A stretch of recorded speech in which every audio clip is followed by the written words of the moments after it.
Hi. Night Cow, hello, hello. Mitre, water is wet. Yes. Well, actually,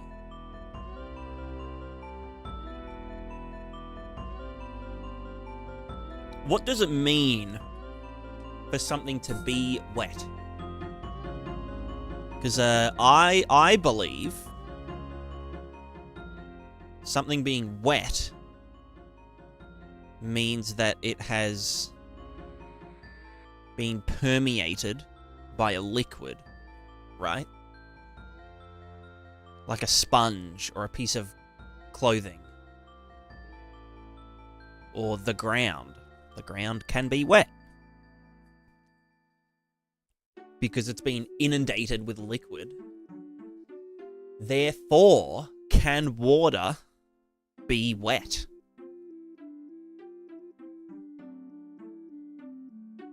Because you can pour water on something to wet something, you know? I can wet this jacket. I can wet my desk by pouring my coffee out. But if you pour water into water, does it make it any more wet? You know what I mean? So I actually don't think water itself is wet. I think water causes wetness. Water can make wet. Stooge, how are you?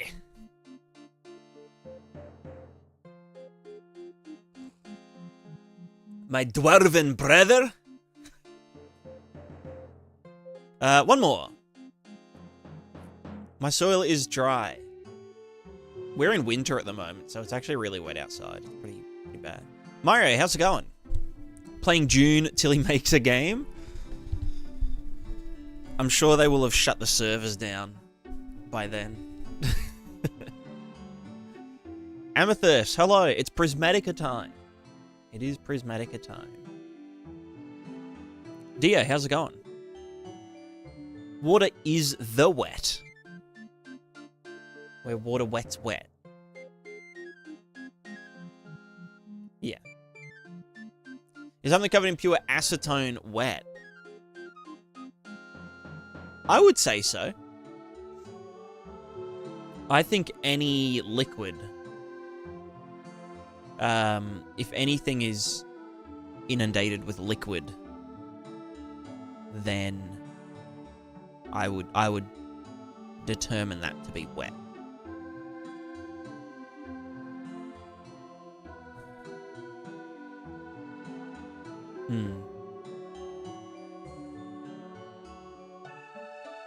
When water is wet, it sticks to itself, creating water tension, but only the top of the water is wet for that reason.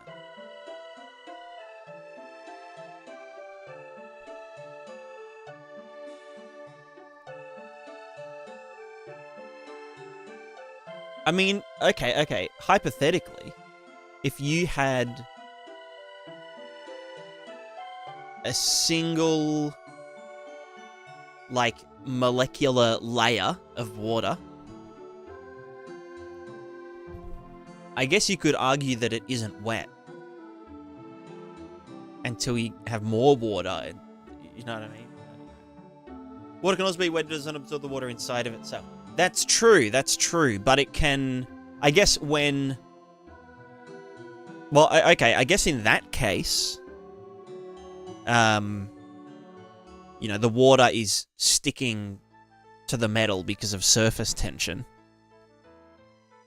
But does that mean that, okay, if something has water sticking to it, then it is wet? But I guess water sticks to itself. Or liquid, in general.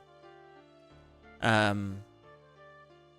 then you could argue that, okay, if I mix two liquids together, are they wetting one another?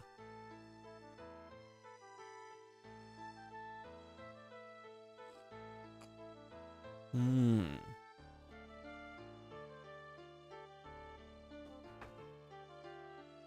been vibing the cushion up on this as well. No, I might bring it in. Bring it in. This is roughness 0. True. Alright, where the hell was I since our last little... What the fuck is... Oh, yeah, right. That was a... I was doing a little test. I was doing a test about the flow rate.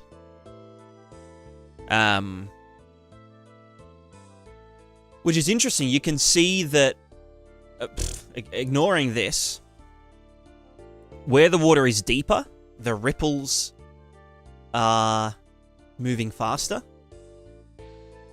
But then towards the shore, they're moving slower. Which is what I want. So I think last time I was dicking, I was doing the... It wasn't in here, not the advection. Not the...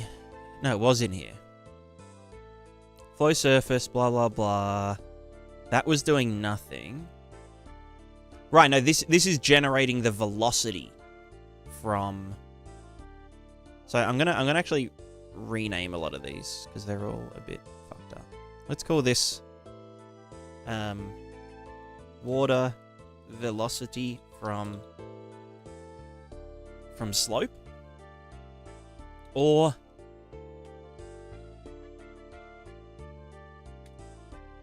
yeah.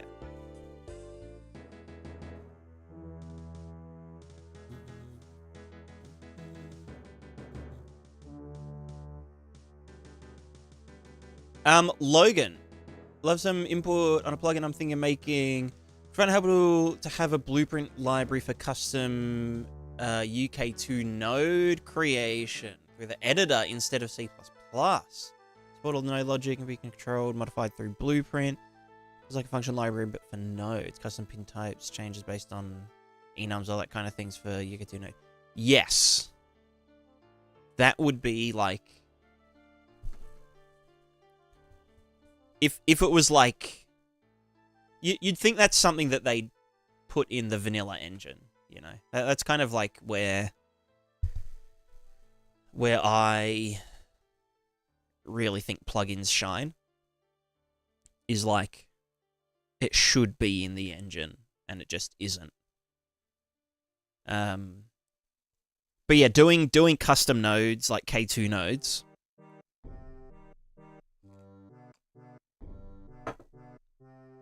would be crazy handy.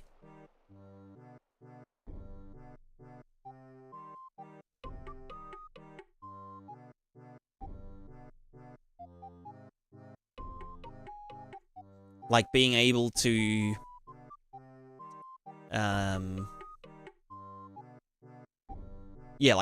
a node and then the output and the inputs change based on an enum entry. Or like an object type entry or something.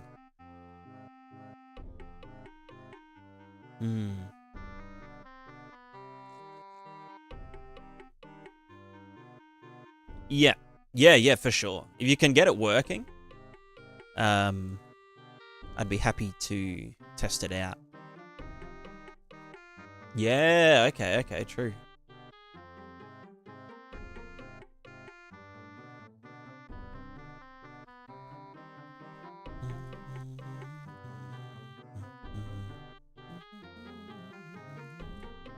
Alright, let's clean up first.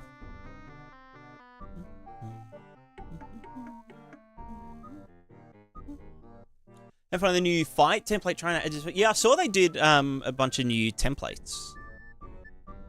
I haven't actually looked into them myself.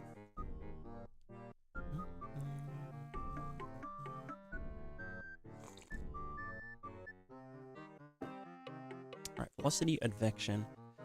Velocity from slope. Figure out the flow. So this was the... Right, this is where I'm doing stuff.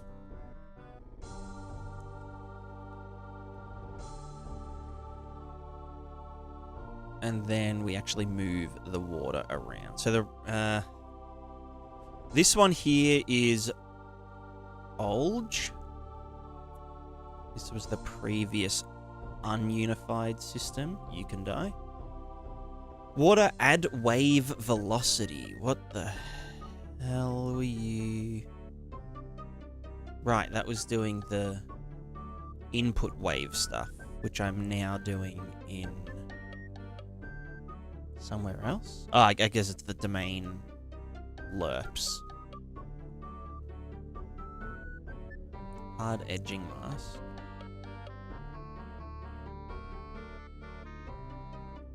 And then we max that over the simulation assist mask. Yeah.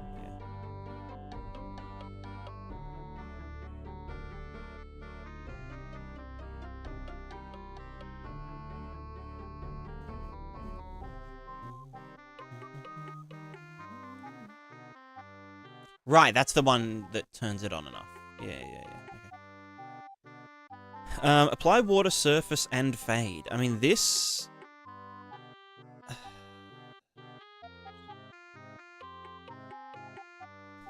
Everything's kind of different now, so I feel like it is just redundant. Current to previous. I still don't know if I want to do a... like a discrete water ripple simulation.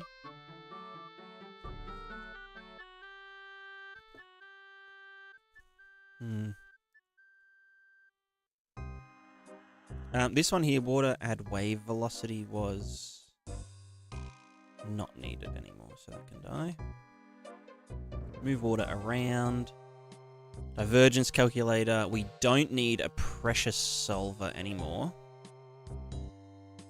Unless I was thinking of doing wind the same way. I wonder if you can do a single, like, divergence pressure kernel.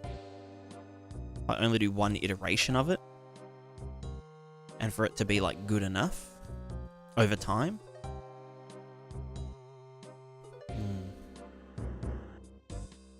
I'll keep that here for now, then. Right, water projection. We don't actually project anymore. That was literally just getting the blah, blah, blah, doing some stuff. Pressure gradient. We don't even use pressure. So that one can just die. Diffusing water, maybe. Temporal, maybe for the velocity.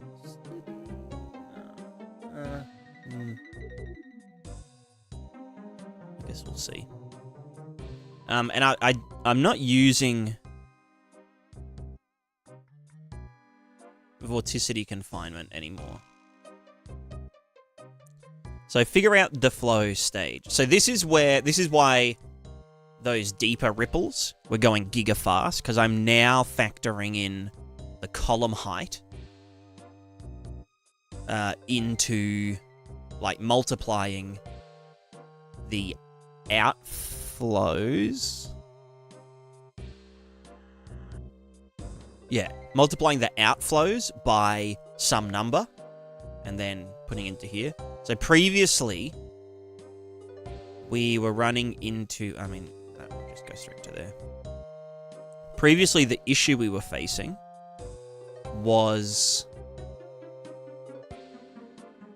when we have water and it's moving around, it's doing water stuff, right? Oh, did I turn Vorticity confinement back on? Probably don't need it. I could probably just add noise, honestly. So what the fuck's happening here? Weird.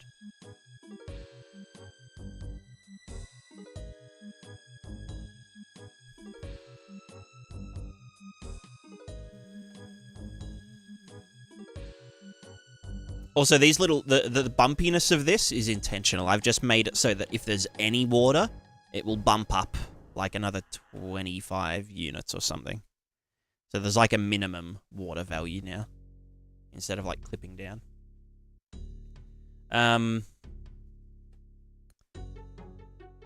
But yeah, so the flow. So in deep water, we want the flow to like create waves and do water stuff. You know, move. If we move water from this cell into the neighboring cell, it creates a hump. And then that hump creates a gradient, which we then apply velocity and whatever. And so that works fine because we're kind of simulating the surface of the water.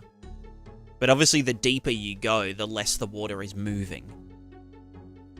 Because, I don't know, reasons. But then that should also apply to shallower water, which you can see the water just kind of goes up and it just whoop, just fully runs off like it's hydrophobic. So even at tiny little water amounts, you know, 1 centimeter of water, it's still moving at the same, or we're still, how do I explain this? The velocity of the water, oh wow, that's something. The velocity of the water shouldn't, I know why, that's because I don't have a speed limit in place.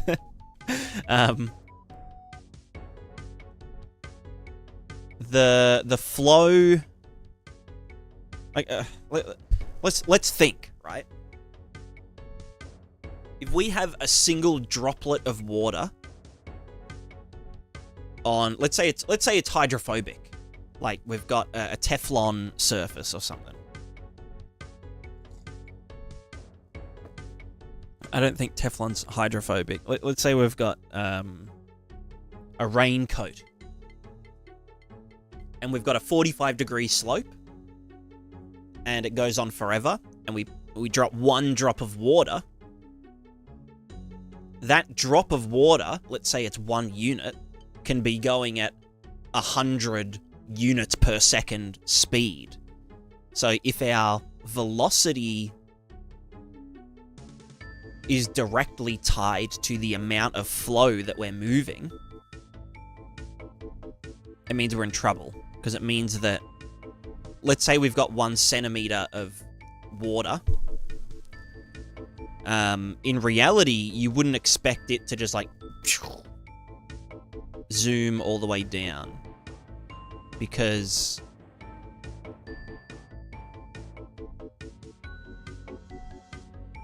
even at like 60 frames per second, where we are only moving, you know, maybe 10 units of water at a time, if our water is 10 units, it means that every single frame, it's going to move from 1 cell to the next cell, to the next cell, to the next cell. Which doesn't make sense, because it's supposed to be moving way slower. So, anyway, the solution is this here. So we essentially want to get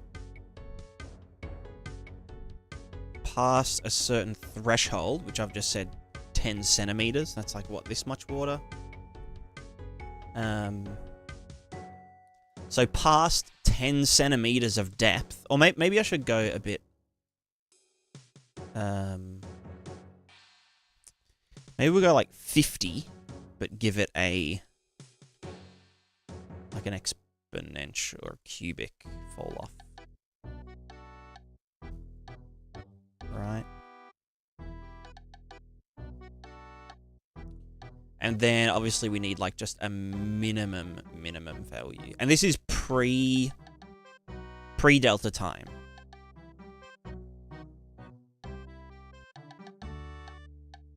So That's an absolute unit there. Random saucy, so it makes sense to limit water speed. Yeah. Well, this is less about the...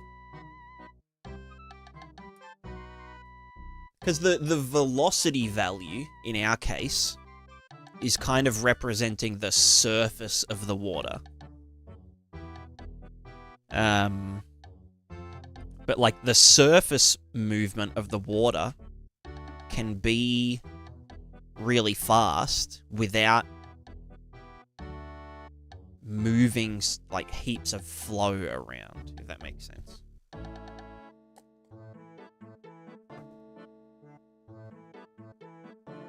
Or moving heaps of water around.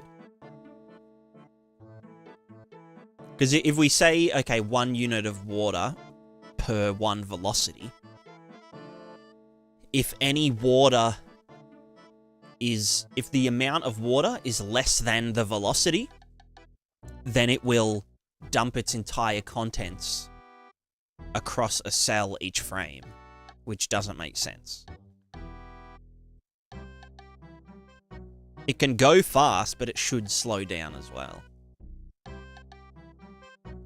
So let's do this now,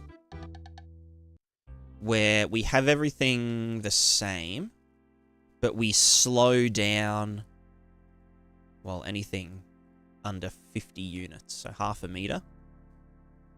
So as the water level approaches 0, it should slow down to 1/100th of the flow rate. Not the velocity, just the flow rate. So everywhere else, it should be okay. That looks pretty normal to me. But when it gets on surfaces... Okay, so you can see it sticking here.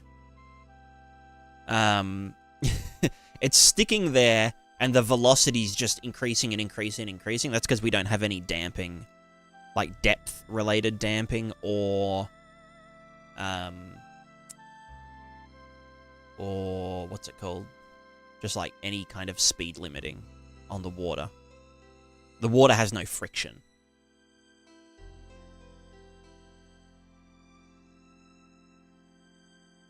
Which is also why this weird, like Voronoi noise is happening here.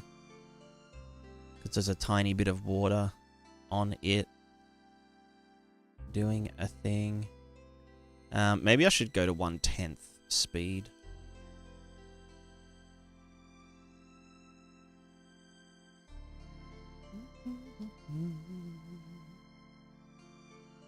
So that it can actually... Yeah. I also might... Let me just move all this around.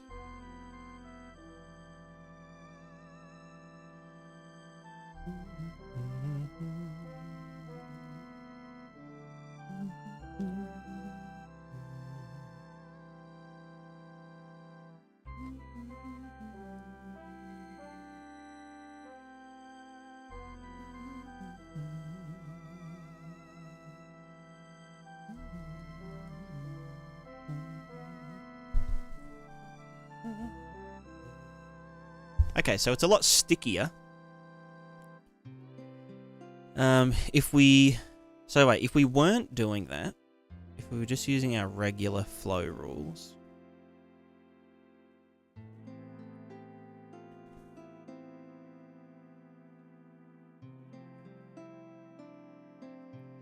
yeah, so this is what it would look like normally. You can see, yeah, like it kind of dissipates from the center. Doesn't really make that much sense.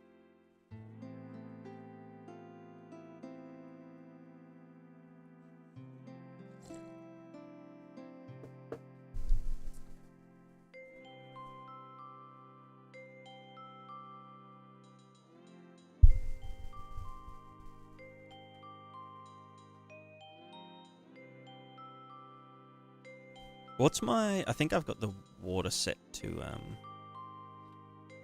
0.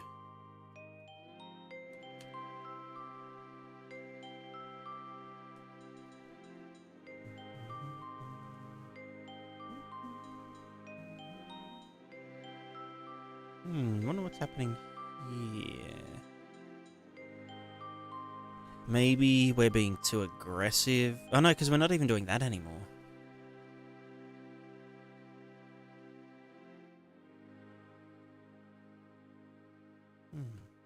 Looks amazing, costly on performance. Not really.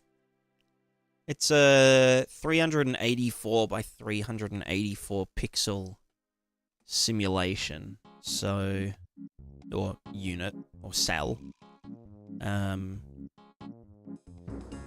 So it's like this many doodads. This many, like, particles, I guess you could say. On the GPU.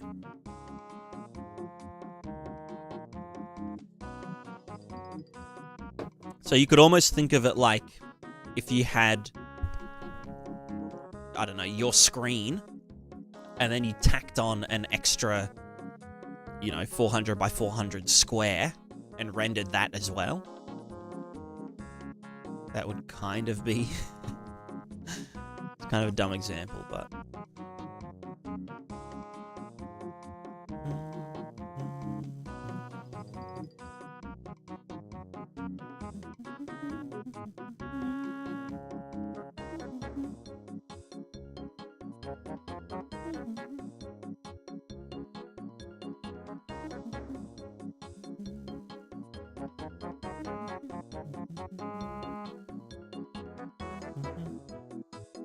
But yeah, currently it's about 2 milliseconds, but I have plans to do some pretty heavy optimization on it.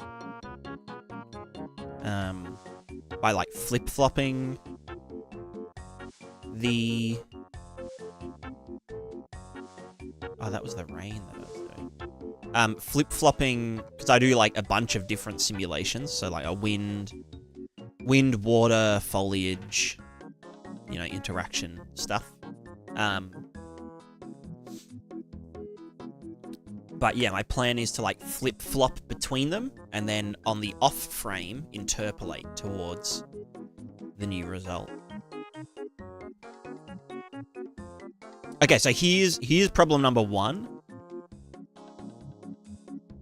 With okay, no, you know what? I take it back. Let me just let me just get this looking like water again.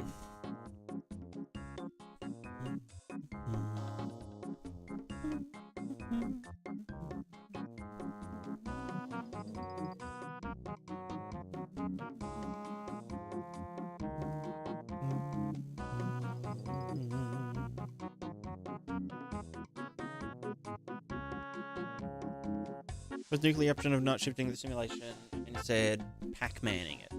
Yeah, the only problem with that is that you would still have to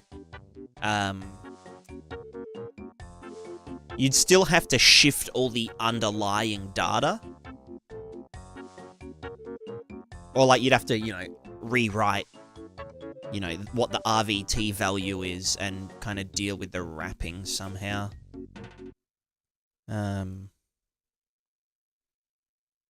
But yeah, that is an option.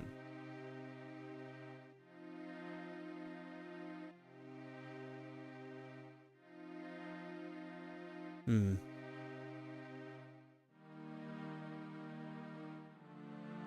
you've got me thinking.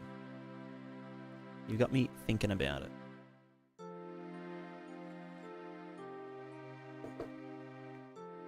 I mean, yeah, could always just offset all the data surrounding it, or like rewrite the data surrounding it. Apply the fall off properly.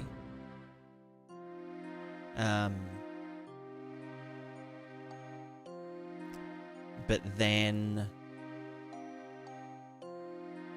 when we write it to the render target, apply the offset and whatnot. That way we wouldn't have to move every pixel around. was trying to think if there would be any issues with, like, interpolation. But I'm pretty sure it wraps anyway. Don't know. Right, this was the bit that I was talking about, where we move the water up a bit.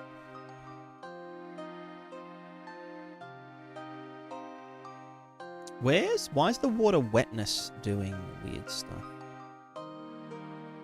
Like, why is it not staying wet? Water around, water flow, wetness. Delta time, thingo, blah, blah, blah, blah, blah. Water, flow, wetness. We get the new column height and max that over there. After saturating. Ah, right, I think it's just that this one is using the wrong thingo. Using values from previous frame, wouldn't the edges have issues?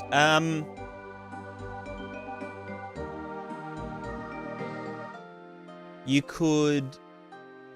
We know what the offset each frame is. I mean, you do raise a good point. Is that it would introduce an extra bit of math for every single pixel sample that we have to do, where we have to be like, okay, what was the offset this frame? Was it 0? Or was it 4 pixels? If so, read from 4 pixels over here as the previous value. So maybe that's actually a good point. It would add...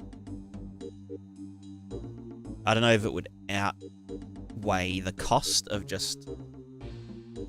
I mean, currently I'm offsetting the pixels by 0 every frame. But I will be moving to... like a quantized offset. So maybe only every...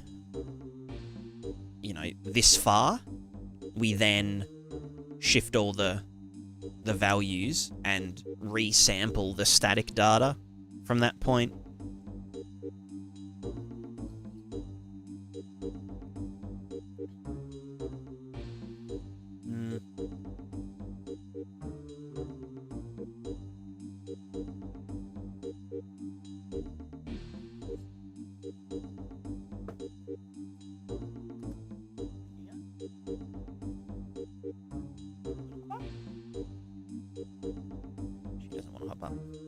Okay, so...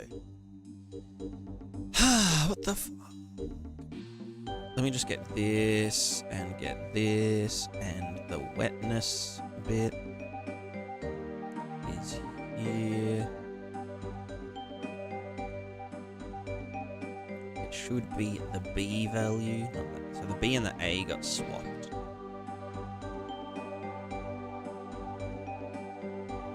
Pretty sure.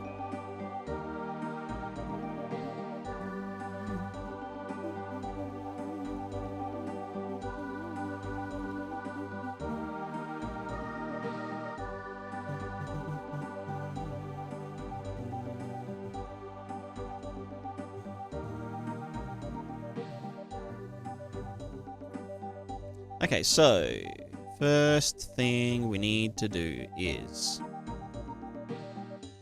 So this is with no flow restriction at lower doodad. At lower heights. And then this is with flow restriction. Maybe I'll do 20 cubic. That would mean at 0.5, it's at 5? I don't know. So now we're limiting the flow, not the velocity though, at lower thingos. Although it should only be... Yeah, I guess it is just the outflow, right?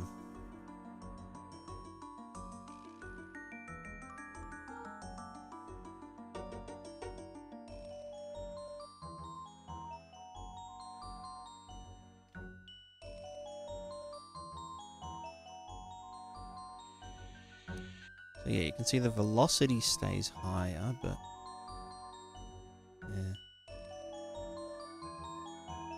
yeah. Right, the other thing was the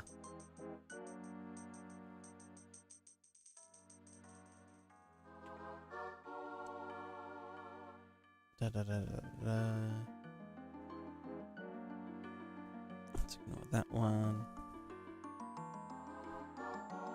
What was this one doing again? Can't remember.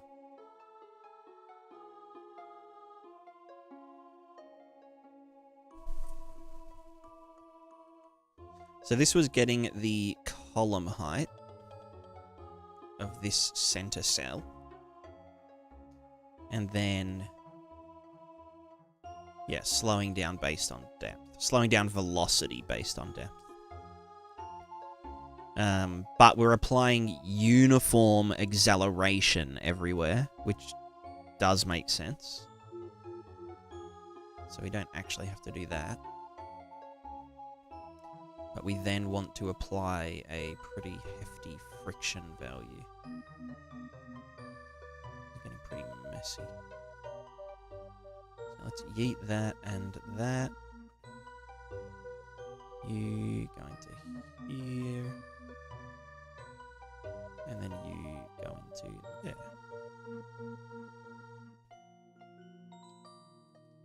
Slow. Water down. Based on height.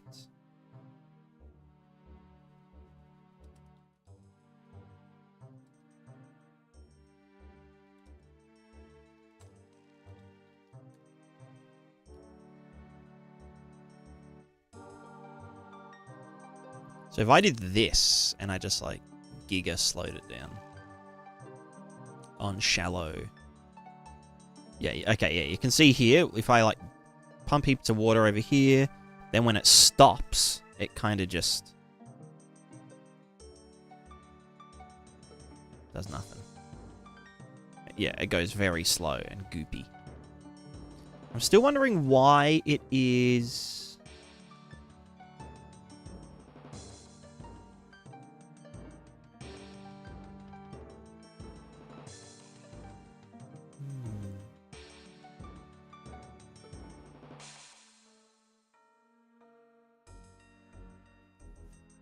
Do we only care about the outflow or the inflow? What happens if I swap these around?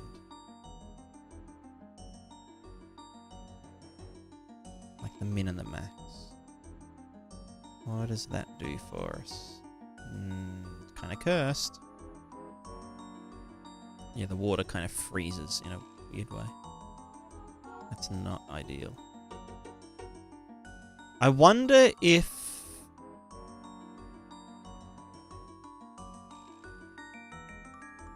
Should I be scaling both?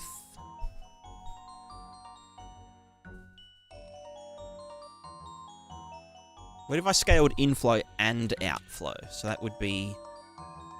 Here's the raw velocity at the edges. Edge velocities.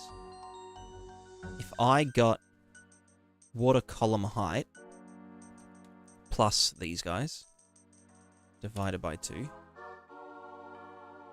So each of them, their average with this guy. Then did this, or whatever our values were.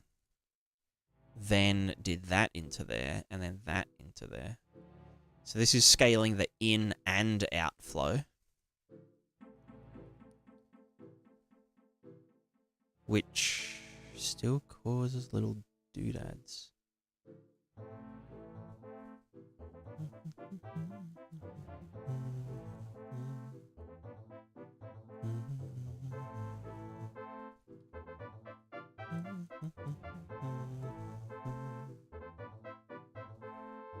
Everything's fine here as soon as we get to the shallows. Why does it break up so much? I don't like it.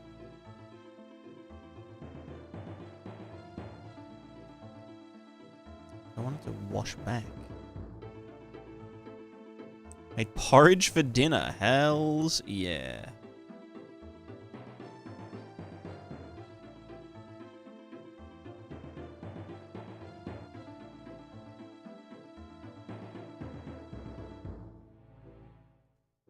Where's African? Oh, you know what else the bumps could be from? Could actually be from the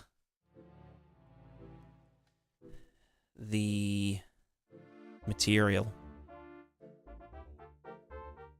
Let's just use the true world height, or like the vertex world height, and see if that does anything. So less noise. Okay, so we still get some like balling up.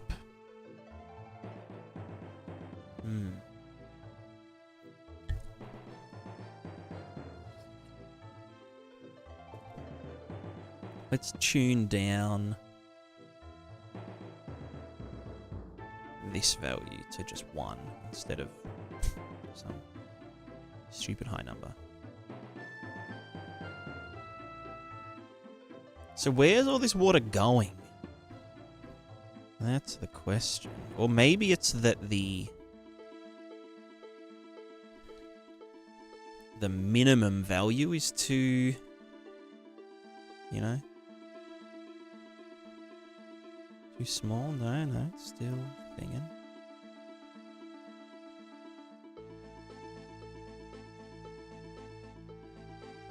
It's coming back out of nowhere though. It's confusing. So that's wetness. This is the water height. Oh, actually no, is that, yeah, true water height.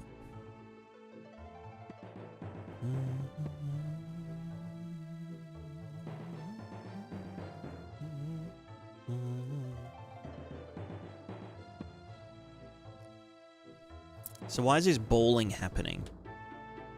I'm pretty sure the balling happens because of the friction. It's like a feedback loop from things.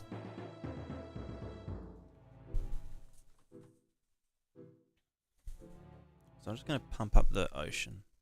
I know it's not.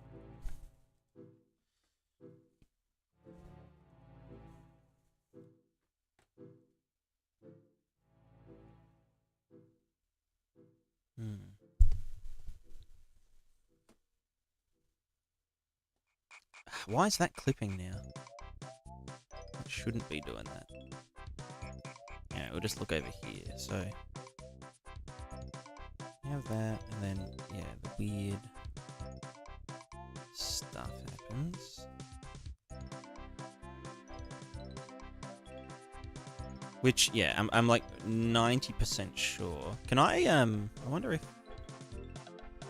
can you like, no. I want to like put this in the middle? I don't know.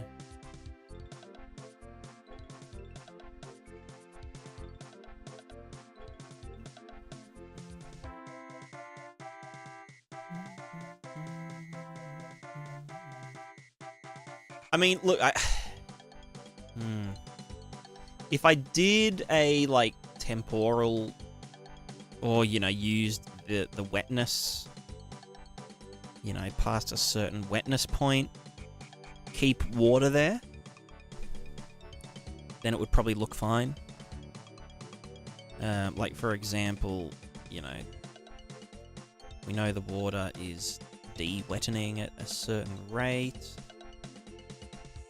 If we ready the render target and say that. Oh, is that maybe the divergence bit here doing it? No, I've multiplied by 0. Yeah, if I got the wetness, water flow wetness, subtract.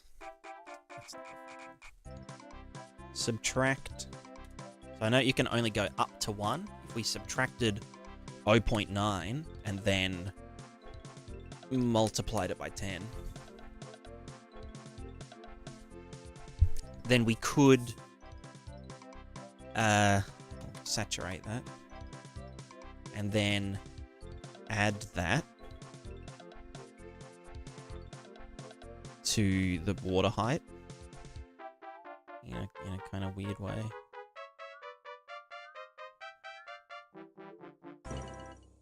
What else is that going into? Oh, God. So it would just be this one.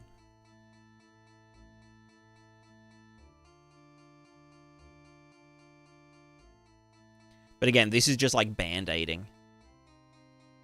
Like, this would just be like, hey, we've got this thing, we're going to, like, smooth it out a bit because you couldn't figure it out yourself because you're so dumb.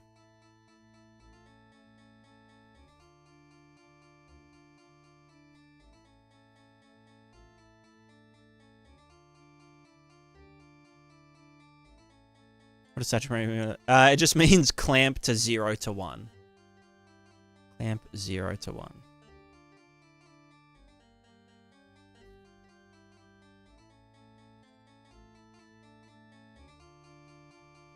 Water flow. Do I even call it water flow wetness anymore?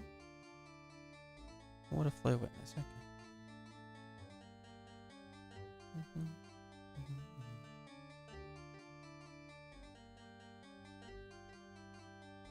Is it just not making it past the thing?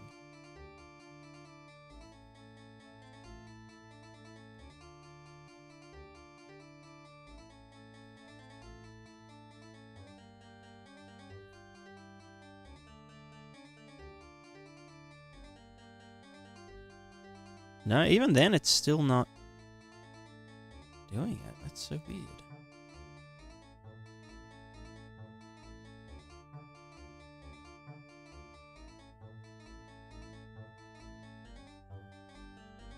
Column height.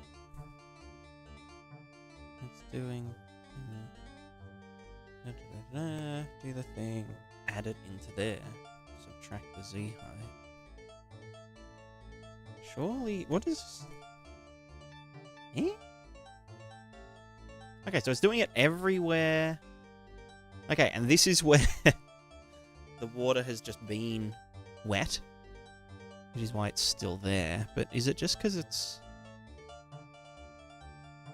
a stupid value, or like what's the... Or did I not apply it just before? No, it's still fucky. Why is it so fucky? Like, it shouldn't be creating these. It should have...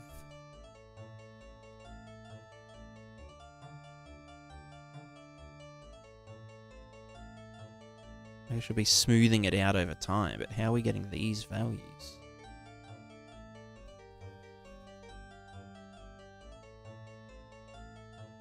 I mean, that's a bit better.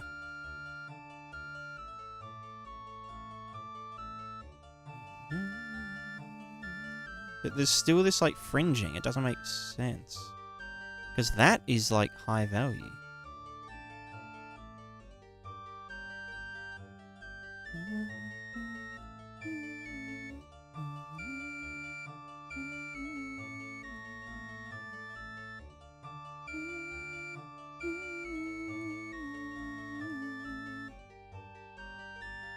Well, anyway, instead of trying to band-aid it, we should actually look at, yeah, making the logic sound so that this doesn't happen.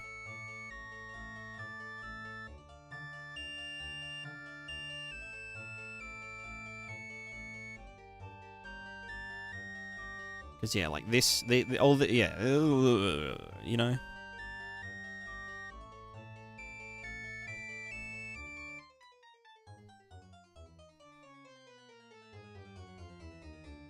Anyway, I need to pee, so I'll be right back.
Hello.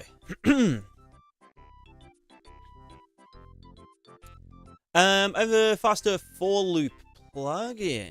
Currently not being published till later this month. You now testing it, see if you get some default thread, async, dedicated thread if needed. Interesting. Trying to think. I don't really have anything to use it on right now.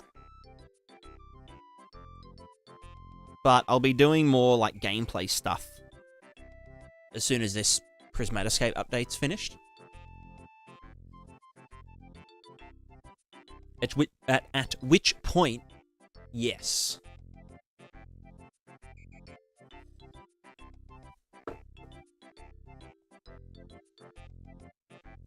A lot of water themes words in this water programming, yeah.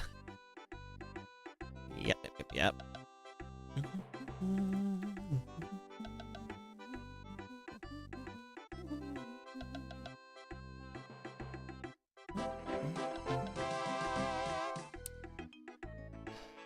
Okay, so let's think. Why is this happening?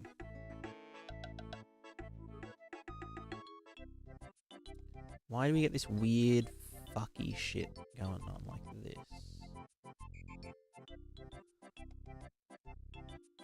So let's turn off flow scaling. This is just purely velocity. Okay, so without flow scaling, it's even worse. The low velocity, or the velocity amounts are pushing the minuscule amounts of water away too quickly. Which we can see right here. We get this kind of fringing happening. Although, in the render target, it looks kind of fine. No, yeah, you can see it happening. Okay.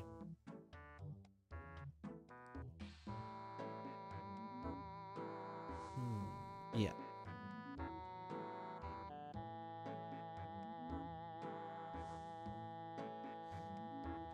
Yeah, so all of the weird kind of ripples and ribbing and stuff is from... what channel was that in again? Alpha. It's from little, like, micro feedback loops.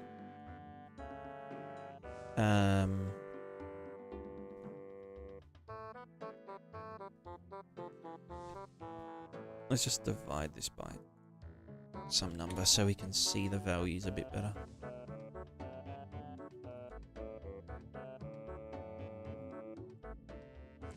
No UE add-ons for water simulation? There are a couple.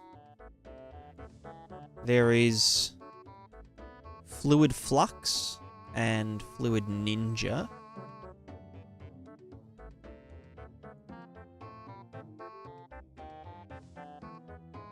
Okay, so why is that? Let's get our... that's not velocity, is it? What's in the alpha channel of our velocity? That's just foam. I'm just gonna yeet this into the velocity for a second. So I know it's very foamy, yes. But I just want to look at the render target with the water height and the velocity. Yeah, so the water velocity, because it's piled up in the center, is saying, yeah, move outward. Which is fine. It's just that it results in... Yeah.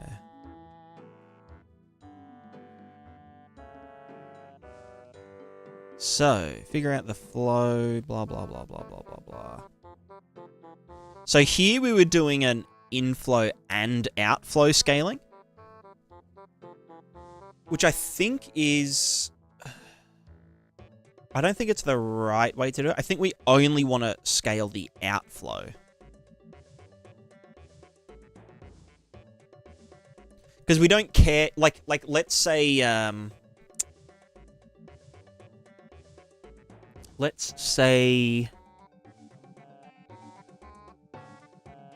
we've got a big cell and it's dumping heaps of flow into the cell next to it. We don't want it to slow down, right?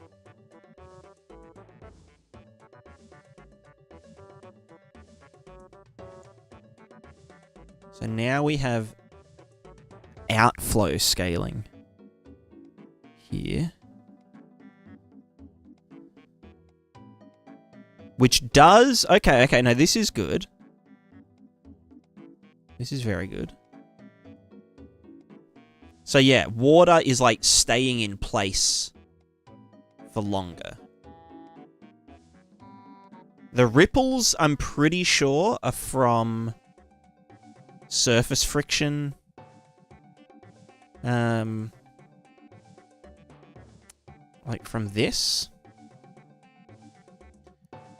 Because...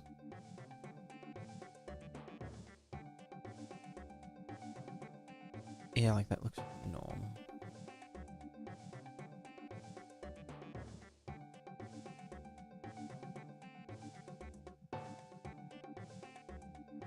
That's just, yeah,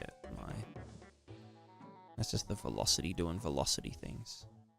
Although, is it from the velocity doing velocity? Yeah, it is.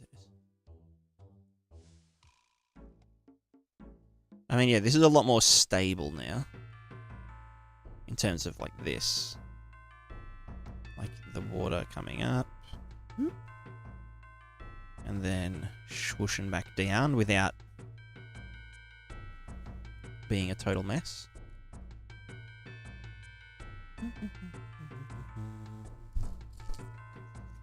Can you WP horizontally at all? Just thought about moving neighbor verts closer when there's bigger height difference between them to mitigate the climbing up vertical surface.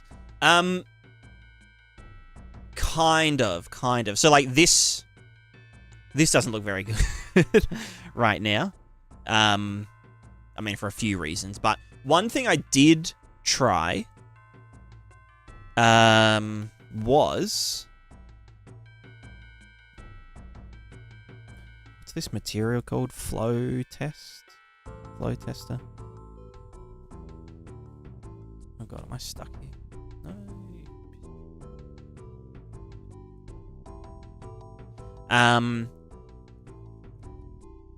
Where the hell was it? Here. So it was to, like, do horizontal WPO scaling based on the velocity.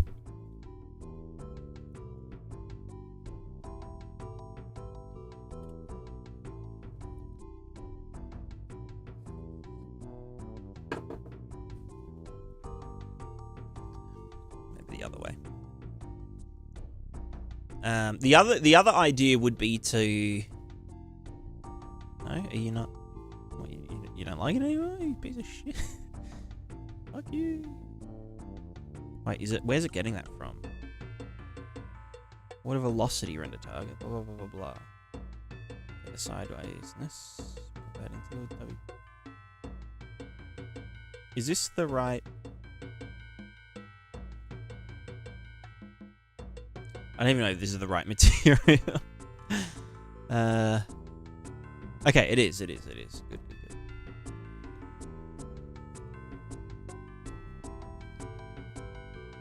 Oh, did I normalize it, maybe?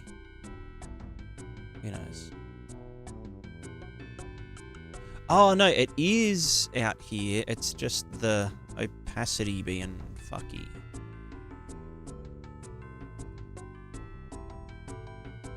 I see.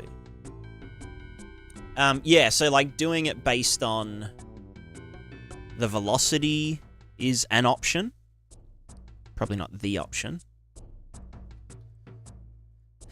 Just to, yeah, kind of get it to go over, you know, the cliff edges a bit more and whatnot. Another option that I just thought of was to use the normals, because we calculate the normals of the water, or technically the slope of the water. Why is that not in there? Yeah, so this is the slope of the water, which is really, really high at this point here. There's so much checkerboarding. I'm not sure how to... Oh, that's because we're applying acceleration.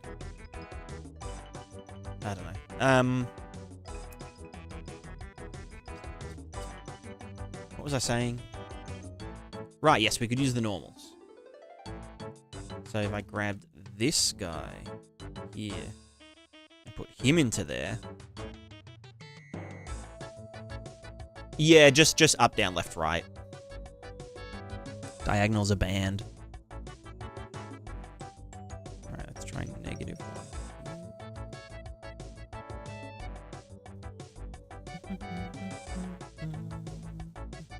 So yeah, this is now WPOing them based on the normals, I guess. So on a really big slope, it'll jut out more.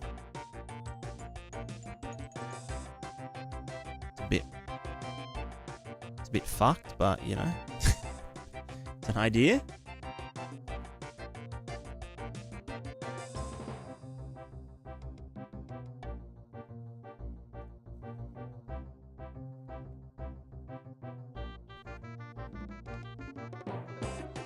But yeah, for now, I'm just ignoring it.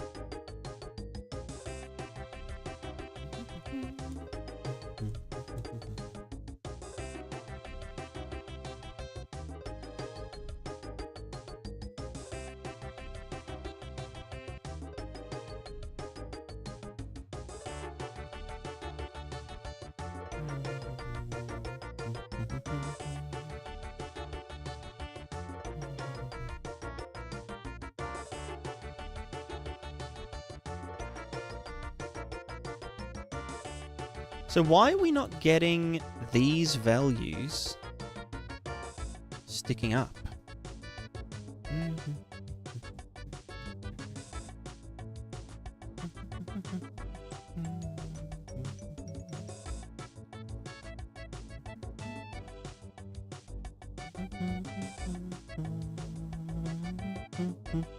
Like, I want water here.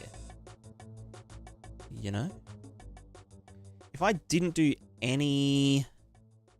Oh, have I still got the follow plane going? Let me disable that for a sec. Fuck, how can I do that? Let me get the follow material.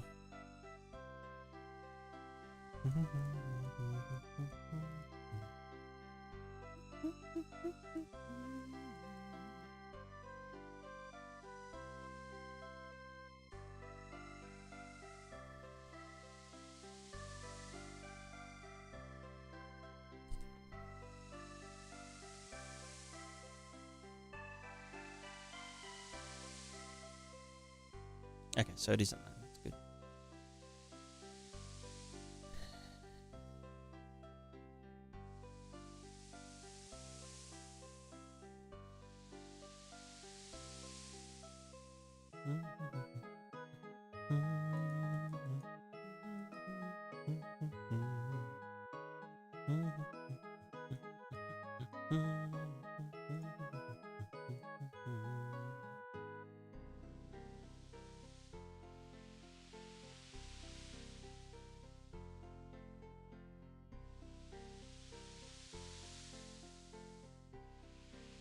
Where is it all going?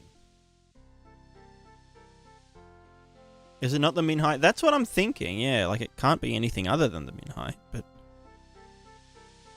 I don't know why... It's not showing up.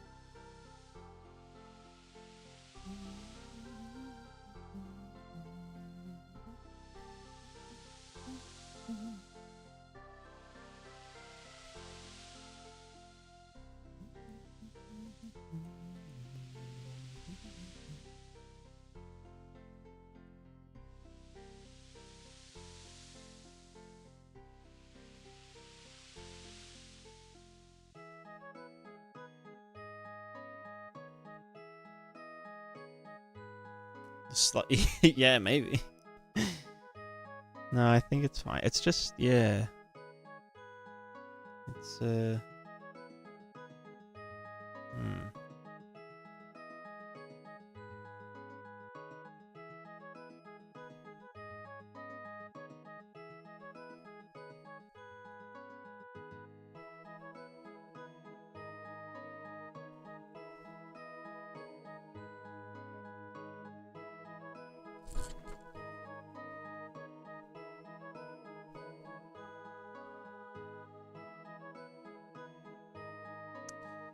Yeah, that's a good question. I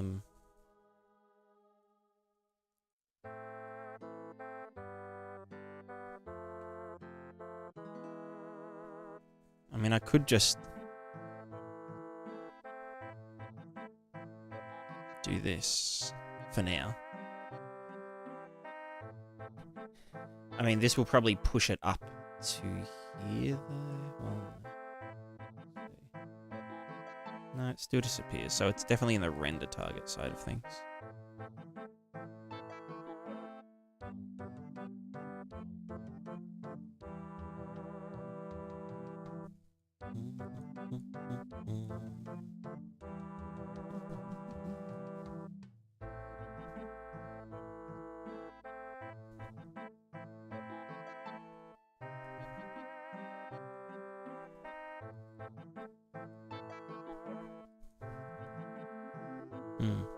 I'll be right back, one sec.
All right, I'm back.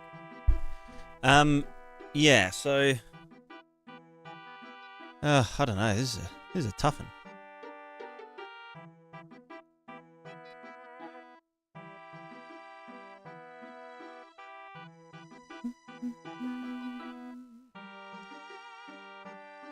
I don't know. Maybe I should just try using a co-located grid again.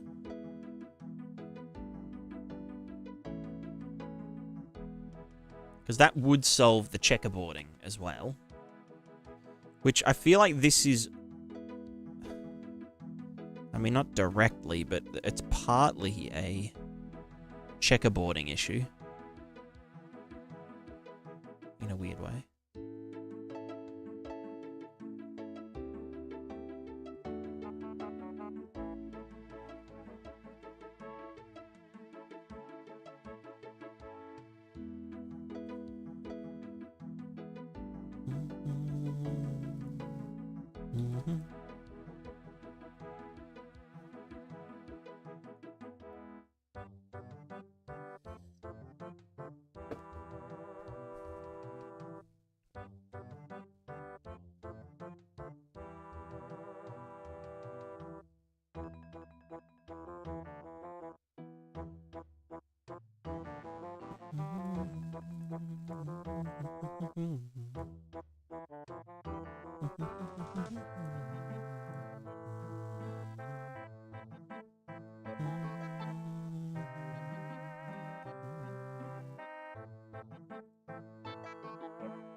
Is it because of this? Am I just dumb?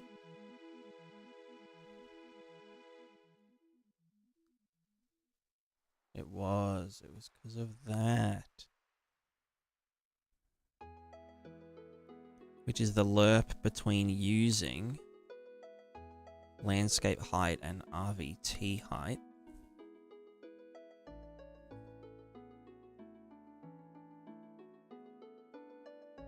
Right, that's the follow stuff.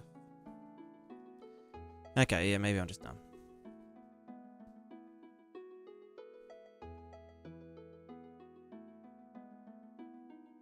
I mean, that's not too bad. I mean, it's technically still artifacting, but it's not as fucked up. Like, it's, you know.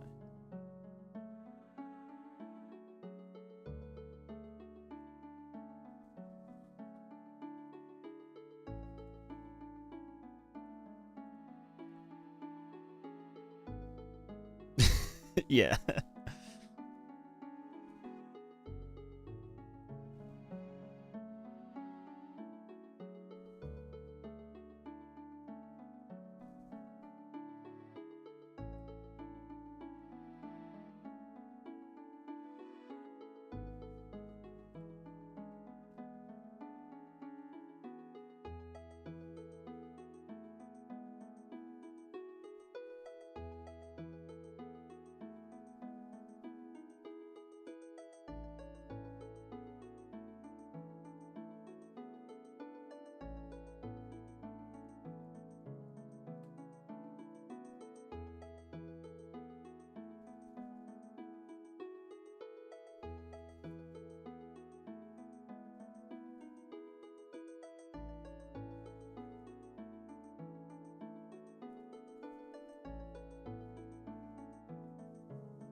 Hmm. I'm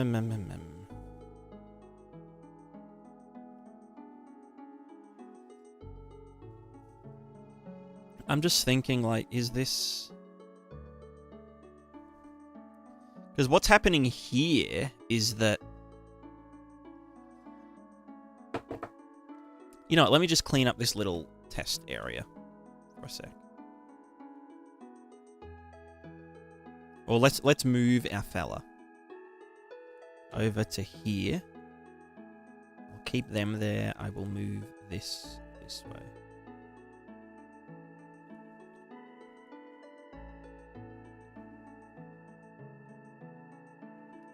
Where the fuck am I? Oh.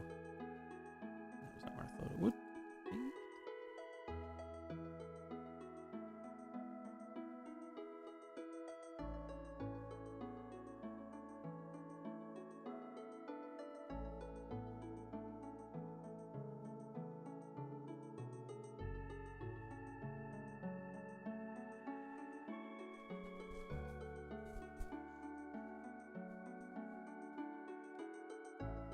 So yeah, even here we're still getting weird shit. Because it thinks that there's water and it's causing acceleration. That's why we're getting this foam around here as well. Because it's constantly pushing down this way when it shouldn't.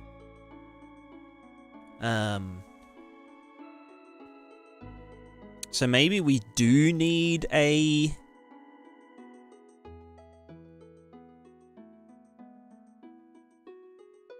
what's it called?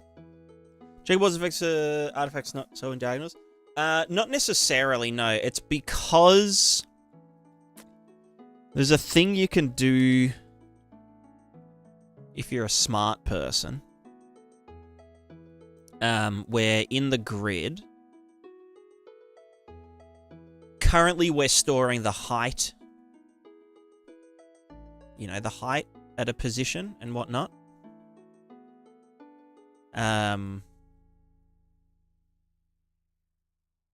Well, you know, a height value per cell.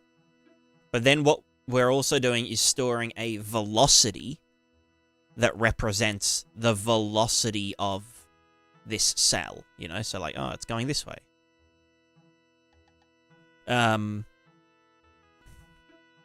But technically, you know, like if this one's velocity is going this way, and this one is going this way,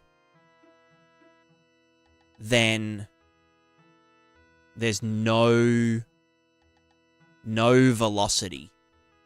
Like, do you know what I mean?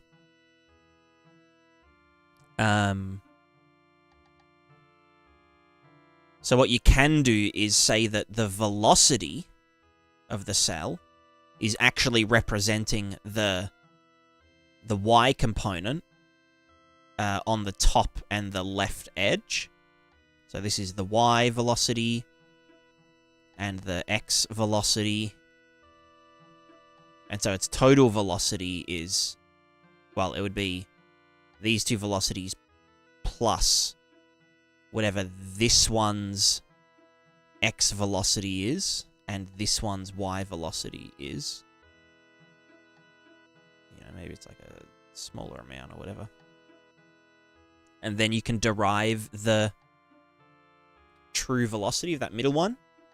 But it also gets around the issue of, you know, you can't have two velocities cancelling each other out.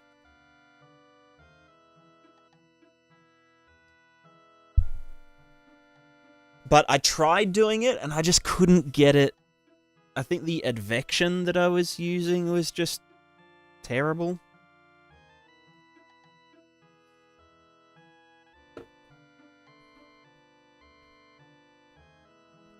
I guess you would have to advect each of them individually or something, or I don't know. It's difficult. But yeah, I was getting a weird, like, sideways bias. Like, all the velocities were tending in one direction, even without a slope. So I just decided, you know what, I'll just stick to what I know, which is just, like, you know, cellular structure and shit. But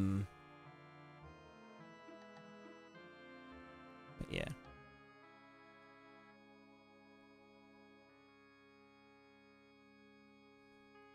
But yeah, so what's happening here is that we're applying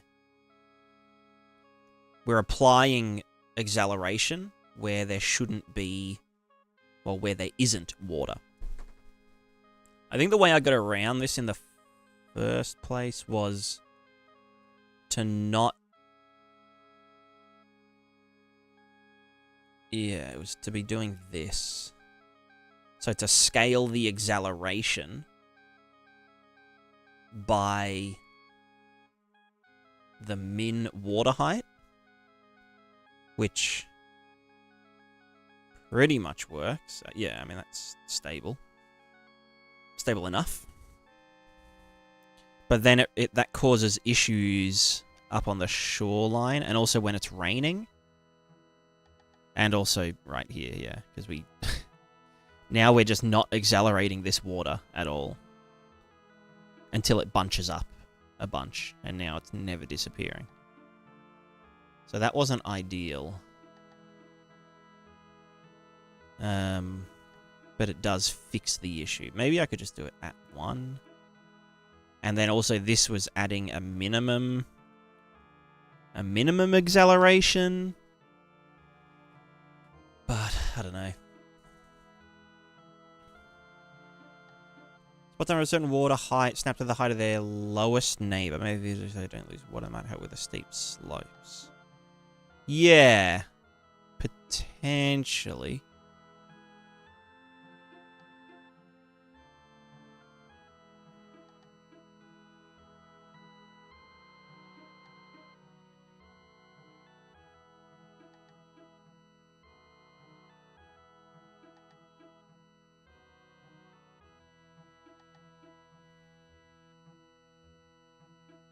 See, now the water's just, like, damping way too hard. Is that because of... Blah, blah, blah, blah, blah. Okay, if there's no friction...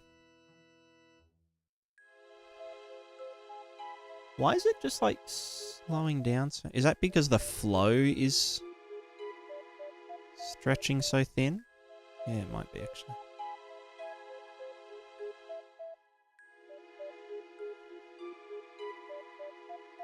Like, yeah, it's not going past that edge. That would be because the flow scaling.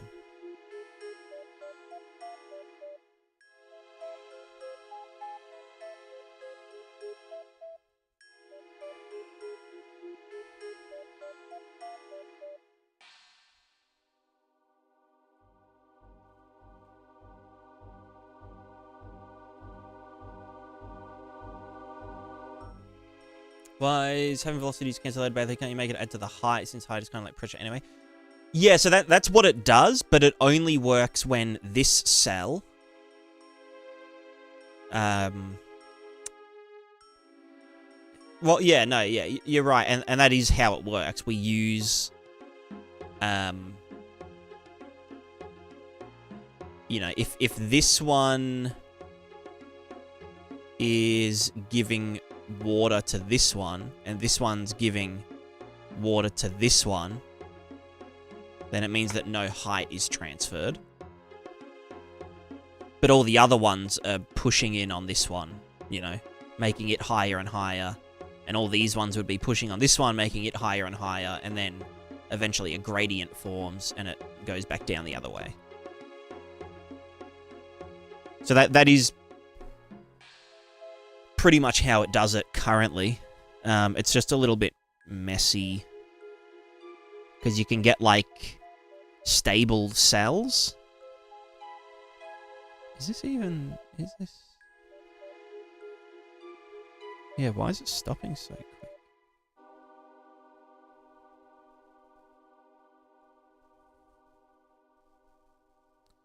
Confusion. So wait, that's no flow scaling now.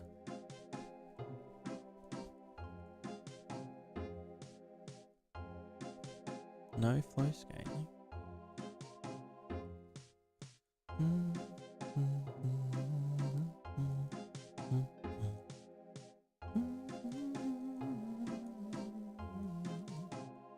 Is that just from this?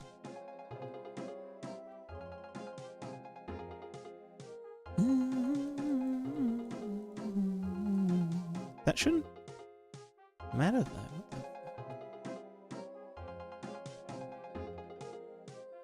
Because that's applying gravity. Why would that be affecting that at all?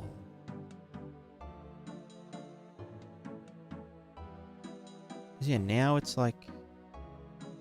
Huh?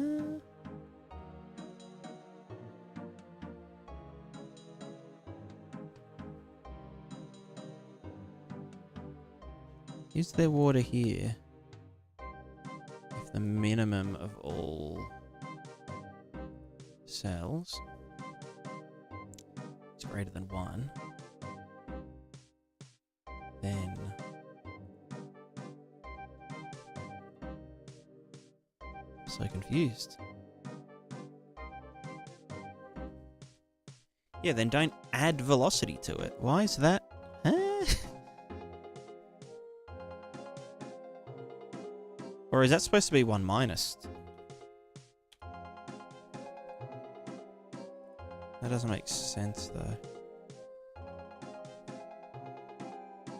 Now it's doing it everywhere but here. I don't know. Either way, I think I need to apply uniform acceleration. So accelerate water everywhere, but then apply more or less friction based on the height.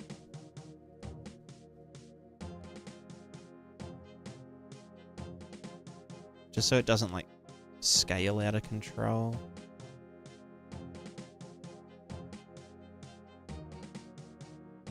So now we put flow scaling back in. So that towards... Oh, what have I done?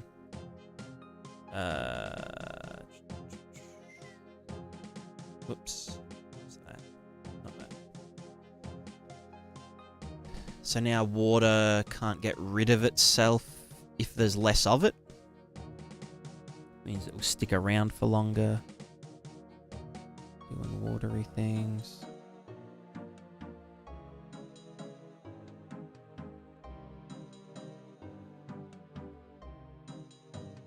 Yeah.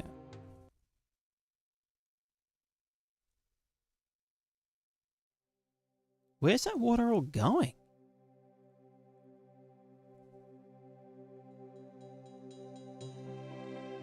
I also want to try... Let me just...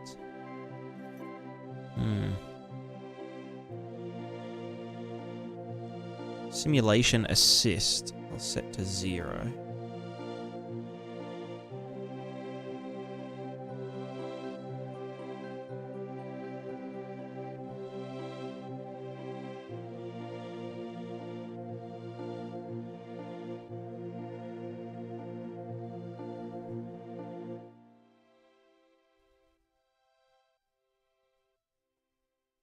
Yeah, so I think the simulation assistance is deleting some of the shore water,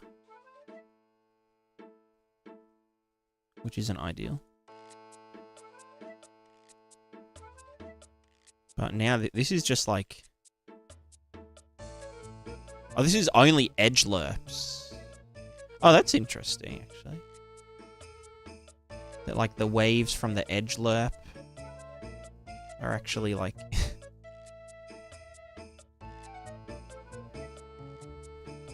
Wait, is that right? Yeah. Yeah. Because they're supposed to be going that way, but they're going this way. So this is like purely simulated waves now. No assistance. Oh, I should also get rid of Vorticity confinement. I don't think we need that at all anymore.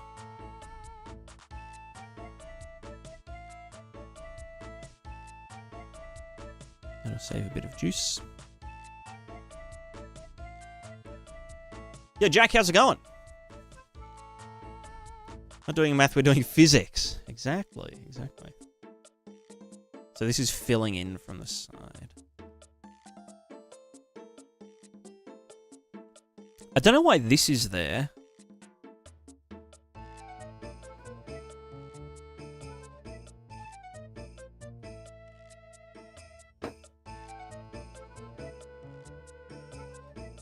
Anyway, let's see these weird square ones. It's funny. Okay, so it's going up, it's slowing down, it's receding. Very cool. Yeah.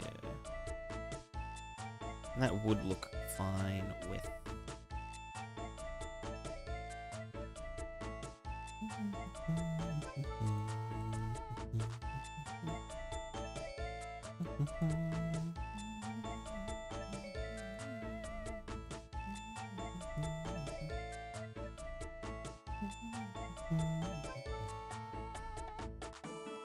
So again, we've got uniform acceleration everywhere. Velocities doing velocity things.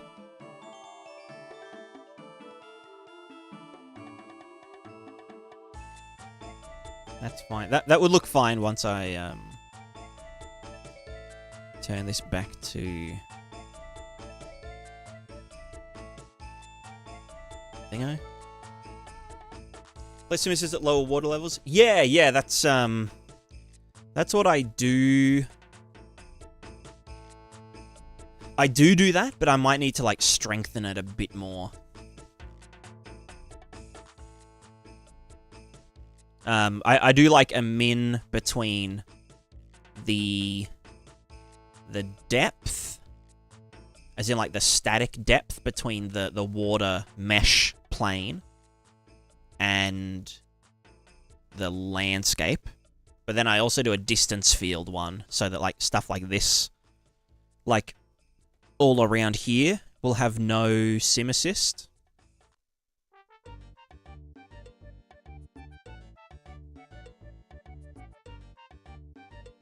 Yeah, this looks a bit better. Like, that looks pretty natural. I wish it would stick around a little longer. Let me just move over a tiny bit.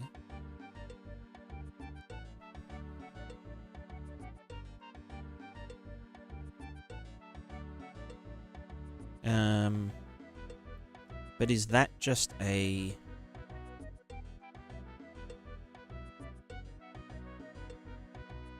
So we're scaling it down to 1/10. If I took it down to 1/100th, how will that behave? I feel like that will get, like, stuck. Which might be good. It also might be bad. And that's at 10. So a gradient of 10, but to the power of 2. So let's see what happens here. So yeah, the water just goes really, really, really fast. Or like it keeps accelerating and accelerating.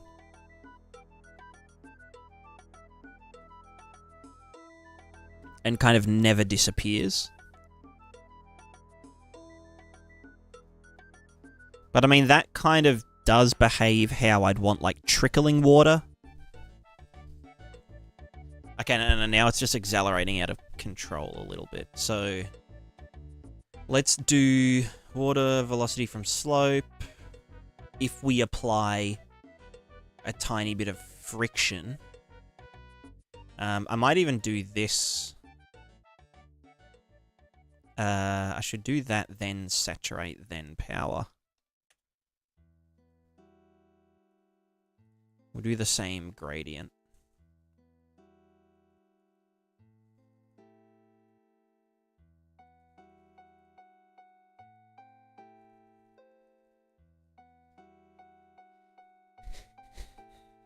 Could you do a video on Minecraft type water in UE5, please? No.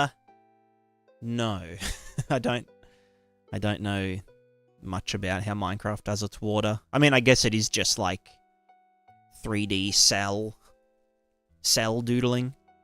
Okay, this is decent. And it's not super artifacty either. I mean, like, it's sticking, but it's not super fucked. Like, it is chilling a bit at those low water levels.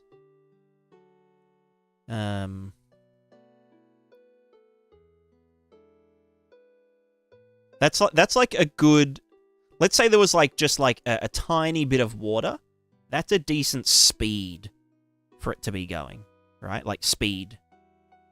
Like surface speed. But obviously we'd want the water to disappear quicker. So I think maybe in this case now we do want the flow scaling to be limited to 1/10. So water will always move at some speed. Or sorry, some flow amount relative to its velocity.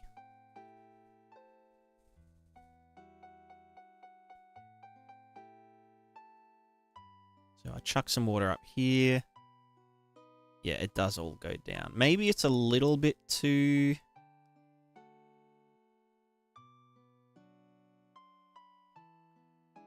Probably go a bit faster. So less friction. And more...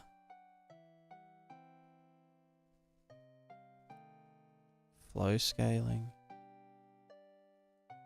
Leave it at 5%. Crazy how good it looks. It looks very satisfying. I'm not happy with it yet. I still think it needs a lot of work. But it does look nice. And then it'll come back out, do its thing. I can ease this gradient off pretty easily. Let me actually just go and look at what it's doing down here. Okay, that little pop is from the... Can I go unlit mode? That little pop in is because of the render target stuff. But I mean, yeah, the opacity should be fine.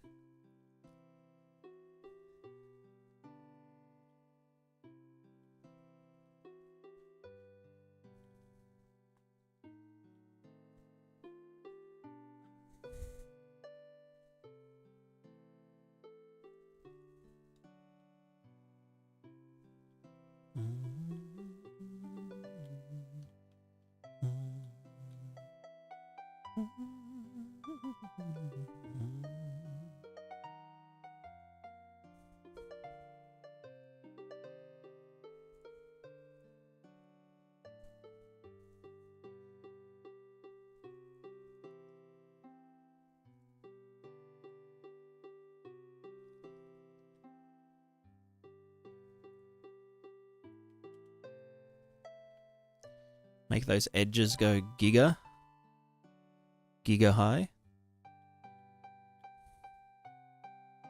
Why is it so, like, low? Oh, no, that's just the edge. Yeah.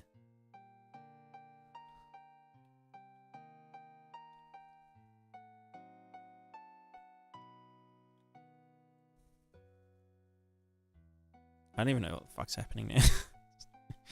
I guess the waves are too crazy. I also want to figure out why this is happening. I think this is because something in here... Is it because of this? Lerp between... So based on the column height, if there is water, then... okay, this was for the added divergence stuff. Let me just comment that.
Is everyone having fun?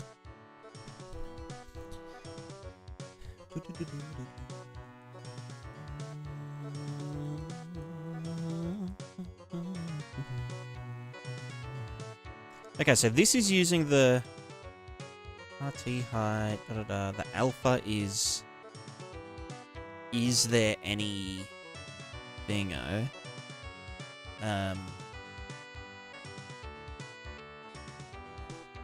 So if that was just 1, then we would use the RVT height as the height basis.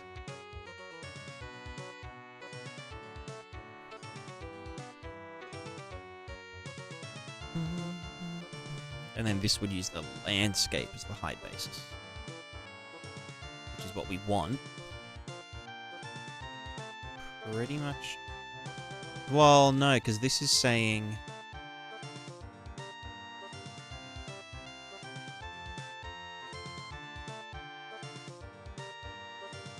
You know, because we'd want this...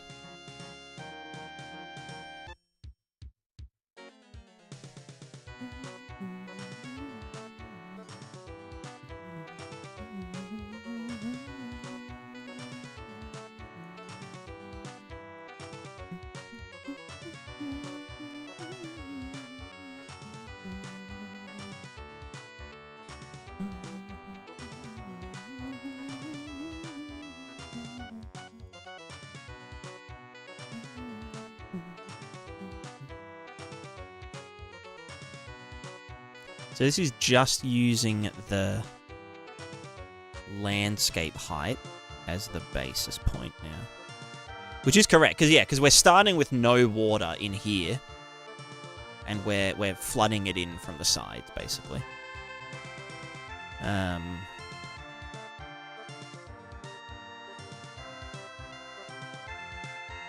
Which is probably why it's so shallow, because water can just disappear out that side. If I just said ocean, you know, chill, ocean super chill. Can I go lit mode for a second? Oh, it's freaking nighttime. Super chill ocean. So yeah, it will flood down. And this is the true water height value. So why was I doing that other thing? I think the reason I was doing the other thing was because...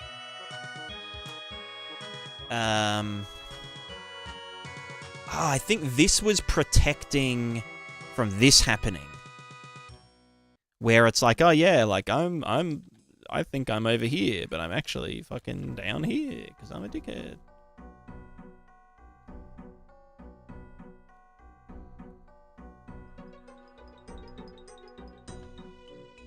So if there is no water, let's see. Yeah.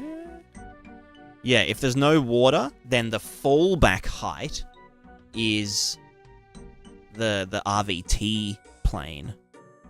Or the water, you know, the permanent water plane.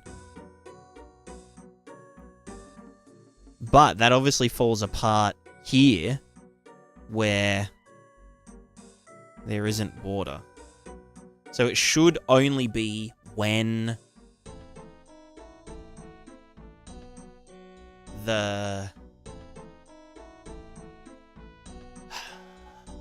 when the water RVT height is lower than the landscape height. Alright, I need to pee again. God, that's a lot of coffee I've been through. I might make another one. In my big coffee cup.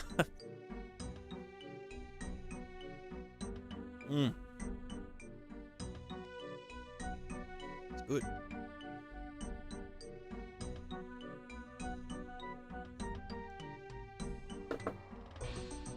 Huge. Huge, mate. Oh.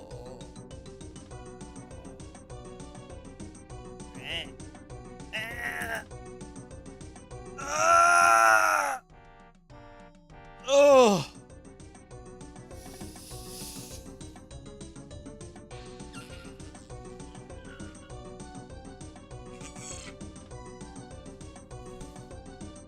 All right. I'll be right. Hello.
Alright, so let's solve this first.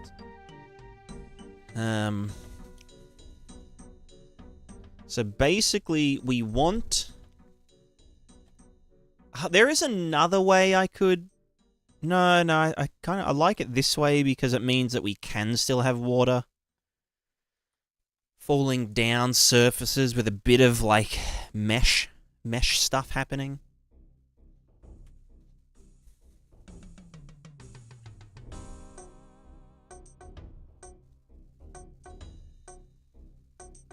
Although we do end up with a bit of fuckery. Although it's not terrible fuckery, you know? Like, yeah, the fallback height is the water RVT. Ignore that. That's hurting my eyes. I don't know. Is this even worth... It's like, that just looks fucked up.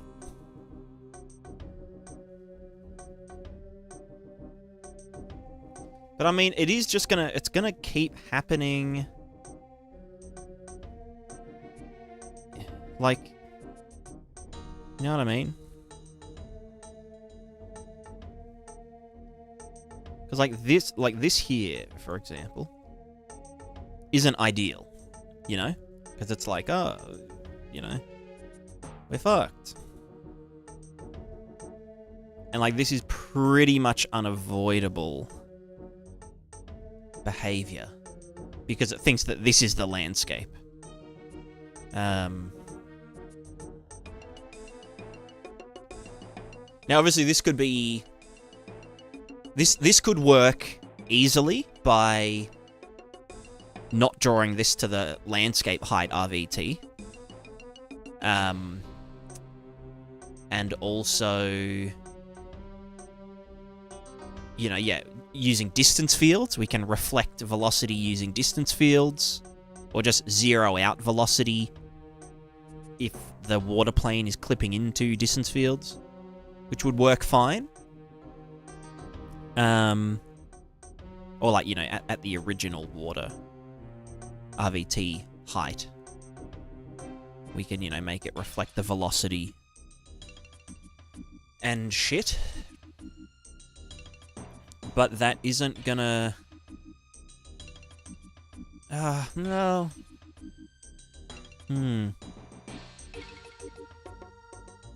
Because, like, this looks fine-ish. Because it's, you know, there's no, like, overlap. And it's not super steep. And it looks okay.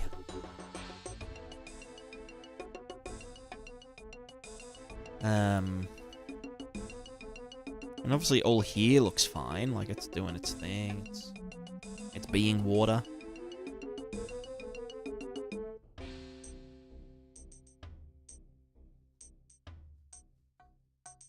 It's just those weird edge cases that are annoying.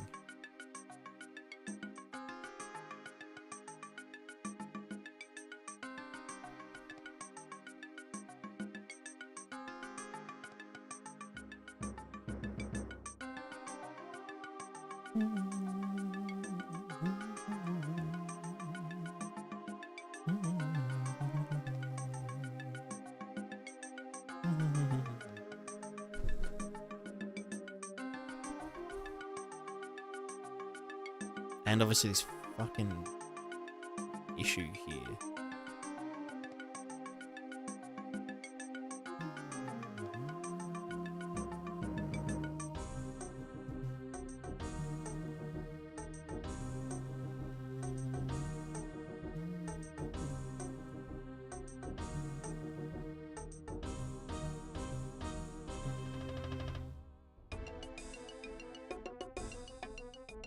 So wait, why is it that when we were doing this,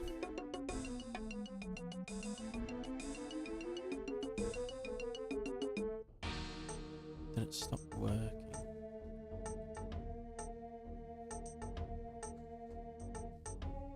Instead of bridging down, could you have getting the landscape height closest to the mesh height or something? That way an overhang could be ignored potentially.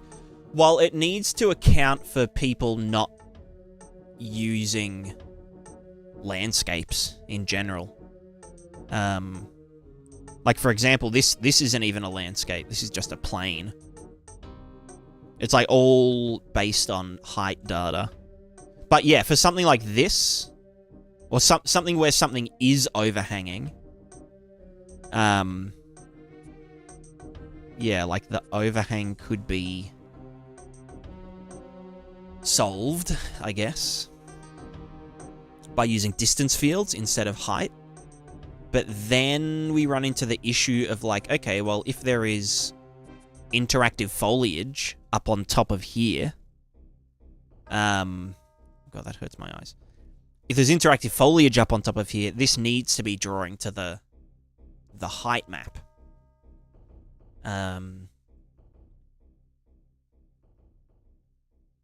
Which just, yeah, introduces more issues.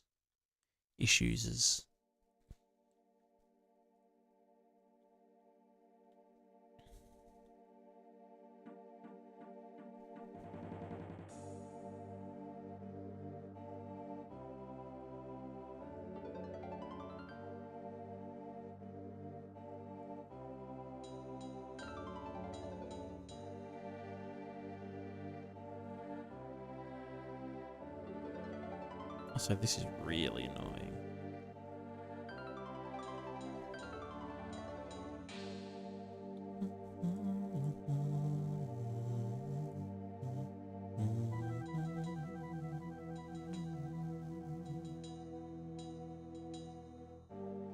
But if we don't allow water to accelerate on neighboring cells, then it can't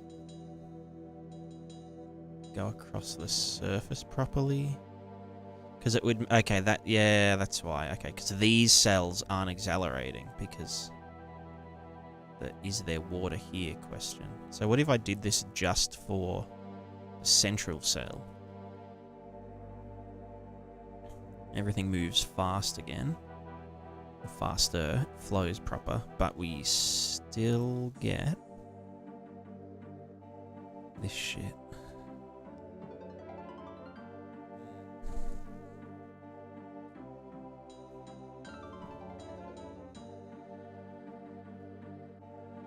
See, this is where the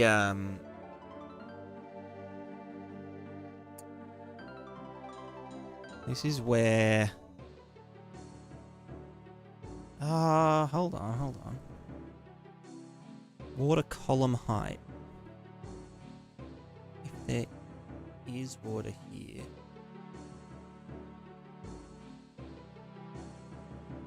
Yeah, no, we shouldn't even be creating flow if there's no water in the neighboring cell.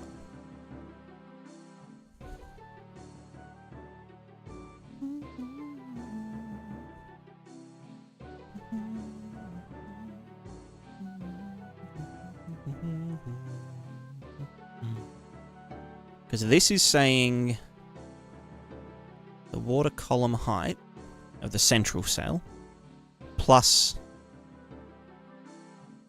So there's difference in height, as in purely difference in height, like the water height plus the land height, minus, so these are the neighboring ones, neighboring true height, then we get the central true height minus those things, which then we are multiplying by the amount of water, if they have water in them, which means that a cell here, because that's our minus bottom. So yeah, that should mean, in theory, that here... Is that one minus, did it? No.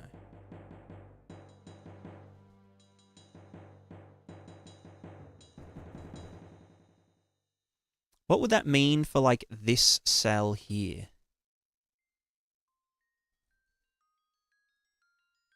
And also, if we did the is there water here check.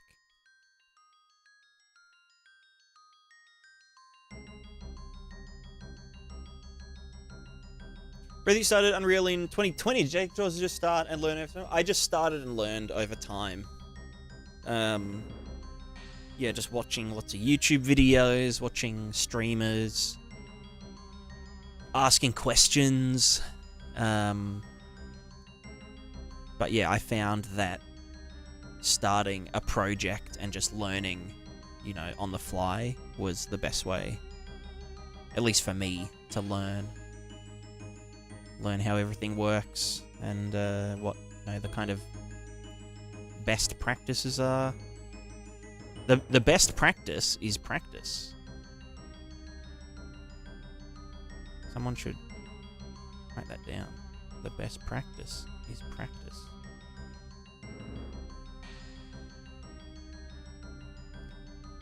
So, for something like the guy up on the cliff, and he's like, oh yeah, I'm like, yeah. Well, no, okay, so this guy's got no water. Well, actually, no, let's say the guy on the bottom of the cliff. Here's our giant cliff thing. Although I guess it isn't always like a single. No, whatever. And so he wants to determine, oh, what should my velocity be? So he's going to look at this guy's height, this guy's height, this guy's height, compared to his own height. Then he's going to look at this guy's height and... But this guy won't have any water. So then he should be saying... like, he shouldn't be accelerating this way, you know? He shouldn't really... But I guess it's kind of... There's a lot of sub-pixel bullshit going on. Let's try up to 10 units.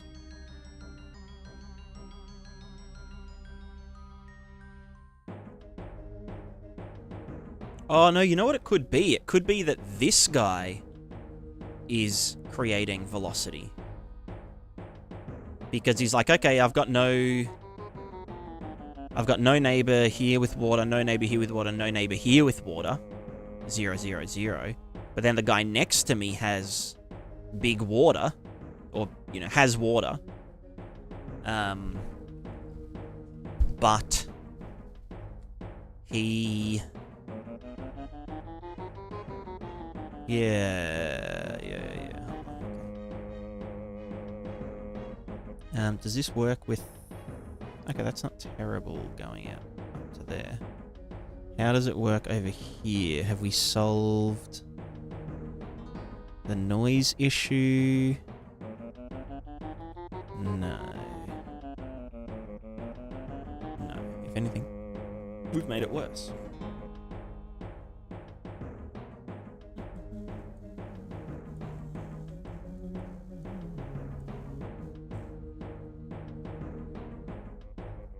Well, I guess we were also doing that bit.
You mentioned earlier visually snapping cell height to its lowest neighbor height when the sim column height is below some threshold might actually kill those spikes under overhangs.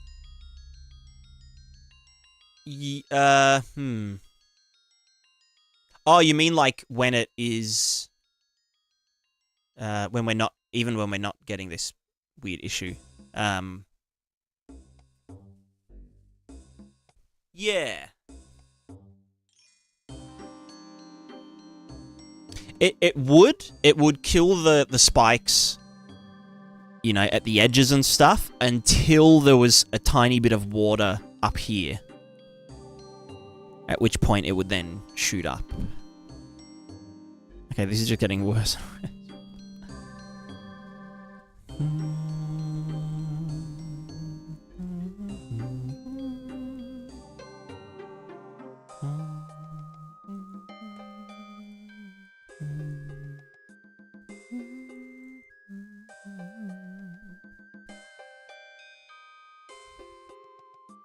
Using the min to do it works, but...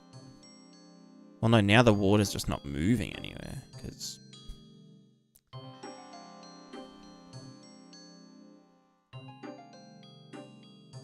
Oh, did I just turn it off? No, it isn't. It's just... Oh, yeah, there's no...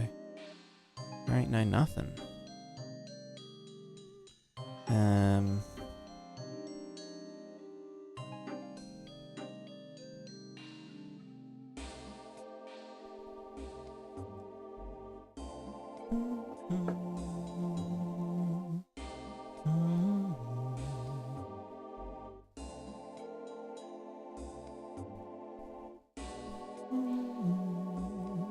Oh, it's supposed to be 1 minus, did it?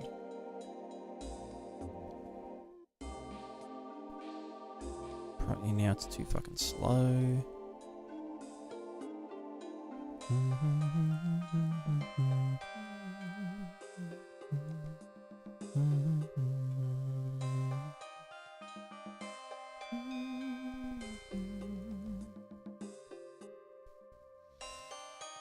I mean, the thing I could do is just like... You know... I could do it the simple way, where it requires a lot of... I guess, like... work on the developers' side to, like, make sure that, you know, these things aren't in places that they're not supposed to be, and that kind of thing.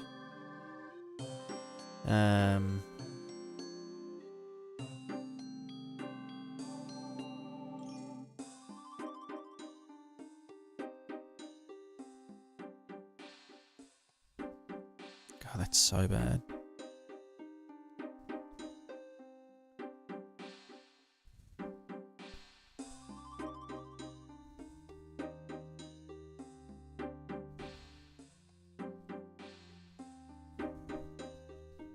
Can we do this without that scaling?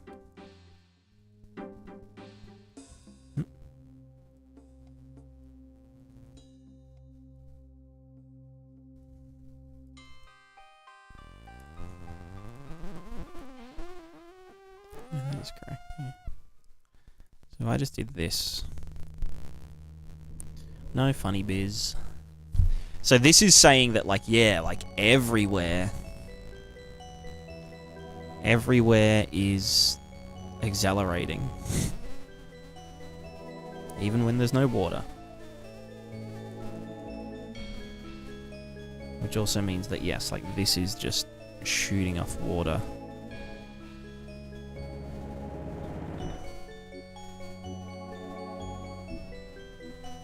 And that's why we get this weird build-up everywhere.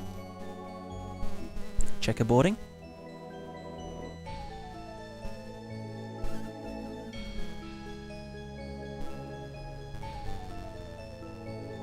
I wonder... Okay, one solution I had to the checkerboarding is to add a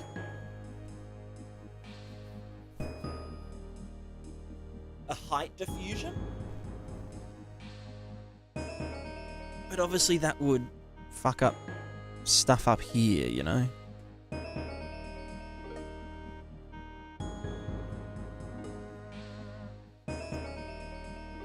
Let's try that. Let's try height diffusion.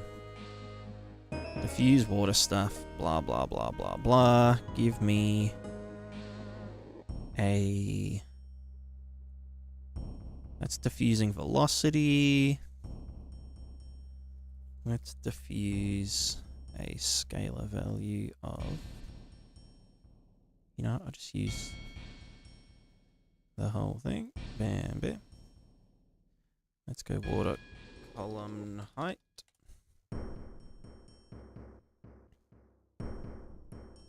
I mean, really, I should be... I mean, yeah, this probably isn't going to be a good idea.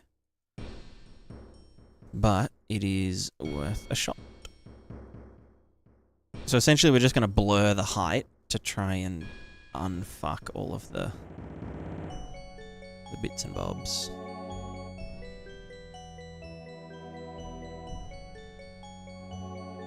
Can you, like, not do that for us?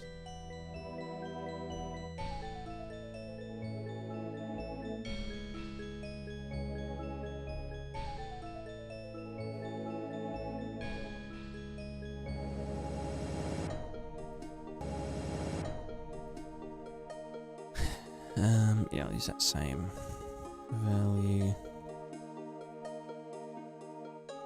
Oh, fuck off. Let's add these guys together.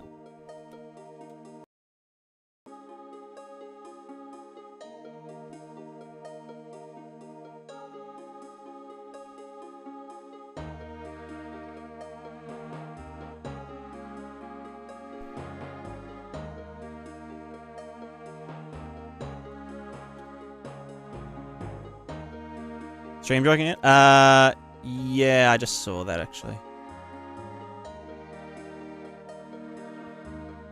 Oh, goddamn restream.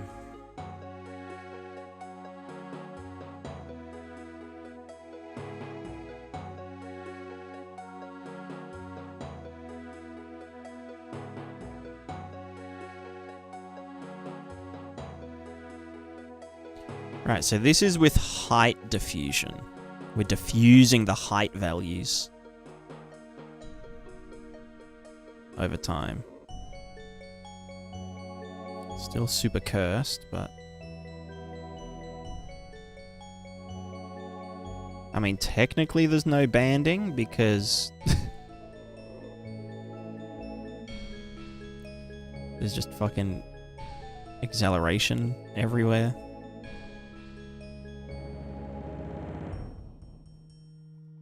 Let's try this now.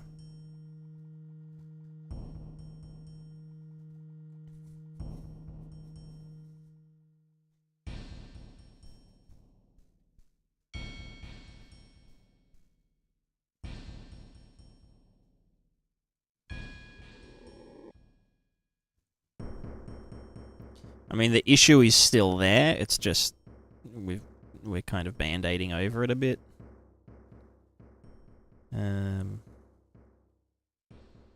Does look smoother.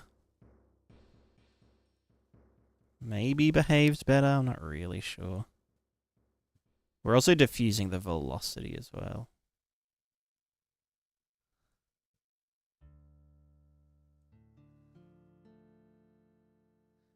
It's also just a lot less.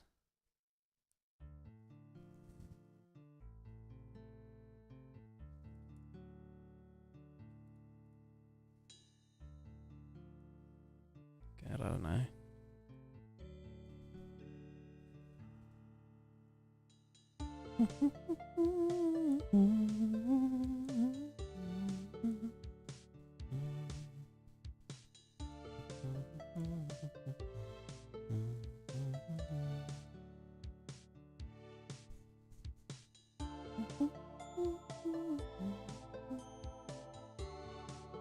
You simulate some water running down your throat? Great idea.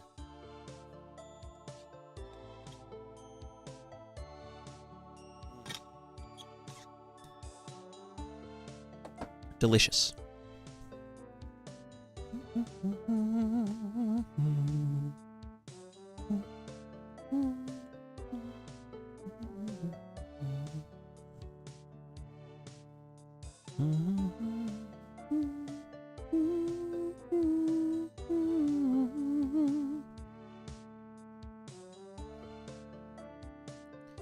Does oversample 5 pixels then only solve the middle one? Yes.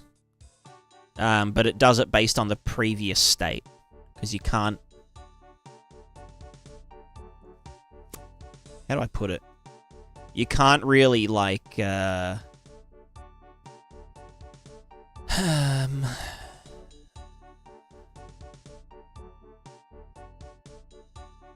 do I...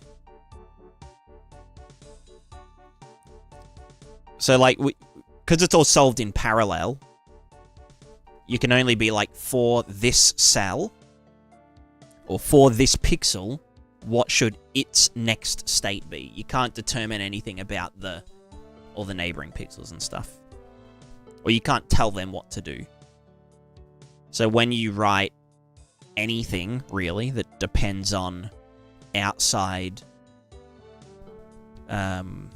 stuff,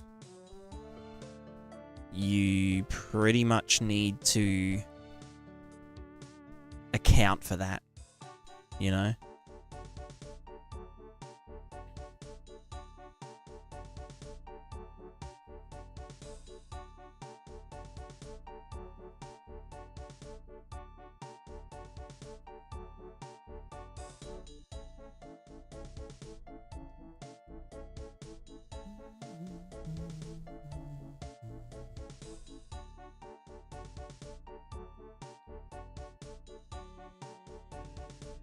Slowing down a lot.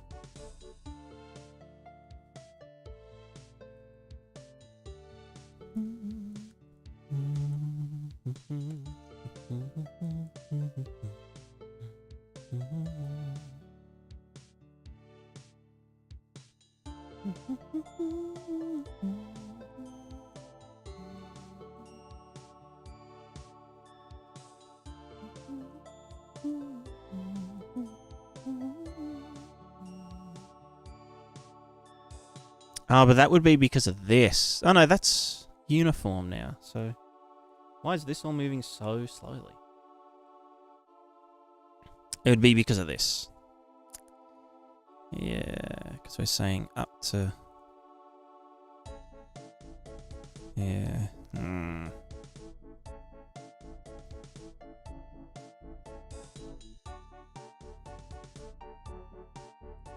So in essence, we are saying, hey, don't accelerate water that's really shallow. But it's more so that the really shallow water just isn't counting as at a slope. Oh, yes. Kind of fine now.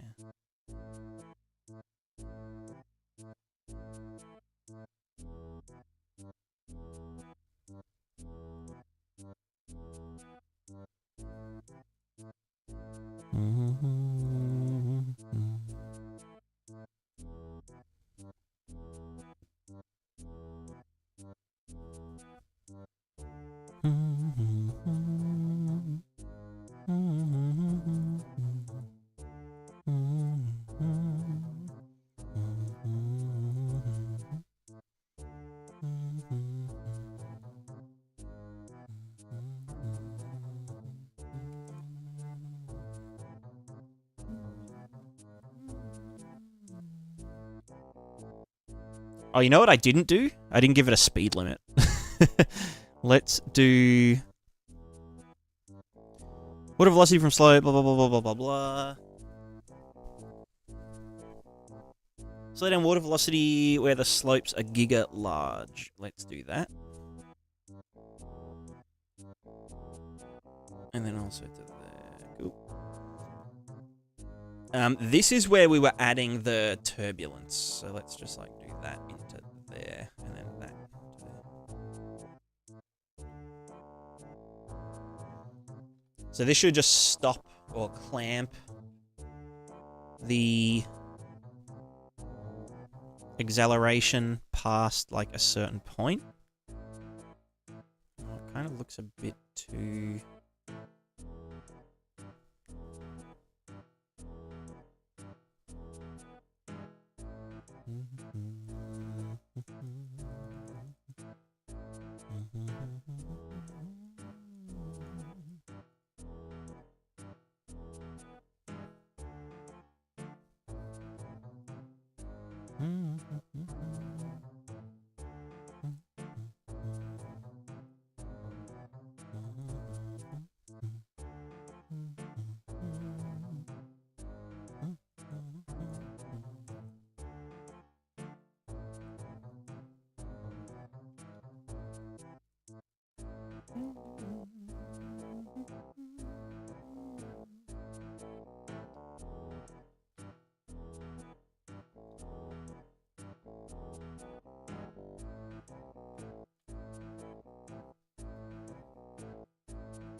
Yeah, that looks better.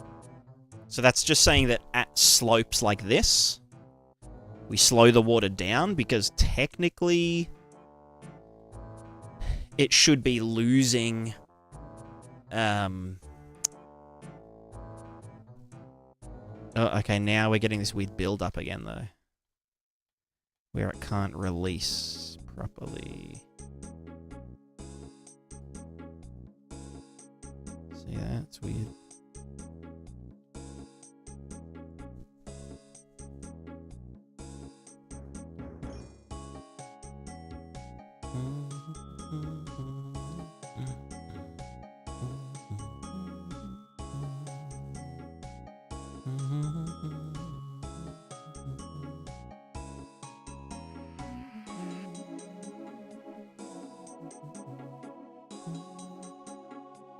Or should it be that it doesn't... that it slows it down? Or should it be just not accelerating it as much? I mean, that's what this clamp was going to be for.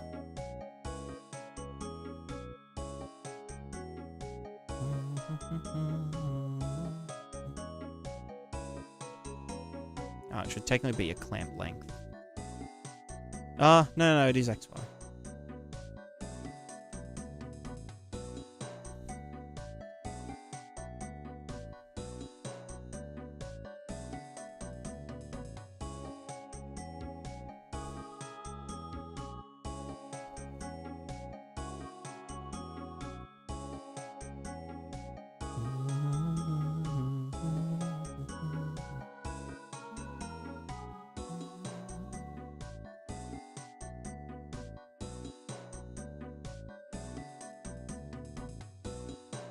So maybe both together?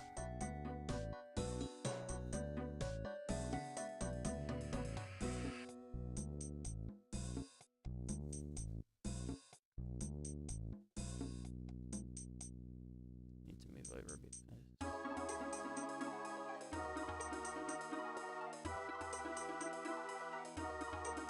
Both together's not too bad, and that shouldn't really affect the existing stuff.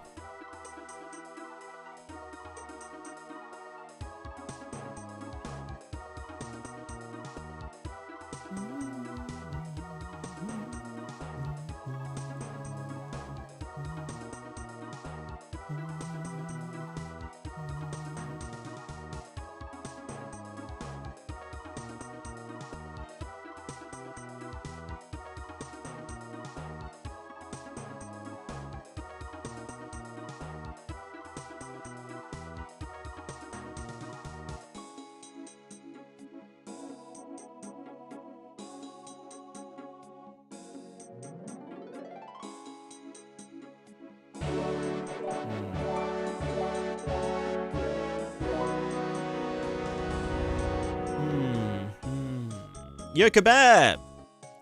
Long time no raid. How's it going? How's it Godowin?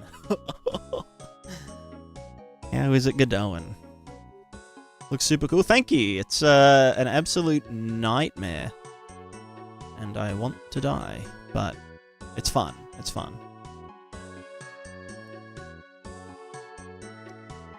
It's It's just, you know...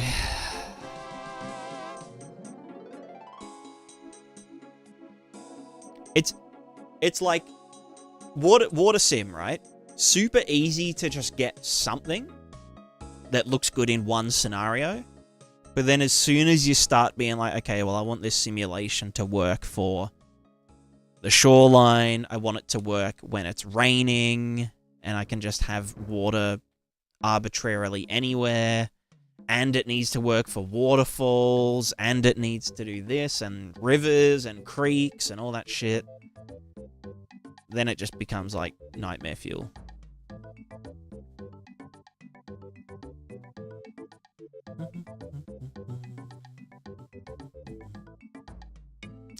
Yes, Amethyst. Exactly.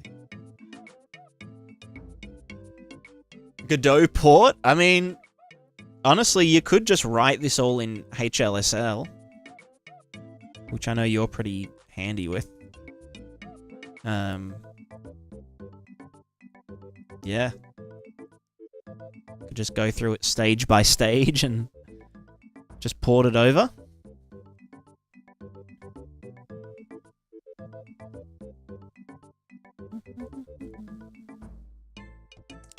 Okay, see these big humps? The big humps is why we don't want to use a hard clamp like this.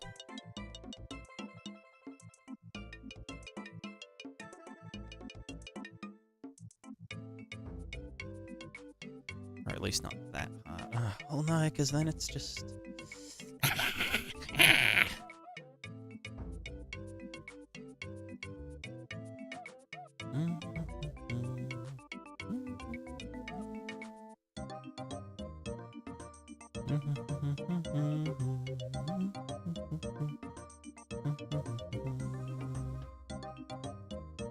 No, see, now we're still getting build-up. Because we've got so much water running into this one cell here. And then it can't figure out what the fuck to do with it. Because it's like, oh... It's like, oh yeah, I'm trying to accelerate, but it just can't.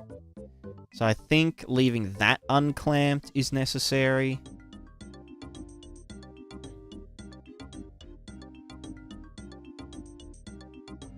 Because yeah, now we've got this just swooshing into there, doing its thing.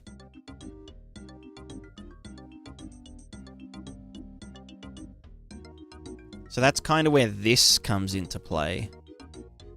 Slowing down the waterfall areas.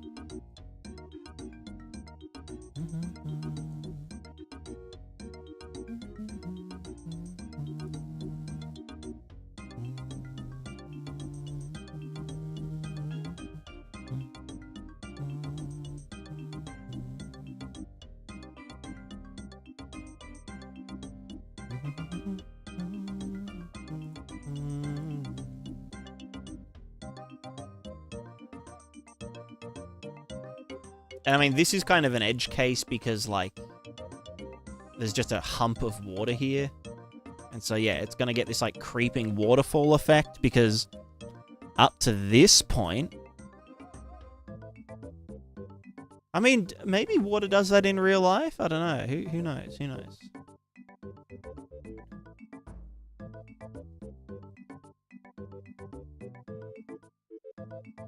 No, you got waterfall probably...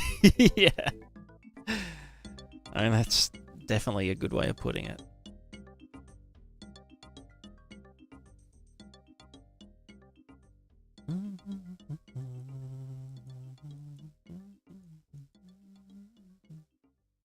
What are you working on now? I don't know. Just dicking around, honestly. Where's that weird... Where's this coming from, I wonder? That looks like a flow error. Or like there's too much. But it's only over... it shouldn't be too much. I mean, it's only when the sim starts. You know?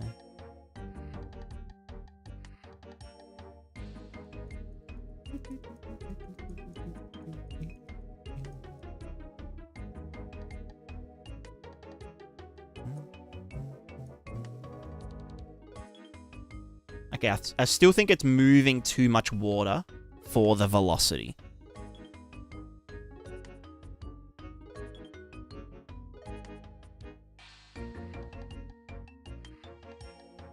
So maybe it does have to go down to almost 1/100th. But then the velocity should stay a bit better.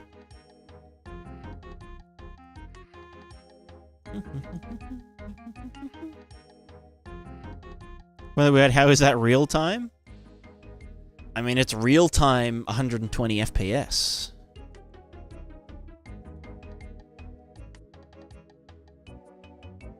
Real time meal time.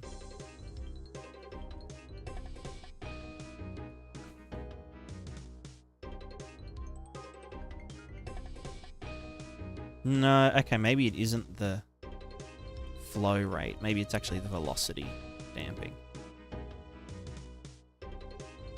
So maybe we go back up to 1/10 flow and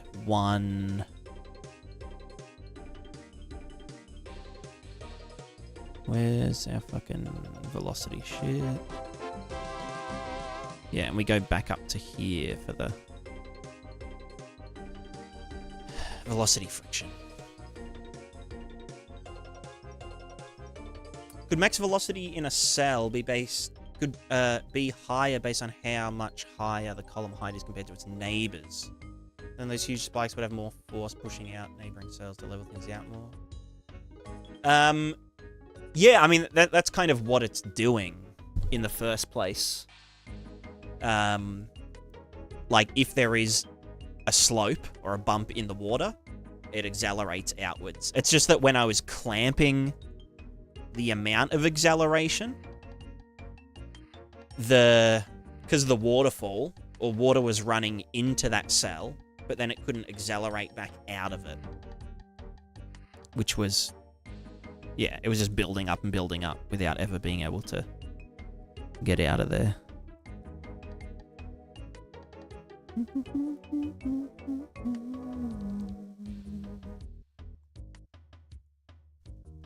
Where's my render target?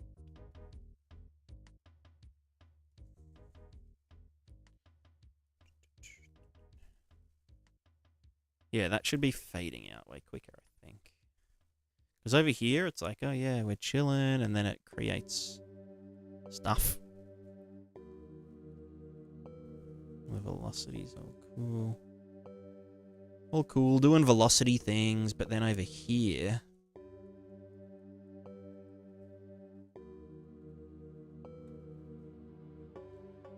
Yeah, as soon as it gets down to here, it should be...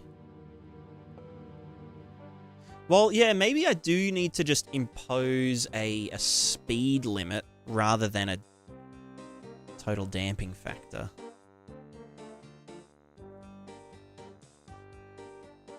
No, it should be damping. Let's just go back to here. Parrot 2. If I made the damping faster, on the shallower water.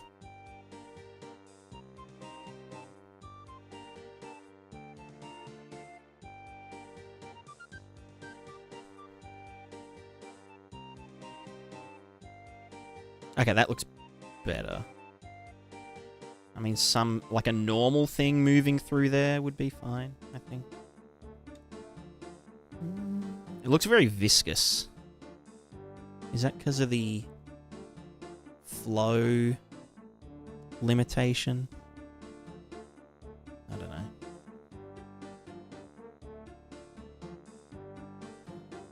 Alright, I'll be right back. One second.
Alright, I'm back.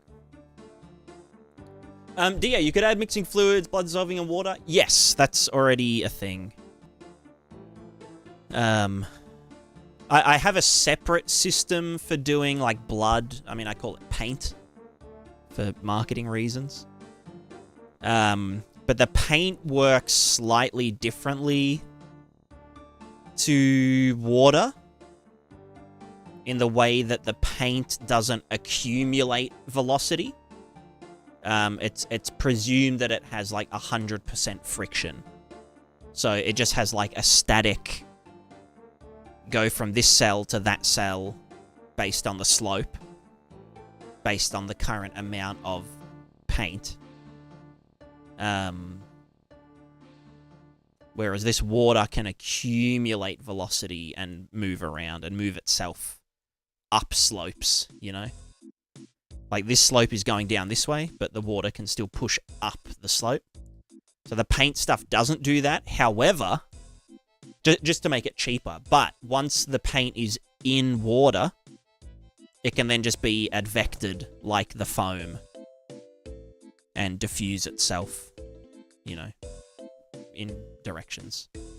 So yeah, the paint stuff in water is a thing. But first I just need to get the water not sucking ball. What's the best way to make audio for this? That would be to just each frame just sample random points around the listener. Like doing asynchronous GPU readback from a render target. So it's like a minimum of 1 frame behind, but you can essentially put in a request from the CPU to get the value from a render target at a point, and then the next loop around, get that value back onto the CPU. And then you could, yeah, just sample points everywhere, get the water velocity and the foam amount, and just like have like an averaged value over time and use that to do the audio.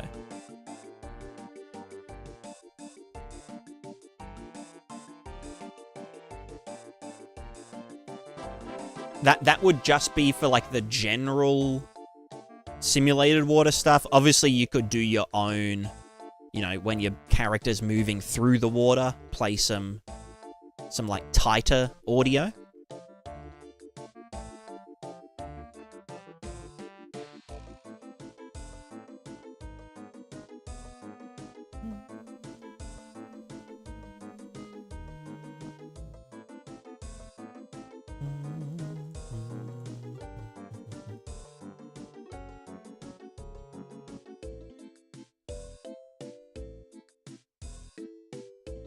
Yeah, I need to fix this bit with like the primed, not having to prime the simulation first, but yeah. Also, it seems like the foam is dissipating too quickly.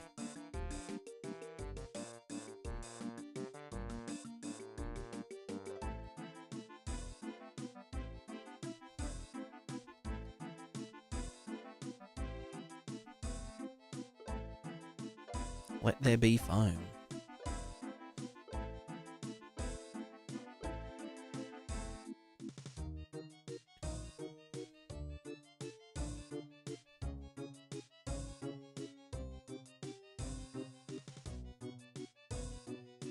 Okay, maybe that's a bit too much.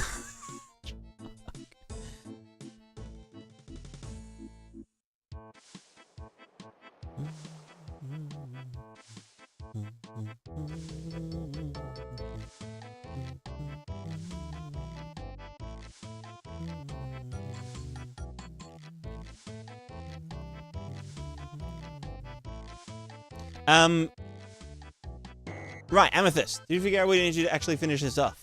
Well. Time for Notepad.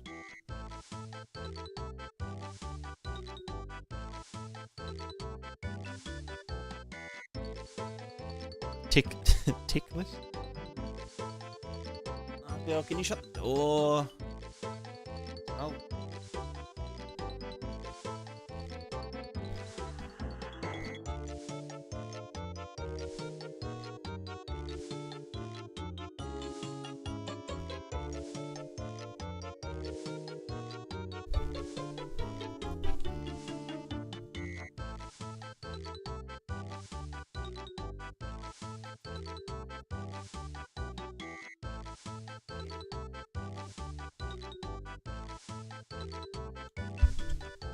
Yeah, yeah.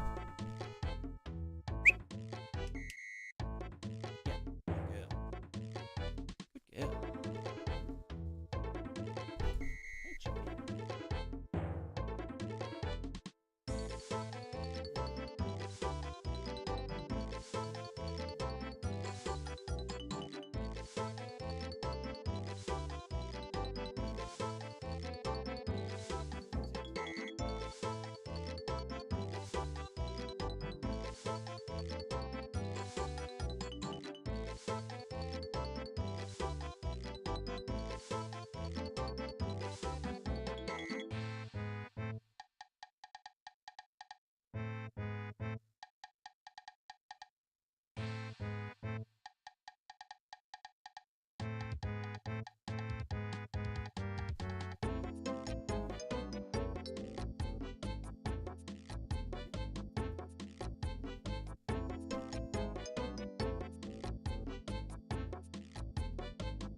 I also have a cat. Hell yeah. Which one?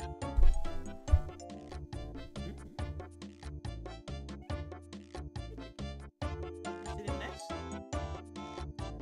What if I cross my legs? Porridge for dinner? Menace. Yeah. Bin? How's that look?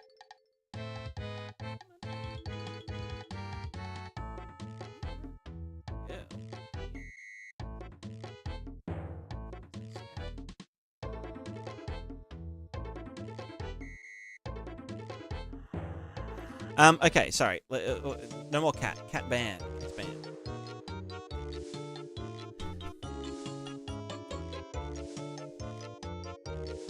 Alright, must do.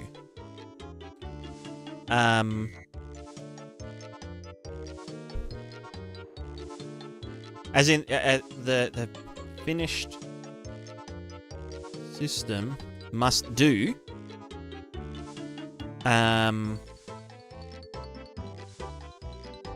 Shorelines. Must do.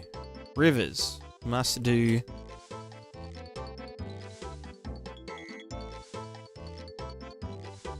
Well, handle waterfalls decently.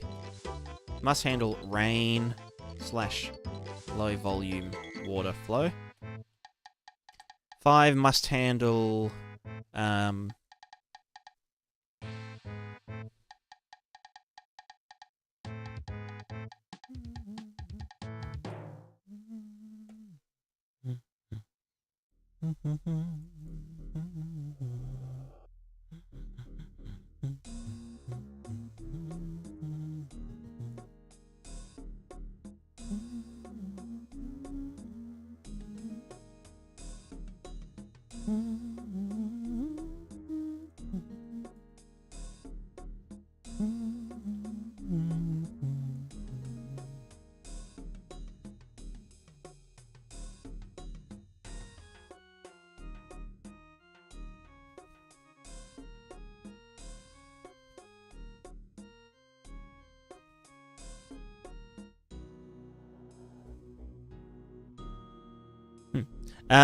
right. What else does it need to handle? I guess that's it. That's like the goal.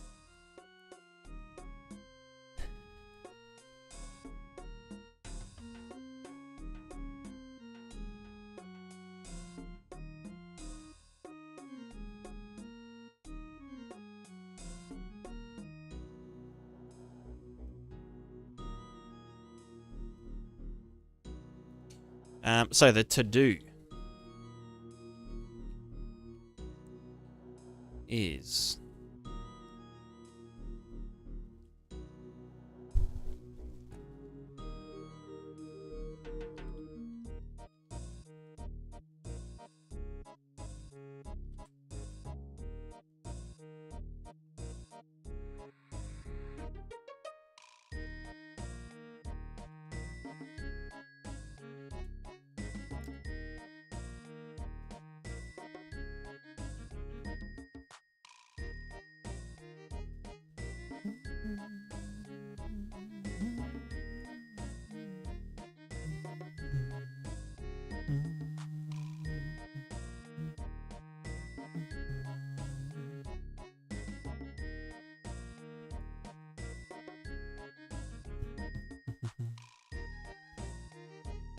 Want to make different components? Do you mean like a waterfall sim and a river sim and a ocean sim?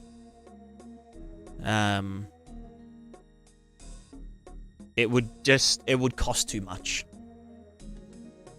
to do everything separately. It has to just be one neat little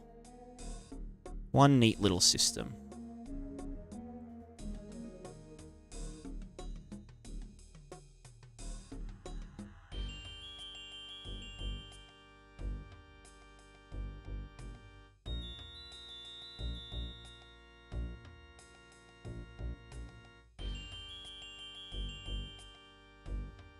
Alright, well, I think first things first, let's just get rid of this priming issue, which is just a problem with the render target writing stage. Oh, God. Jesus Christ.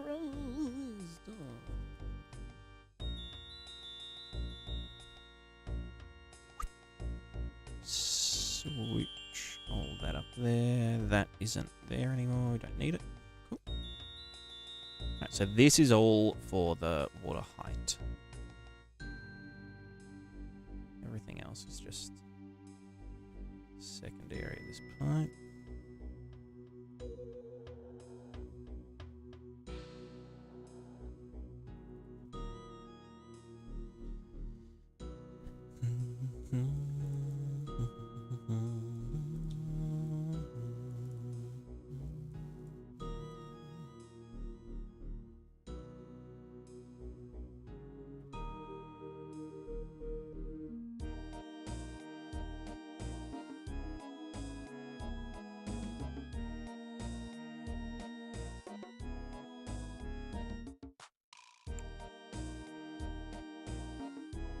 But yeah, turning it into multiple discrete simulations wouldn't really work because we operate it over the entire simulation space. I mean, for waterfalls and stuff, I could do kind of like what Fluid Ninja does, and do a like waterfall projection from this angle. But in order to be able to do that, we need to know where there is going to be waterfalls to begin with. Which I want this to kind of work with, you know, not everything. Like, obviously there has to be some intervention at some point. But I want it to work with, like, you know, like it should be able to just do this. Like if it's raining really hard, maybe it can do this. I don't know.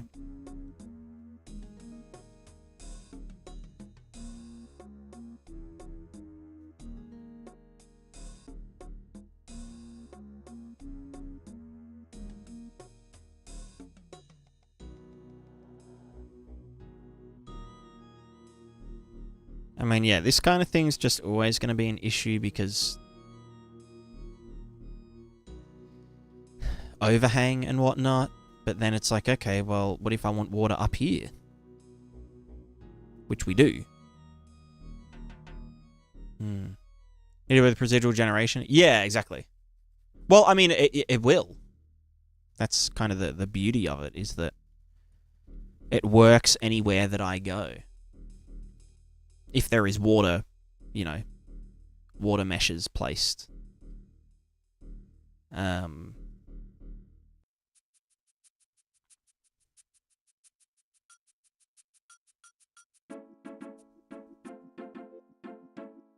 Is it not for where there is a drastic change in terrain height? Yeah, a potential for it, correct. And we can sense that within this simulation, which we are currently doing. And we can use that to spawn particles as well.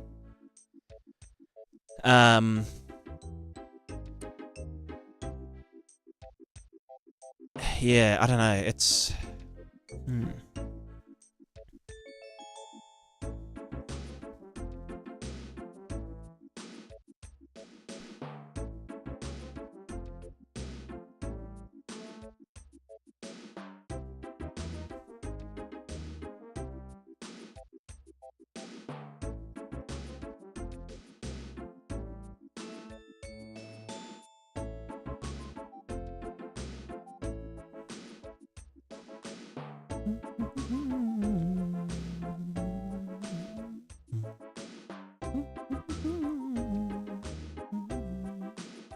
This is nice, that is staying... I think that's a good balance of... flow scaling. Maybe I should let it dip a tiny bit more. I don't know. I feel like that's draining too quickly now. Back to the thing.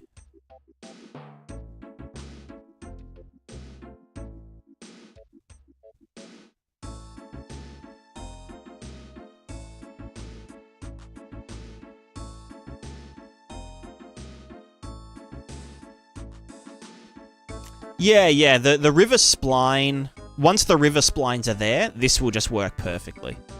There shouldn't be any issues with that. Although I am thinking of doing a... kind of like what Fluid Flux does with... like, for example, this bit here, right? It's doing this kind of shit. Looks really cool and whatever. But... with the... that's because of that fucking stuff.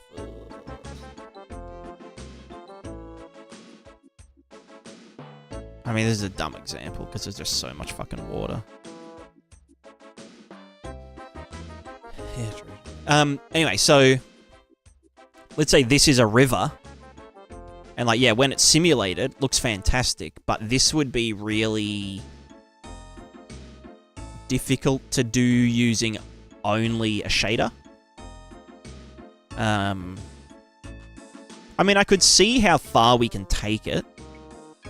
Like, if this was just a river spline, would this level of stuff, you know, from, like, a distance, obviously, like, from this far away, would that be achievable using only distance fields? Maybe. And then obviously when we move into it, you know, it becomes simulated from the edge.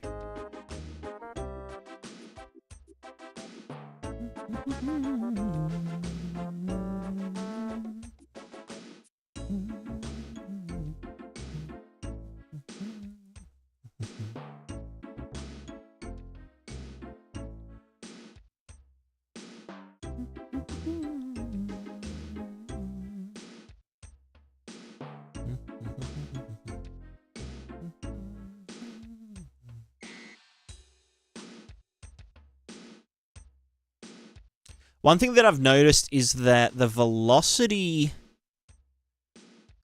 isn't damping at all. Which is because I'm not doing that lerp. Like, if we go to the edge lerps and we do the assistive lerp and whatever. So this is like lerping the simulation towards the desired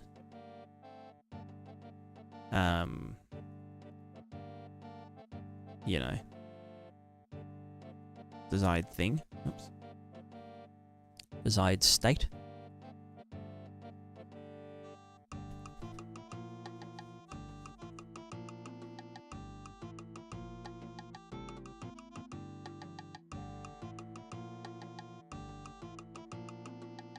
Which means that this is damping the velocity. Like when the water is supposed to be flat, it's damping the velocity. It's setting it down to 0. Although it shouldn't be doing that on surfaces and whatever. Well, actually, it shouldn't be doing it near these either. Like if I do it here, it should just never, the velocity should never really slow down to 0. Like, yeah, it's still moving, whereas here, it'll just go down to 0 very quickly. I think I need to do a,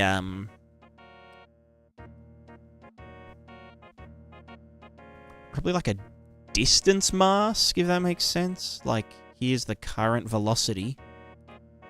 How far away is the current thing from being that thing? And then, you know. And then if it's close to it, stop lerping it. If it's further away, keep lerping it.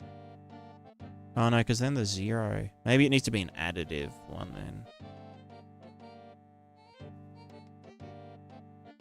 Like if it's going the wrong direction that the waves want it to go, then add velocity to it. I don't know. What's the next rabbit hole going to be after you finish on water stuff? Shit,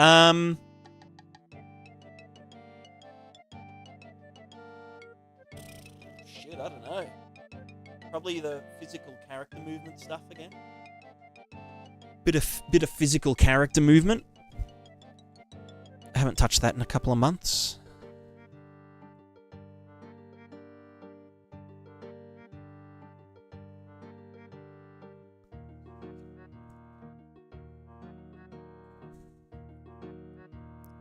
We'll be going back into this one.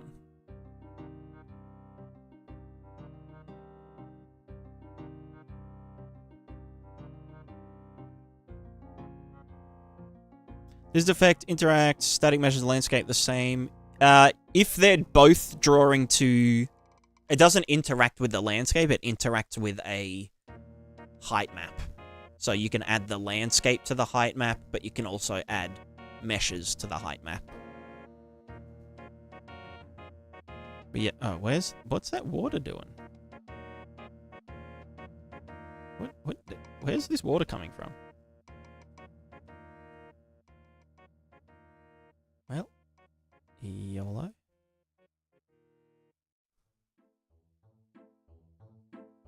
Why are we accelerating so slowly, I wonder?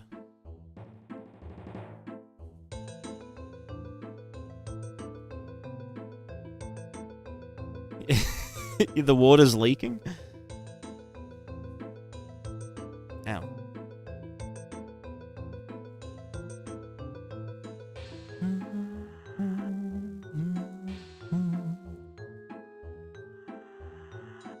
Oh, it's because of the water follow plane. That doesn't make sense.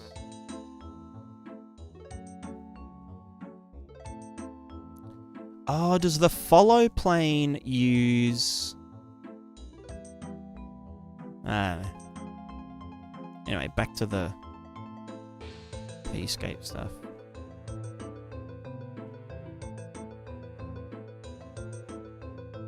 The more I look at your streams, the more cursed they become. Yeah. It do be like that. Very much.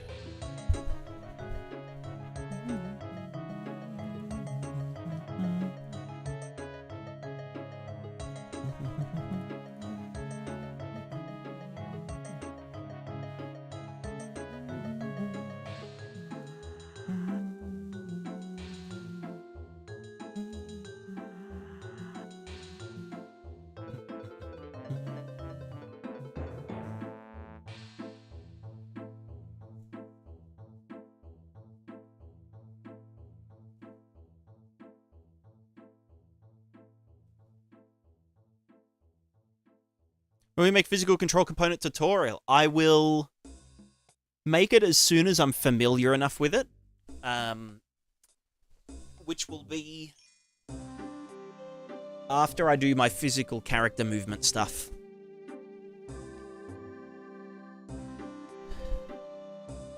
But yeah, I will be covering that at some point.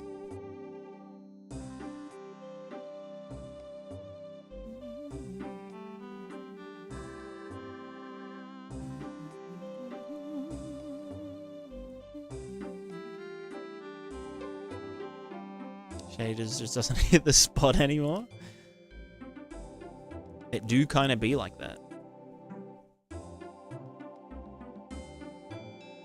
We simulate other fluids like magma or oil, or even better, we simulate gases. Let me show you something. I haven't touched this one in a little while.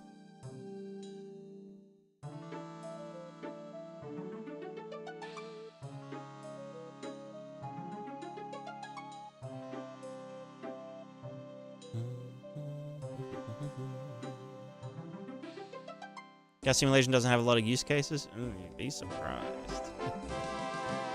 You'd be surprised. Well, okay, for fire, like for VFX, it can be useful. I remember there has to be a... This needs its thing, and then... Alright, check this out. I think it's running right now. Or do I have to click play? No, I don't think it works. No, it only works in editor right now.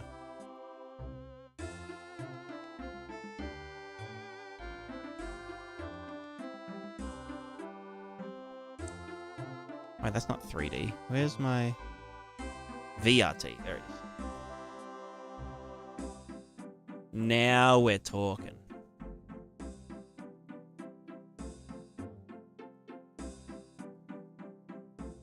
So this is a 3D gas sim. Wait, where's all my hydrology shit? Or is that just the... Right, that's the sea mist that I can't deal with. Yeah, so this is an experiment thing to do some pretty crazy weather simulation stuff. Because why not?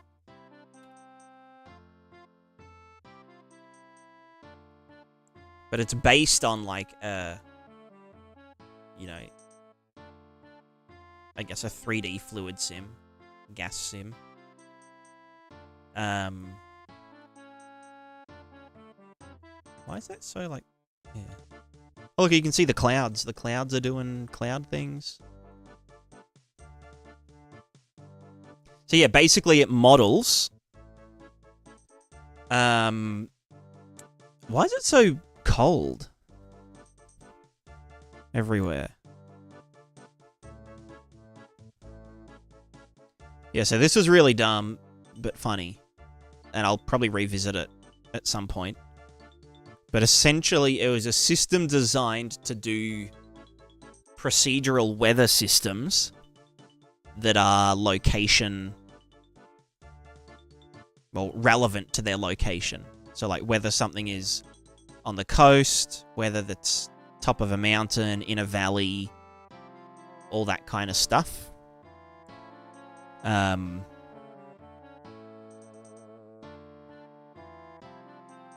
Yeah. It's pretty sick.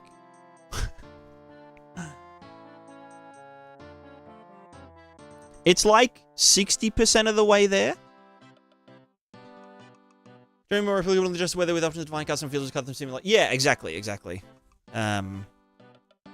So you could simulate like large-scale fire propagation, or you know, like a corruptive force or disease or something. I think more like sparse things like that I'd probably do on the CPU and advect that like on the CPU, so it's like sparse data. So like, oh, there's a fire here, and now it's in this coordinate with this value, and then this coordinate with that value. Because like, we don't have to have like an empty, you know, oh, what's the fire level over here? Oh, it's 0. And let's iterate that for every cell on the thing. But for more global things like humidity, condensation, precipitation, temperature, snow coverage, all that kind of stuff.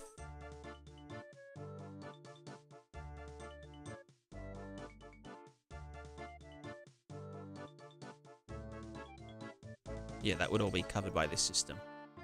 And then the system itself wouldn't be... I mean, currently I've got it updating every frame, like a psychopath. But obviously it wouldn't need to run every single frame, because this is on like a global scale. Like, this is the size of a town. And like a human person would be, you know, this big. So it's on like the... it's on the scale of like 100 meters per cell.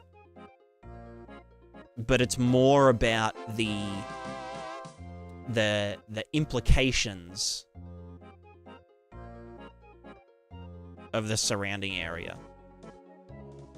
So like, if I'm at the top of a mountain, or you know, if the wind tends to blow from this direction, and it would mean that over this side there would be more rainfall, and over this side there would be less rainfall. So this would probably be a desert area, and this would be more lush and whatnot. God, it's kicking up a lot of fog.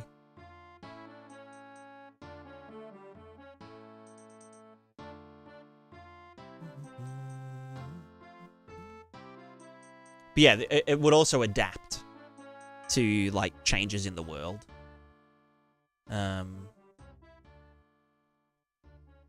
And work with like any given starting condition. At least that's the idea. So like, if something blew up this entire mountain, or this whole mountain just decided, hey, I'm yeeting myself up into the air, and then there was a big crater, then, you know, all of a sudden that desert, it's going to start getting rain, because there's nothing pushing the clouds up to, you know, make them drop rain over this side.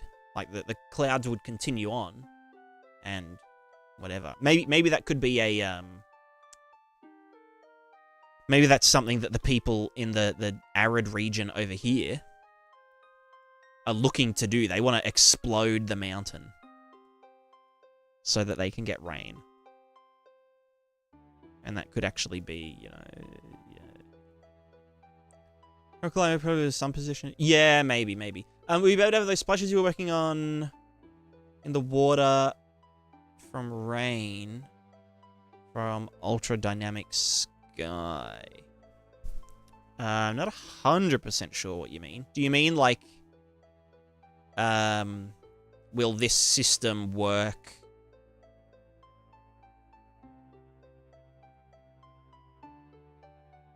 Like this kind of stuff? Like if ultra dynamic sky doesn't do any render targets, does it? I know that it has like a rain material function. But I don't think it does.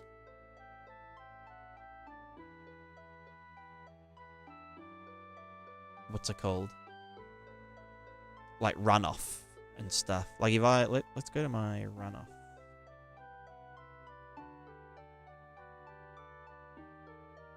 We would be able to have those splashes you were working on in the water from rain. I'm still not 100% sure what the question is.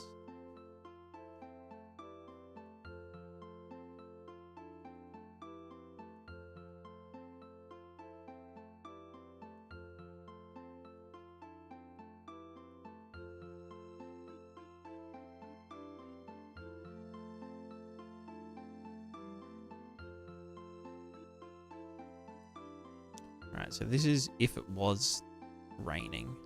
This is how our water would be looking. Not too bad. It's going very fast. I mean, that's pretty heavy though.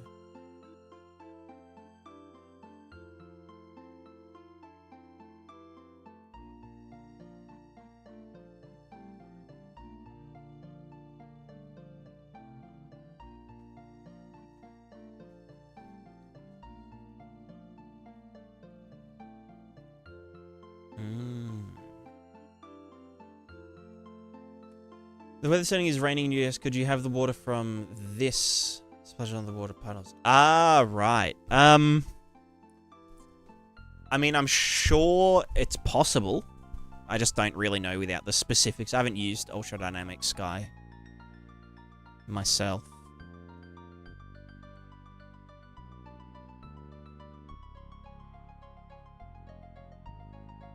But yeah, this system's supposed to be very open-ended. This.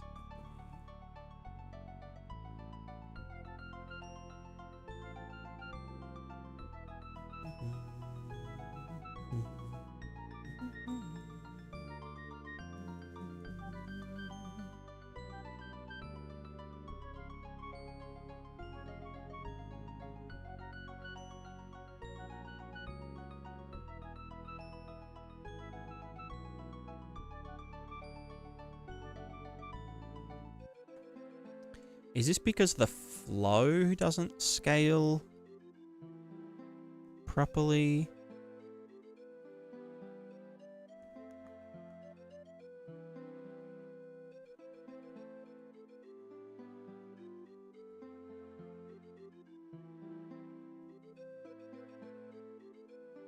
Yeah, I mean, there shouldn't be any reason it can't combine with Ultra Dynamic Sky. Oh, why am I recording? Did the cat step on the... Got a 12-minute clip. Fantastic. Yeah, I mean, Ultra Dynamic Sky is basically just some material functions and like a weather manager system. Right?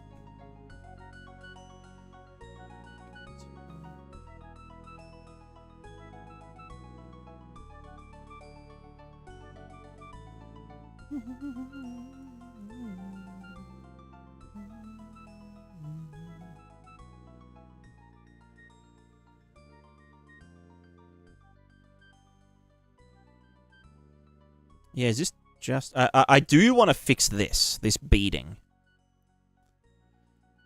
Why is it beading up? It looks like it's moving one cell per frame, so that just means that the flow scaling...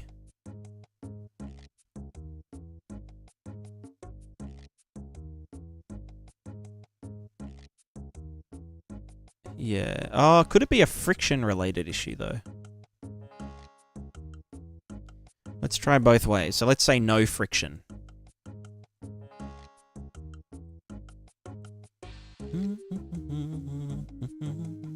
Okay, so without any friction, we still get this stuff. It just goes in fucking every direction.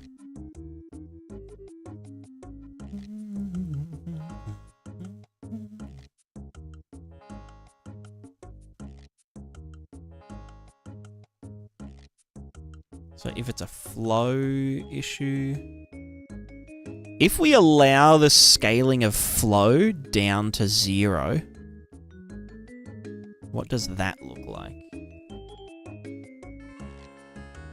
So if there is no water... Yeah, okay, so maybe it is the flow scaling that's causing the beading?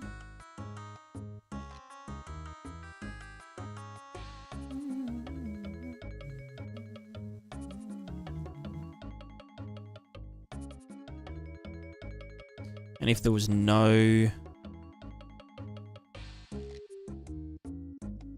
If there was no scaling, no flow scaling, then we get this. Oh, you know what? It could be because we're clamping it.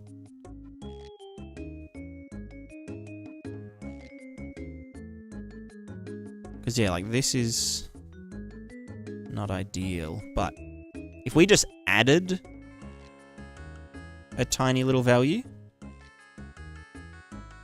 instead of, you know.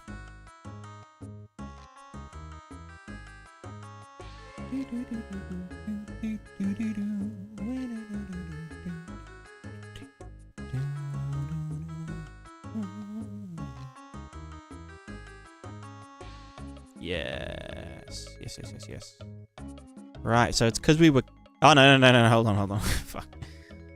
No, that wasn't it. Let's see, please. You bitch! Okay, so it's because we have a difference, like a feedback loop, right? Of like the flow over here is really low or slow, so the water behind it builds up in front. Does that...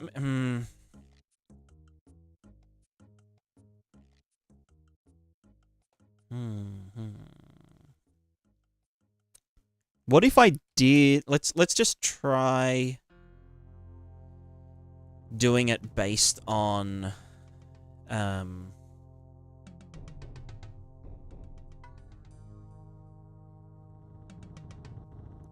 know what, let me just add a bigger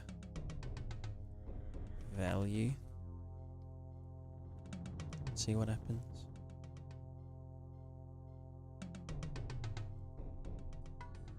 Okay, so if I pump it up to 1/10 the flow rate, then it's fine.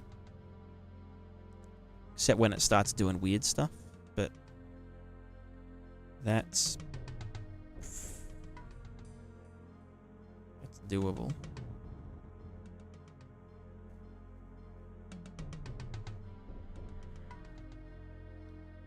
Yeah. Yeah.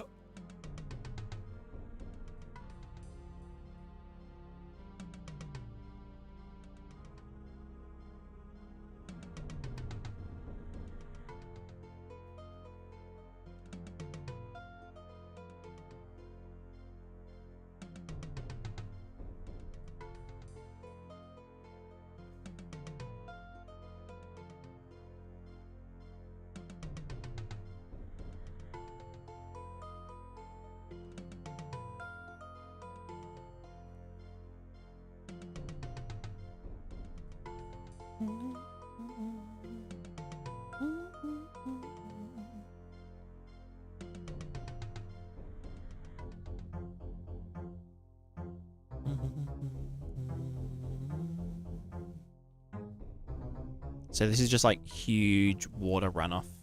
Well, now there's a thing. I mean, that looks decent, yeah. Again, there's this stuff here. Is this a result of flow scaling? Let's just try without it one more time.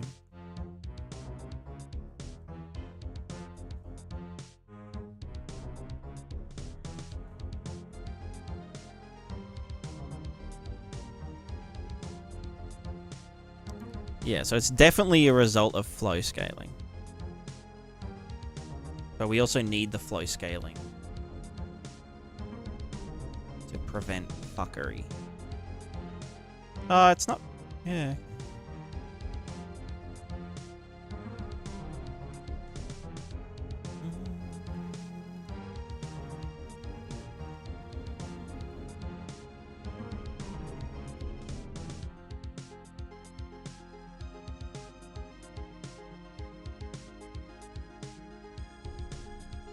Yeah, so that's why these ripples happen. I mean, they don't look bad or anything. Like, it's not that far. The other option would be to... Because, yeah, like, we don't want shallow water to just, like, zoom, you know? It should kind of meander. And have a bit of viscosity. At least a bit more. I mean, if I pump that up to, like, half, so we say at halfway do the thing.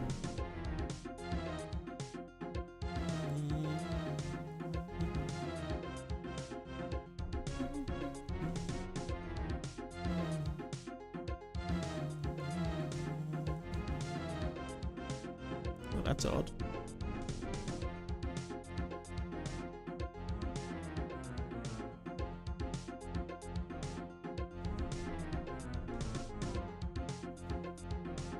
Yeah, the reason we have the flow scaling is so that the shore waves don't just like...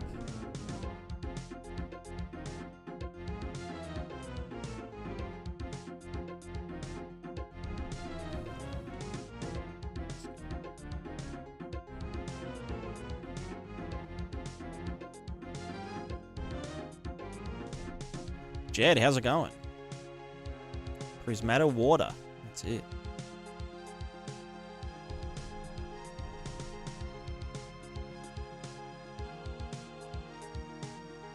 Alright, so shoreline, blah, blah, blah, blah, blah. Yeah, we want the water to go up, but not to just kind of disappear itself. We want it to stick around a bit longer. Which now, it's currently, yeah, too fast.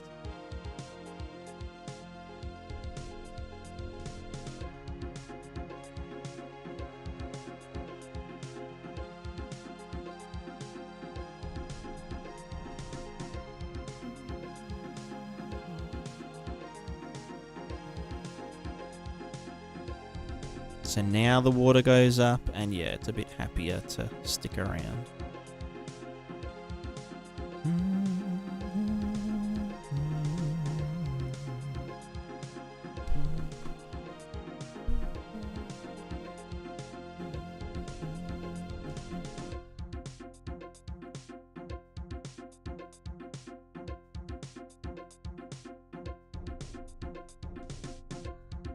It's probably a bit too much friction, honestly, but...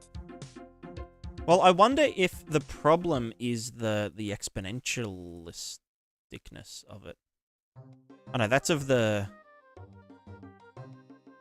That's of the friction. I meant the actual scaling here. What if that wasn't exponential?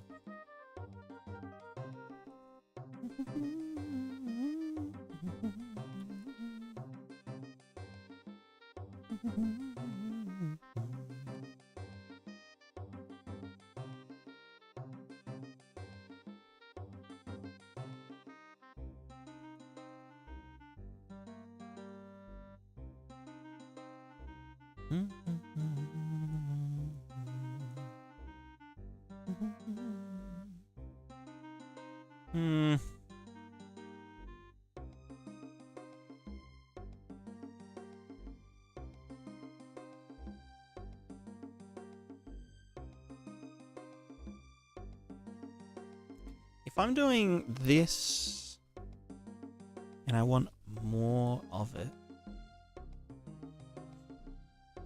I mean, slow it down. Maybe just get rid of the exponent there.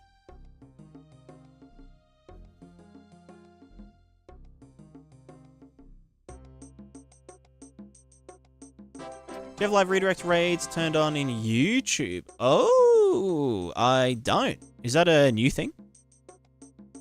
I remember you were talking about something like that the other day.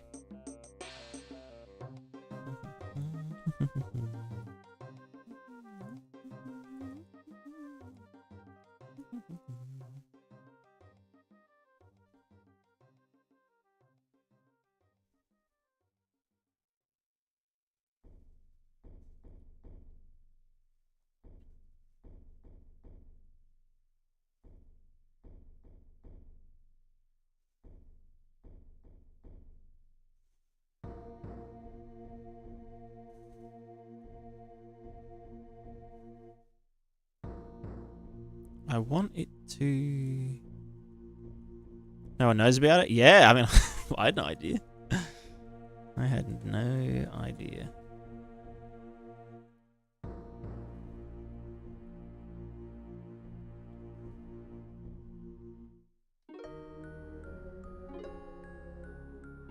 Ah, right, right.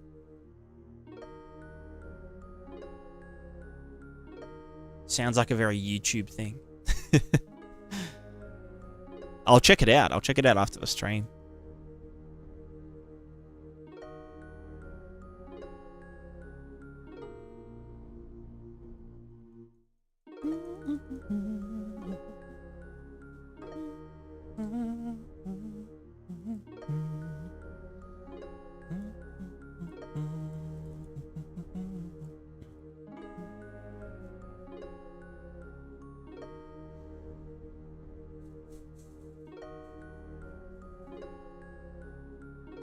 Alright, let's fix that other issue that we had, which was down in this land. Deciding the height of the water.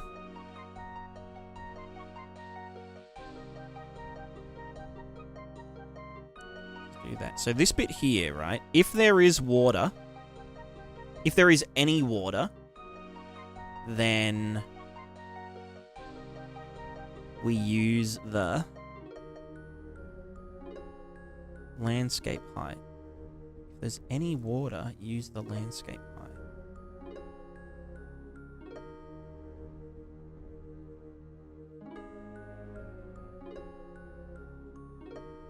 Like that.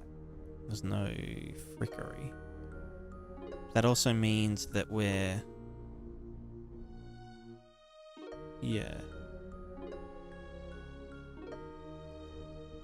But this runs into the issue of the stretchy boy, like this. So if there was no water here, we would want to not do this. Well, ideally we would just be like, don't draw this to the fucking thingo, dickhead. But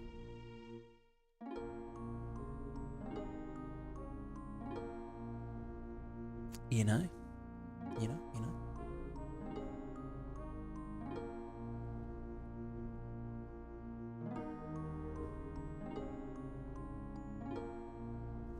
And so now it's saying if there's no water, then fall back to the water RVT height.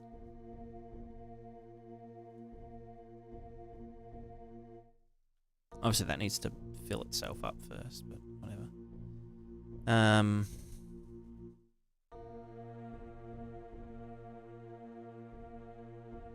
Oops.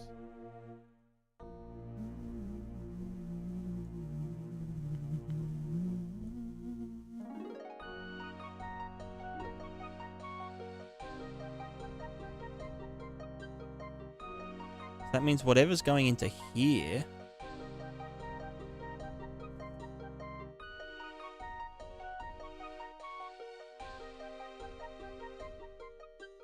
Yeah, so all this weird shit here, that's 0 water. That's the default position. So that's what this is doing when it's at A. And at A, we are then just using the water RVT height.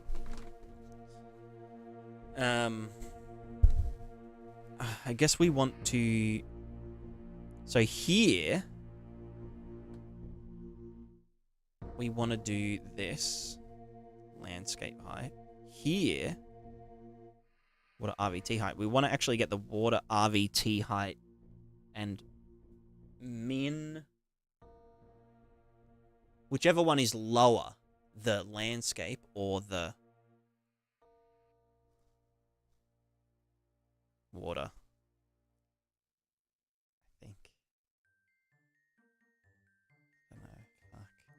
Or maybe it should be max, whichever one is higher.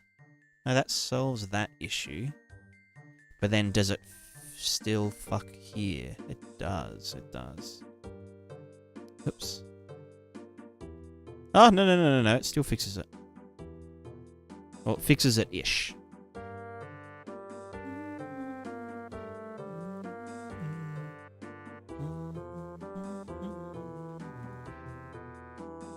So now, even though the water is supposed to be up to here, if there's no water simulating there, then it will still be happy. Now, what happens if we...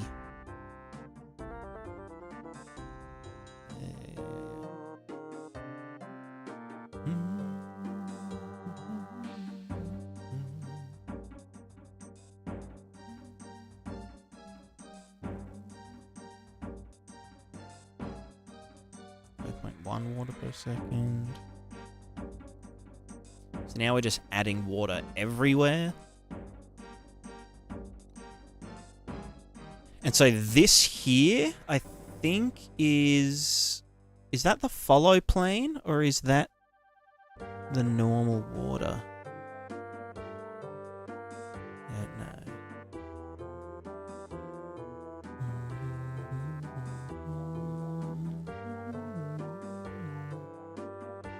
That's actual water, but all this here will be... This is all the follow plane. The one that follows us around. Which is why it looks so fucked up. Because it's like... It's everywhere. It's everywhere, but also nowhere. Right, and so it's really sharp because it's going down to the simulation bottom. Apologies for the flashing. So that's where this was supposed to come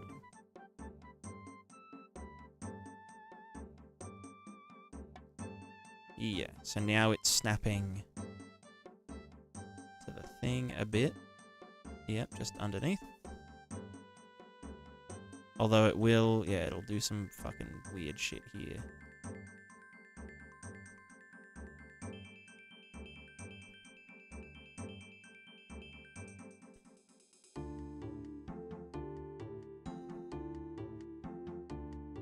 So this is the follow water. This is the one that follows us around. Yeah, it's going to do weird stuff.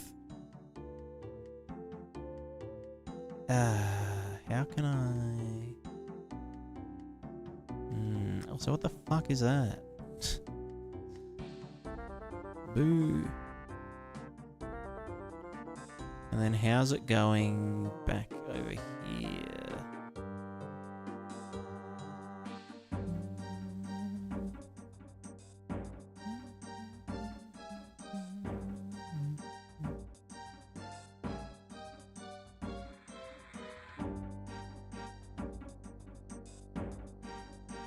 Right, that's because of the rain.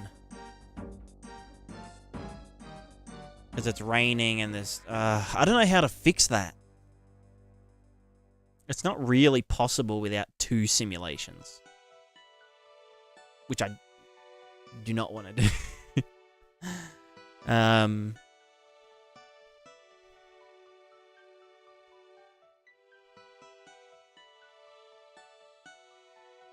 Unless...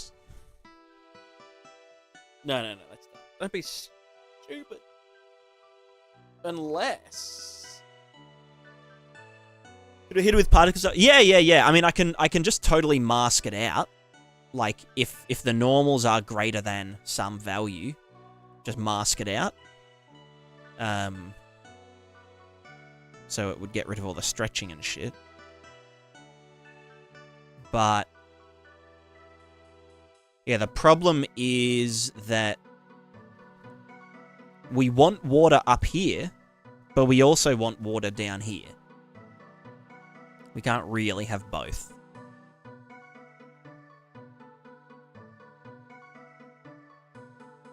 Unless you were, like, being smart about things. Because, like, this is only here because of overhang, right? As soon as this... mesh, let me set it to movable so we can do it in dude.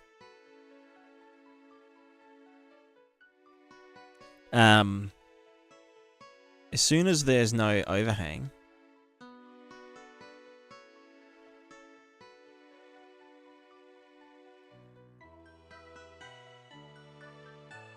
like, yeah, this is overhang, looks dumb, it's doing dumb stuff. But it's because we want water up on top of it that we need the mesh to kind of yeet upwards.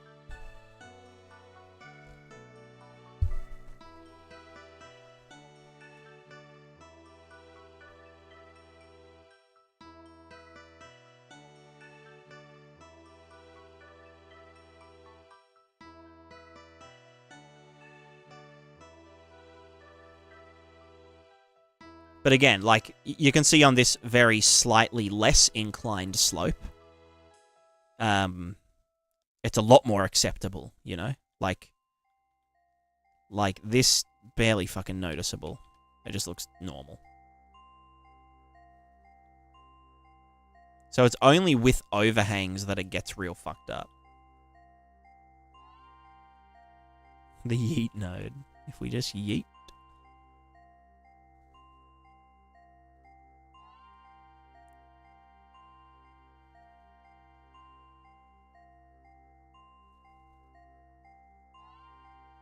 And again, like this here wouldn't be a problem because I can just use distance fields to do like velocity rejection. So just set the velocity in here to 0. And that will allow like the interaction and the waves crashing. You know, like if a wave does this, it can still crash against it and come back out. But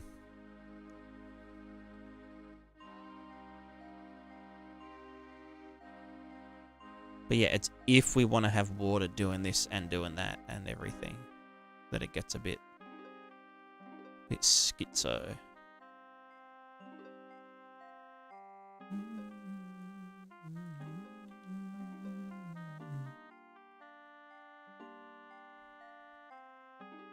So yeah, I don't really know what to do. The easiest thing would be to just, like, cull it. Just, like, get rid of it. And...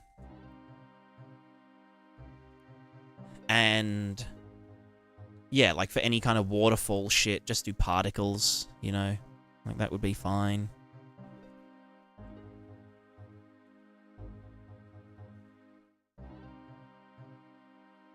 The other option for stuff like that... well, I mean, yeah, like, this looks fine, also. Like, the water going down here and, like, just scooting down, whatever. Like, that looks fine. It's just the really steep slopes where we still want water up here, because we want water to be able to go like this. And to yeet down. But also... you know what I'm saying?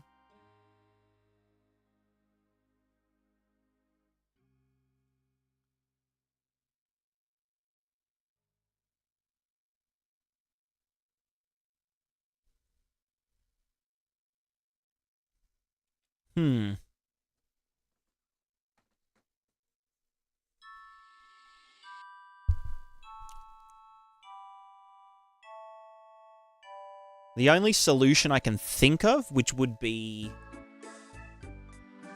more expensive, is to have 2 sets of water column height. This is real plus word normal is not smart enough. I mean, that's pretty much it, but there's just, like, gaps where, like, yeah, we want water up here, but also down here. So we need 2 layers of water. No, it's not the resolution. It's the fact that there is water. There's water here, but there's also water up here. A small amount of water, mind you. I've just got it set so it's raining constantly. And so, like, up here, it's like, okay, yeah, it's raining a tiny bit. So there's a tiny bit of water dropping down. Therefore, the water... you know, the water height is up here, and it has to yeet up like that.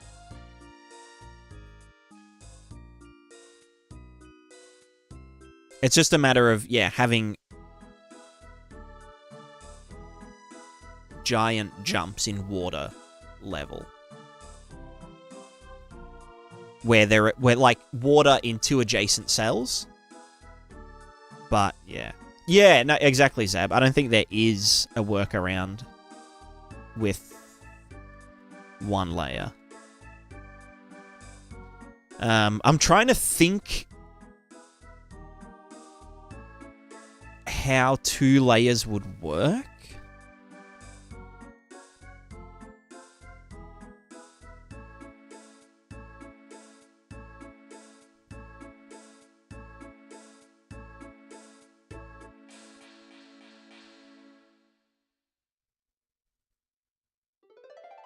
But I'm just not seeing it.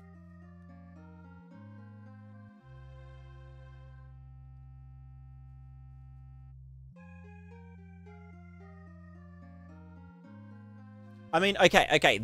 There is a solution that I haven't gone through yet, and that is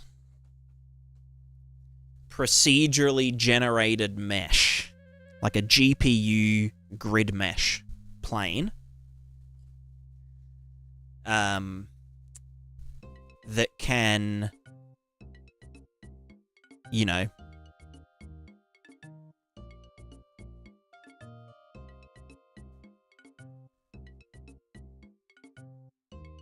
well, I'd have to, yeah, like if it could say, oh my god, there's like a really big, there's a really big steep cliff here. So let's do a kind of edge blur. Like, let's take, almost like a distance field. Let's take the edge values before this and yeet them this way a few steps. Or even just do like a box blur or something. So do that for this plane, this mesh, but then for the one up here, it could handle the overhanging stuff. So from the simulation's point of view, there's just water here and then water up here. But from the mesh, the mesh makes it look like this water is still going up to the edge of the cliff, you know? So I recommend the overhangs at odd angles. Well, another thing I could do is use distance fields to, yeah, like snap this over to here.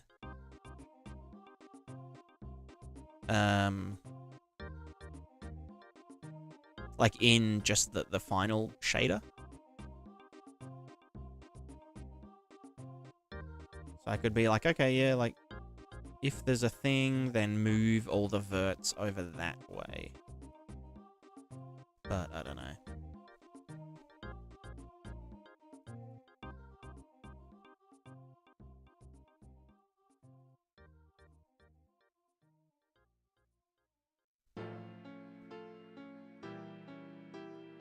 I think the best thing to do would be to just design levels with the limitation in mind.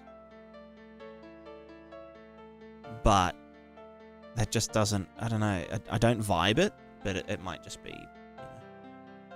We'll be able to interact if it would be a generated mesh on GPU only. Yeah. Yeah, I mean, currently we're not colliding with anything. If we want to, you know, put particles here or see if our character is in water, we need to read from the render target height map asynchronously.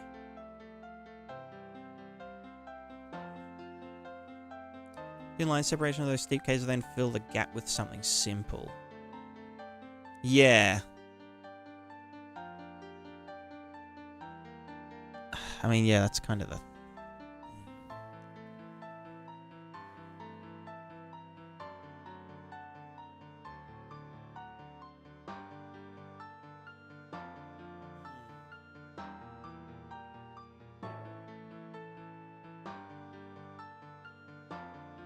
Because I think part of this limitation is that I'm using just like planes, right? Like I'm just using meshes with a lot of verts and snapping it up to where the water is supposed to be, you know? And so obviously, yeah, once this happens, there's like nothing we can do.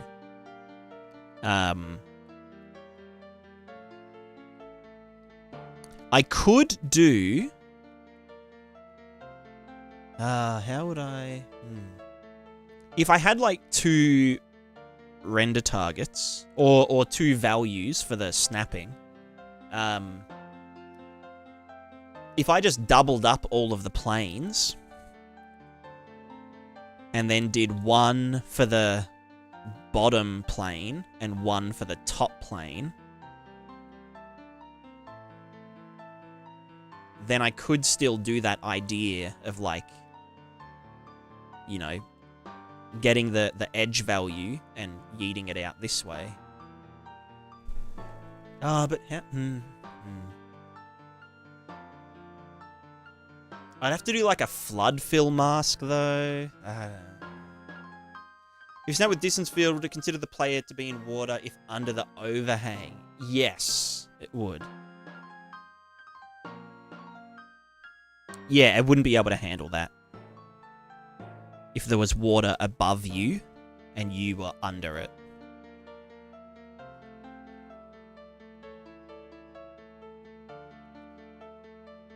I think the only real solution is to just not have super overhangy stuff that... You know what I mean? To just not do overhangs. Just ban them. Overhangs are banned. Or at least overhangs that are drawing to the landscape RVT, you know?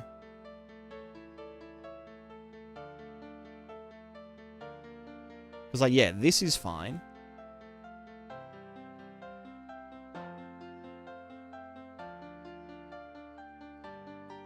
And, like, if I was just like, oh, yeah, let's, like, get this part and just, like, truncate, you know, not draw this mesh to the RVT, but still draw these ones to the RVT, then it would still work. But... Synergy to see and fade it out. Well, the problem with fading it out is that we would then have a hole here. You know?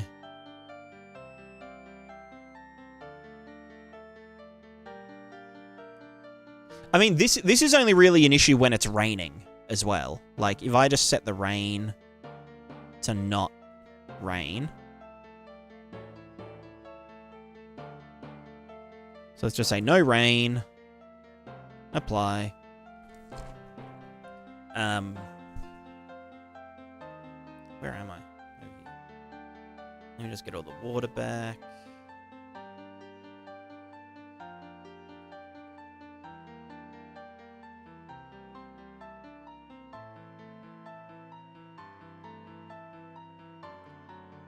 Alright. Oh, the fucking controller on this thing is silly.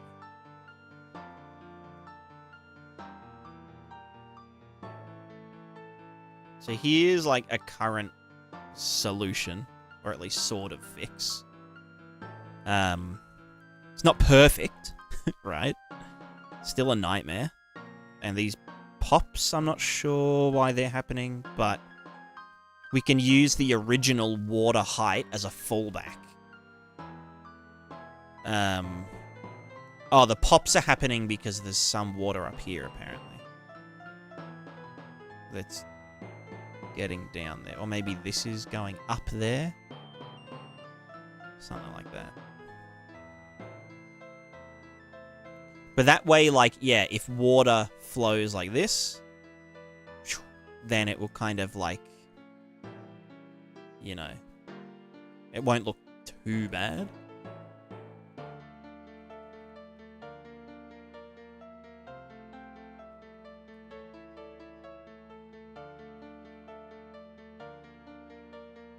Like, that looks okay. Like, when it's falling down here, and then it stops, and then kind of chills out. One thing I was doing, actually, was somewhere in here. I think it was this, where I gave it, like, a minimum threshold before it would do the thing. Like, you know, there's only water past this number. And that obviously helps with, like, the little spikes to some degree, but I don't know.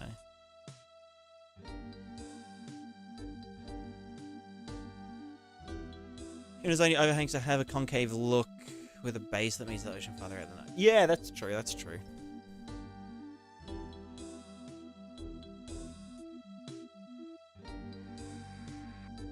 Main issue is just the foam stretching might be fine if the color becomes clear at extreme angle. Yeah, that's another good point. If I just made it not opaque. But I think one of the main issues is like this here. Well, this, but also, I don't know. There's a few issues that I'm just not sure how to solve.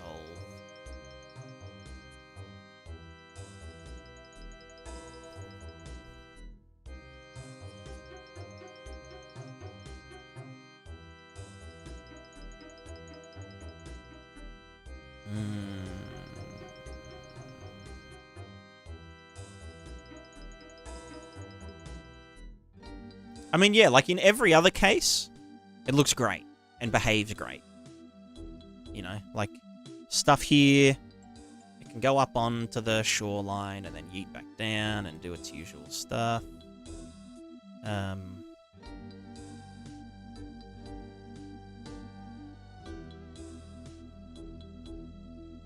whatnot. Did I turn the... No, it's still friction. Yeah, it's just the other stuff. It's just the slopes, slopey thingers. Big slopes. Or steep, or overhangs, I guess, is the only thing. Right, I really need to pee. So, BRB.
I'm back. I want to see what I made yesterday. Some shader magic. Yeah, chuck it in the chat.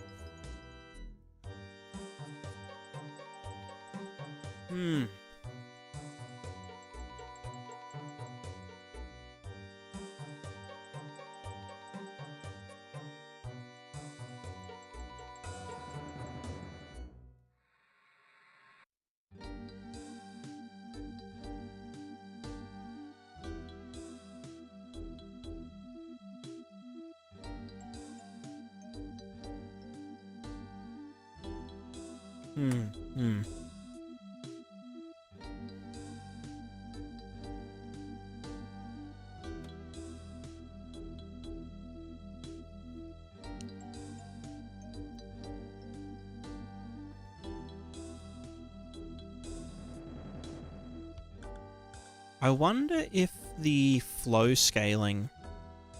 No, because we don't care about it.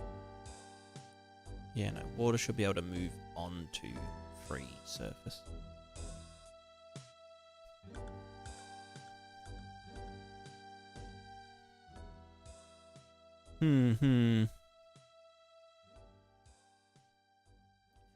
Well, I mean, it looks fine.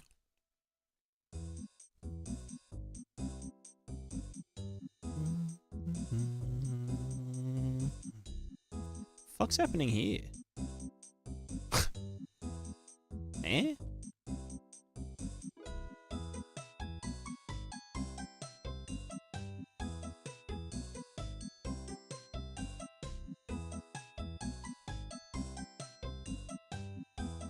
Oh, is that defaulting to the simulation Z? That's funny as.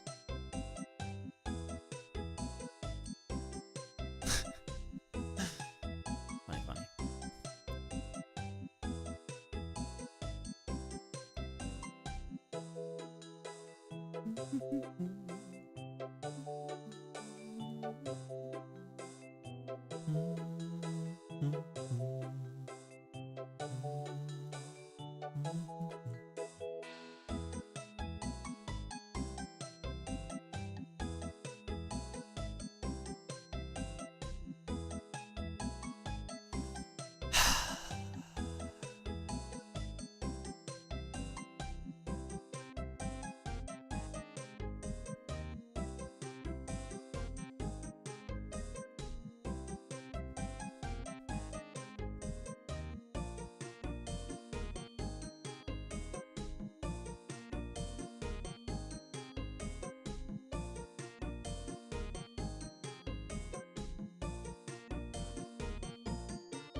Alright, I can still draw velocity where there isn't water, which is funny. Shouldn't be a thing.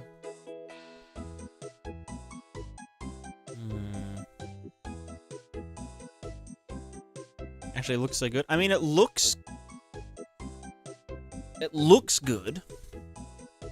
And it behaves good in specific situations. But then in others, and like, again, I still don't know why it is doing weird stuff here.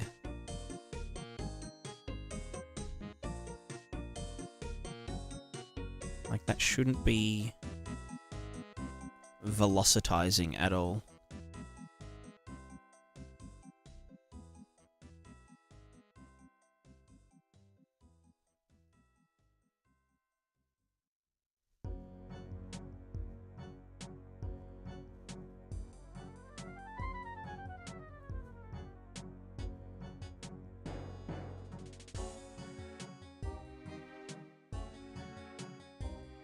Like, this should be fine, doing it like this. Like, is there water here at all?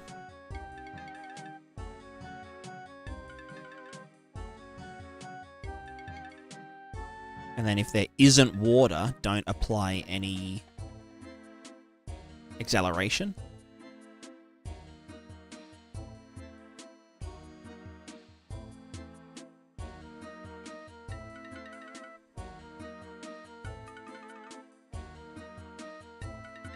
But it also means that the water just keeps going and going.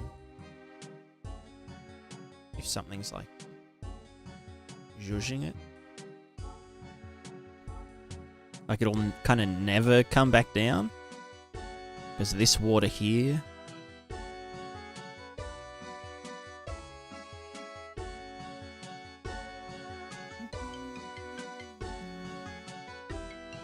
I mean, it's not too bad actually. And it does fix the issue.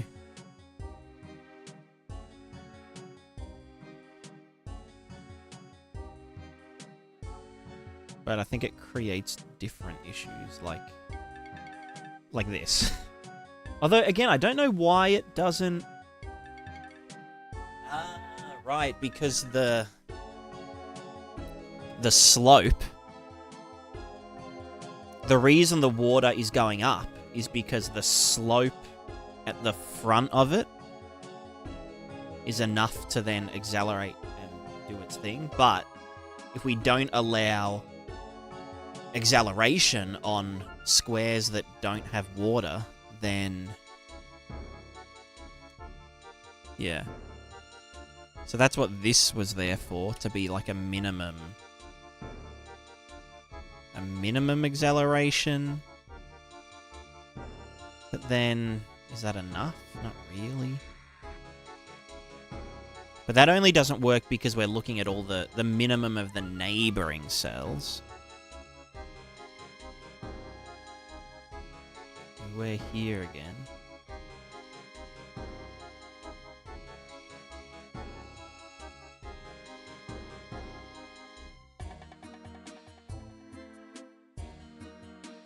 No, it's kind of stuck again. Yeah, like it should be going way further up, but it isn't. So if we just used the middle cell, then it should behave normally. But I mean, all this gets thrown out the window once there's rain, you know? Once there's rain and rain runoff, it's just... everything kind of gets fucked. Well, not fucked, but just like...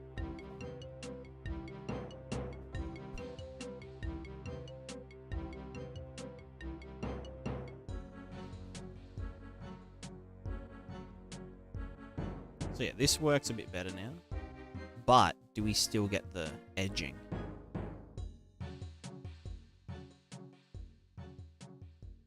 Yes. Not as much, but still edging. It's not even that. If I turn down the divergence, I mean, yeah, you could say that, oh yeah, it's like kind of moving water, it would kind of do this shit. If I turn down the divergence threshold... Although, is this just from the added divergence?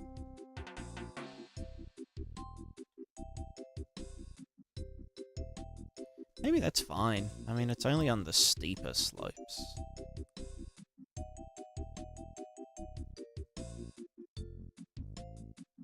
Although, no, okay, yeah, we get this fucking checkerboarding shit. If I was doing all of them like this, then once this fills, let me just move back and forth to fill it up again. Right, so if I do that, where I get the min, then we don't get any of that, because we're not applying any velocity and shit from up here.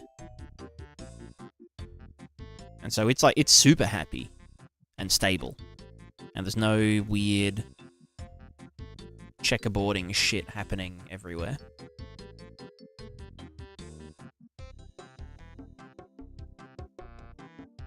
But then the problem is that we can't go up the shoreline. Like this. It just gets stuck because, you know, we don't allow the leading edge to yeet across. I could do it. I could mask this.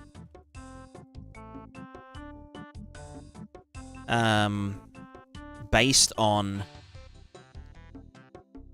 the slope.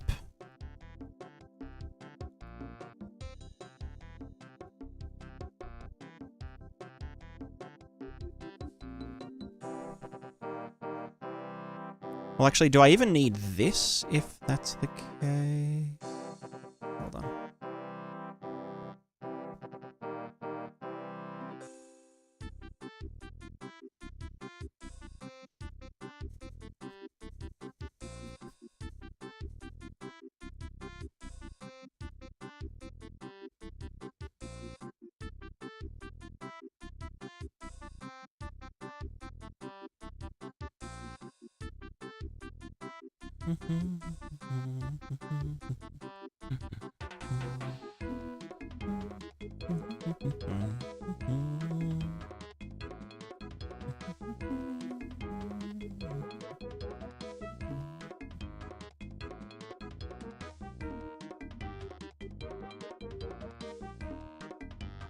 Random thought, could you access 2 different sets of height data?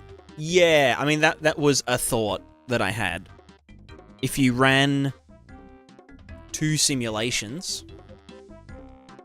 but then you'd be running 2 simulations, which is like, not really what I want to do.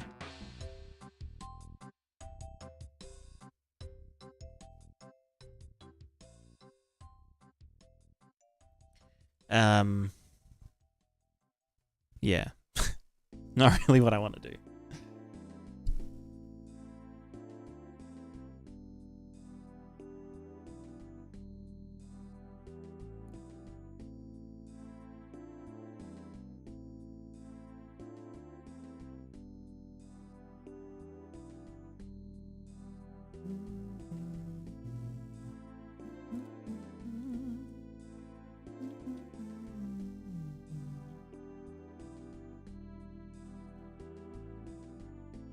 Alright, less checkerboarding now, but we're still fricked at the shoreline. Ooh. So, if I got the slope and then just said length of the slope, oh, it should be length of the slope. Because it's based on the cells and shit. No. Fuck it. We'll just YOLO it. Length. And we just say...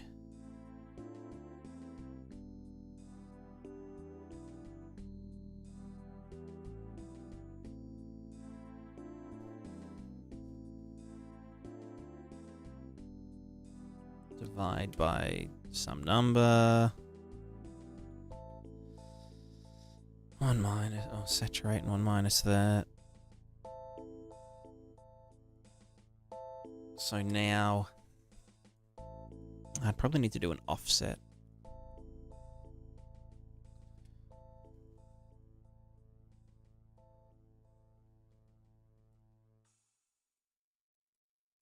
There's just so much fucking masking and stuff.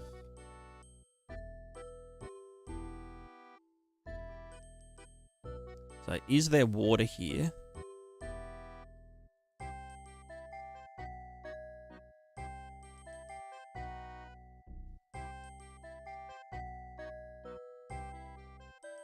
Can you tell me how you utilize tangent normals to get the smoothness of the borders and therefore the smoothness of the slopes?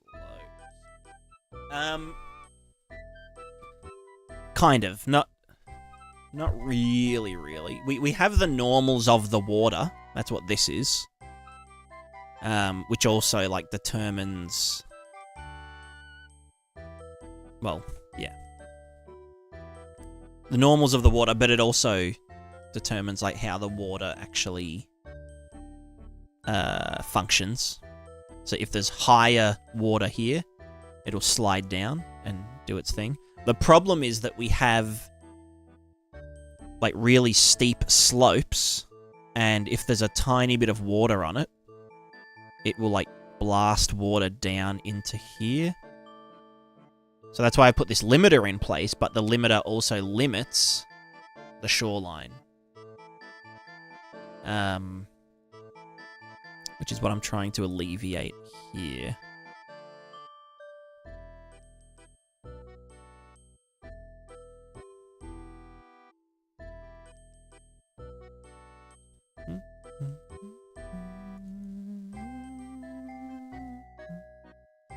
So now this should be saying, is there water here, or is the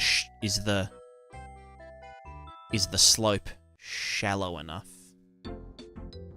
for us to not give a fuck?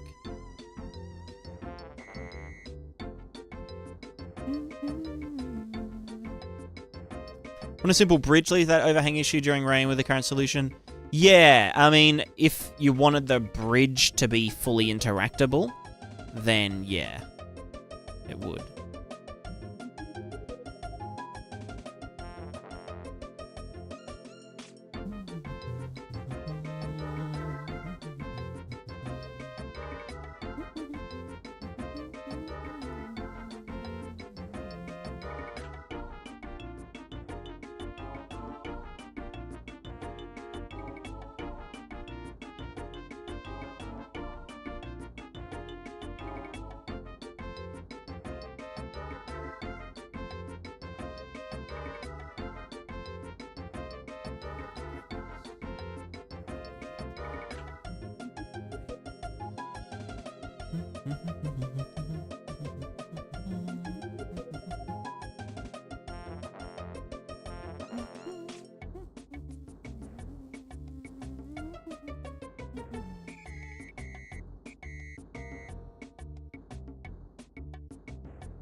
I don't know, maybe it's just an unsolvable quirk.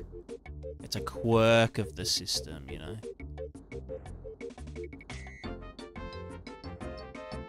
Or of any system like this.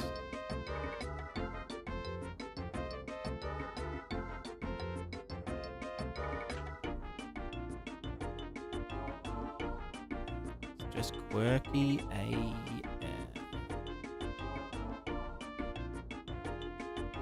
Oh, I just hate this. Why does this have to do the thing?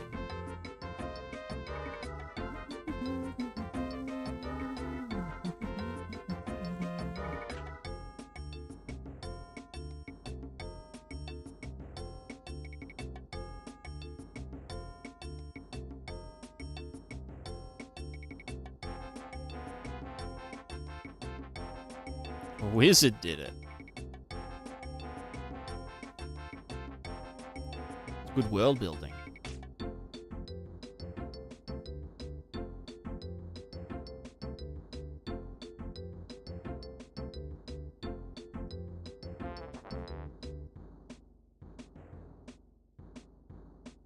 Just want to make it seem like two spheres are blending like Metaball style using 3D SDFs in Unreal. Yeah.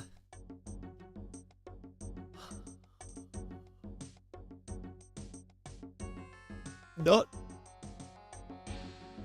really, because it would then interact with its own distance fields, you know?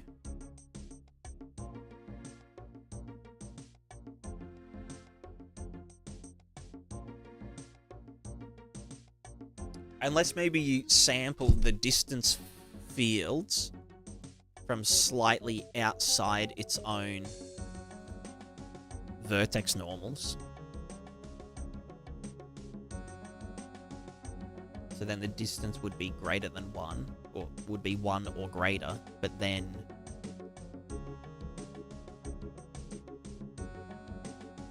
no, you can't ignore self. Yeah, at least in the material side of things. Because the per mesh distance fields get combined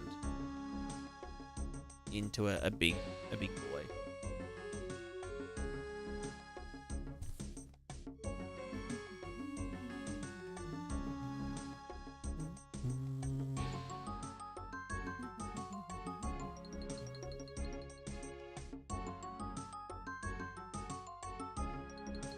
Yeah, it is. Yeah, global.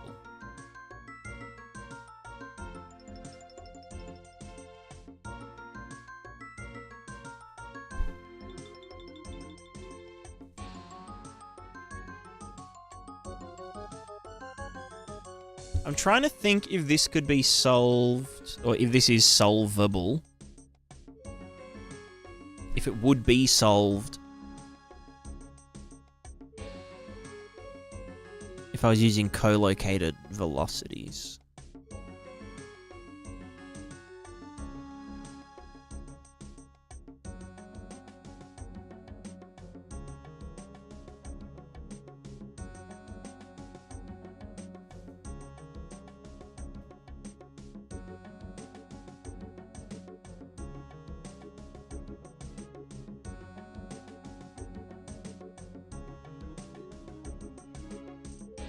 Oh, right. I also changed that back to this, didn't I?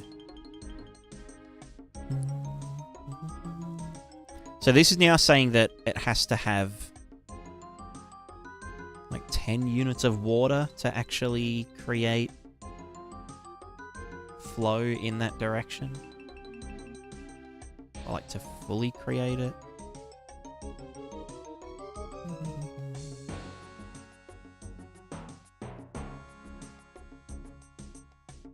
Can I come back? Thank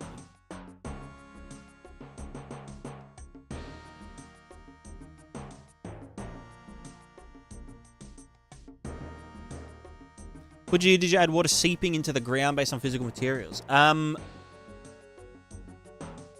It's doable, but it would take up an RVT channel, which would, I don't know, feels kind of wasteful. Oh, this isn't too bad now.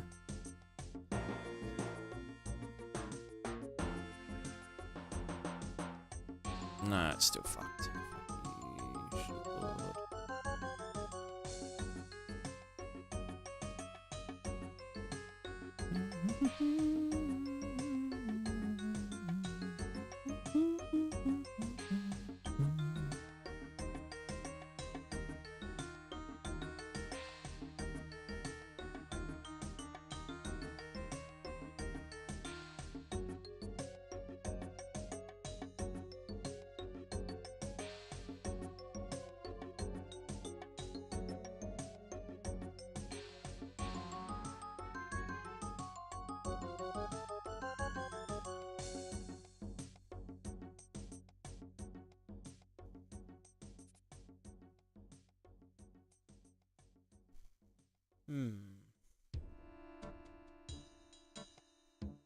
Integrated the world to be created with temperature drying out puddles. Yeah, that part is doable.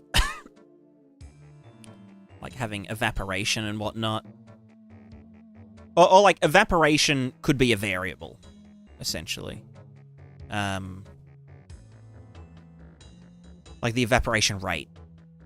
Or like a ground, ground soak rate. Just like a global one. So that, like, when it is raining, water just doesn't pool up infinitely. Because in real life, water soaks into the ground. Or drains off somewhere, Could even add, because I'll be doing... There'll be an RVT channel that will do inputs and outputs. Or, like, inflow, outflows. So 0.5 will be... don't do anything with the water. +1 will be like hard code this water to always be at this level, even inside the simulation bounds. And then 0 would be delete water from this location. And so you could, if you had drains in your city or something, you could set those drains to draw, or, to be deleting water. And that would actually cause a shift in... Like if I just deleted water in the center here, the rest of the water would go in to, like, fill it.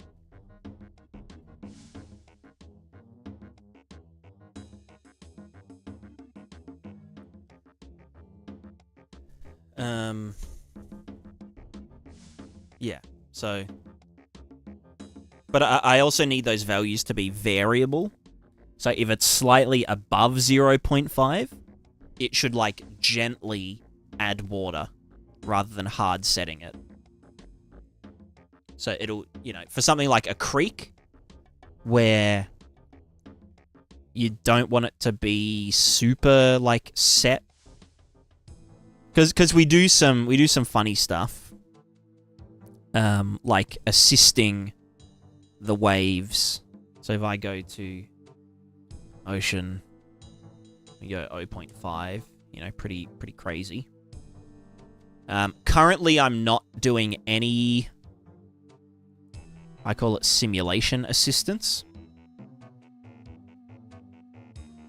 So currently no simulation assistance. You can see at the corners here, this is our like predetermined wave stuff. And then it's just taking over in here, which with no assistance looks kind of dumb. I mean, it looks fine, but the waves aren't very like shapely and they're not following the stuff outside of the simulation. But then we can be like, okay, well, let's assist the velocity and the height 0.1, and that will, yeah, create, it'll kind of ease it towards those predetermined values. If I put this up to like 1 or something.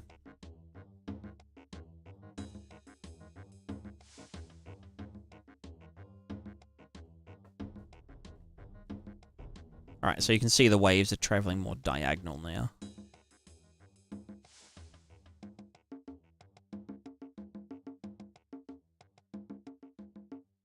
Okay, we'll put the height assistance up a bit. Yeah. Yeah, so now we're getting like our Gerstner waves, but with the simulation kind of on top of them, you know? Or like blended together. So yeah, we can have the Gerstner waves, they can then feed into the shore zone, which is just fully simulated, and also like crash into stuff and react to it. Same with like over here, we got like this rock in the middle, and it's doing its Gersty stuff. So I think being able to control that for certain things is like a must-have.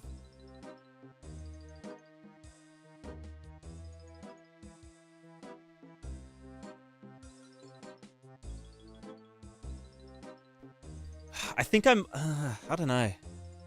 This bit here is just causing issues. This banding. Like, it just looks dumb, and it's also causing issues with the height stuff, so... Maybe I need to look into co-located grids. Well, it's just the velocity, and, like, I don't understand why I couldn't get it working last time properly.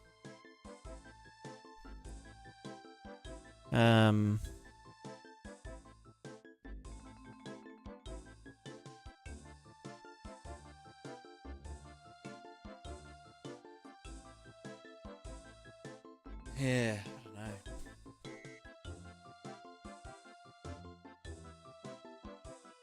Thanks, Mikey.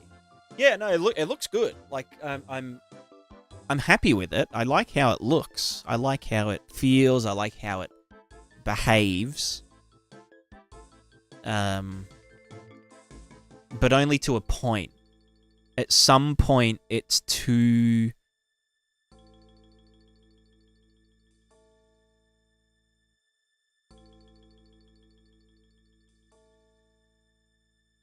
unstable. Or like, there's little details that are just pissing me off. Like, yeah, the checkerboard gridding here. Because the velocity is stored, you know, at the center of the cell. I like how it's behaving now on the shore.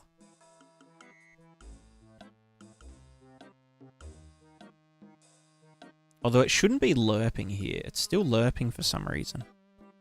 What's our...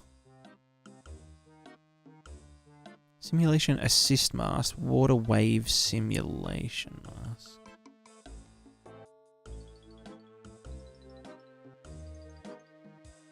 Is that been very noticeable in the end result? It can be. It can be. It depends on, like, the you know, the game. Like, if this was third person, then, like, yeah, it looks like this. Which looks dumb.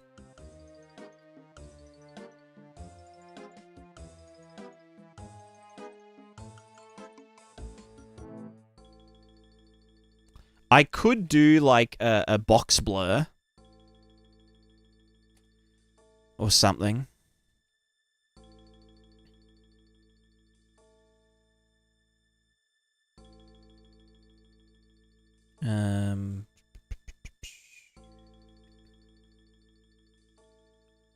What's this? WPO. It's opacity. What the fuck? This one? RGB. No, where am I? Oh, I'm doing it all the way over here. Oh, and I'm already... Wait, what the fuck? Is this... ZWPO. Why are you going into... Make the thing. You then go into the WPO. Is this the right...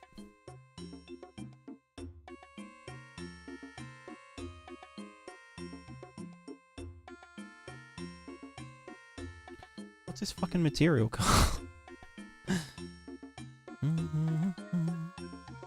Water flow tester, right? So why is the WPO not...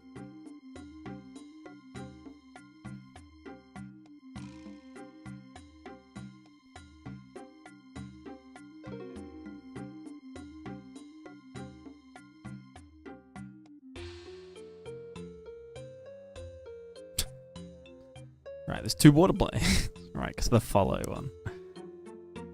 Funny.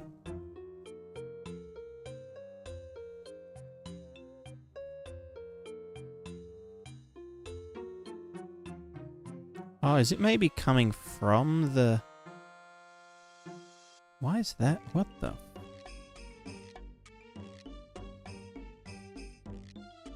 No, they're using the same thing, aren't they? I don't fucking know. It's all a nightmare.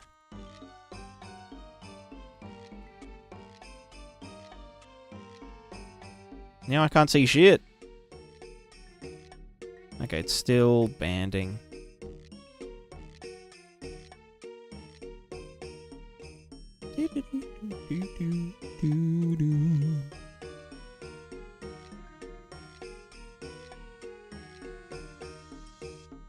I don't know. I don't know. But yeah, I think that would solve some problems. At least. Some problems. Not all. Just some.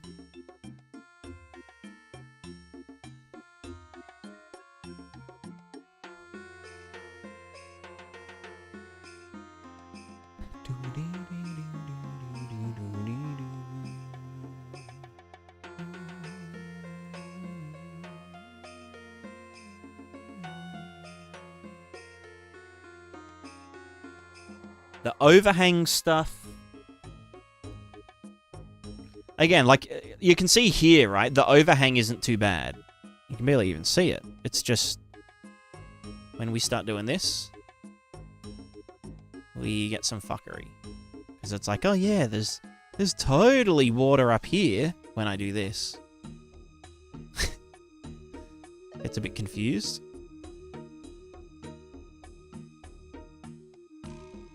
This I like, right? Like, water goes here, comes down, does its thing. Bit of fuckery there, but particles will solve that.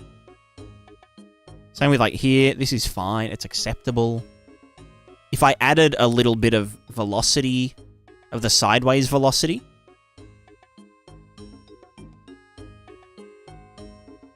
Wrong way to get. If I added a little bit of the... horizontal okay, well, fuck. In theory, it would work, but it's obviously not, because I'm too dumb. Oh, that's just because of the... God, I don't know.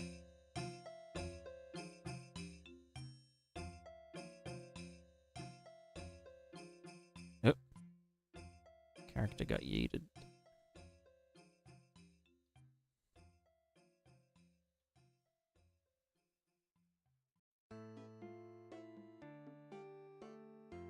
Yeah, I don't think there's any real way to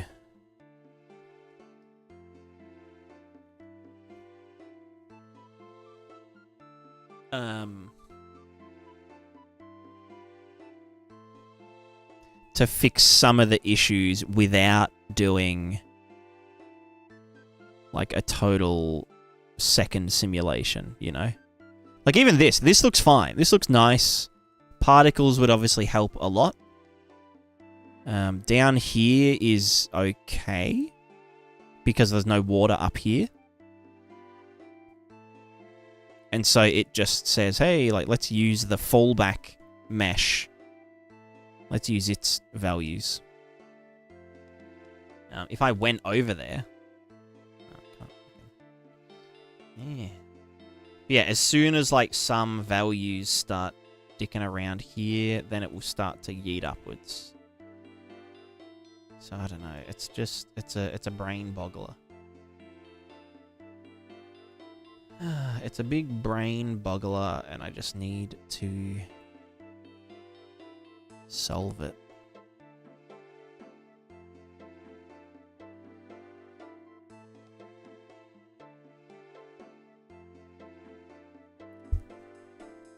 Yeah, I think there's just not a solution.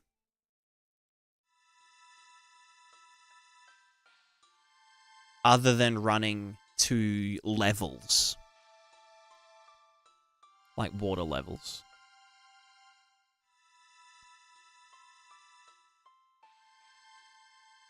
I mean, it's only for that little bit of crossover, though.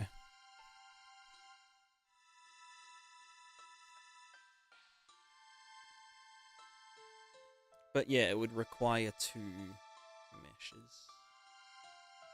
Yeah, no, I definitely don't want to do 2 simulations. That's just like giga overkill.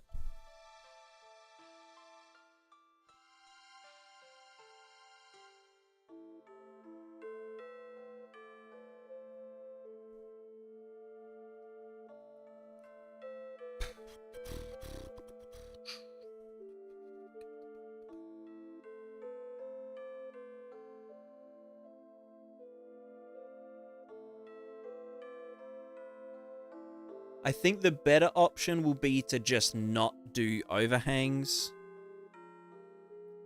like that.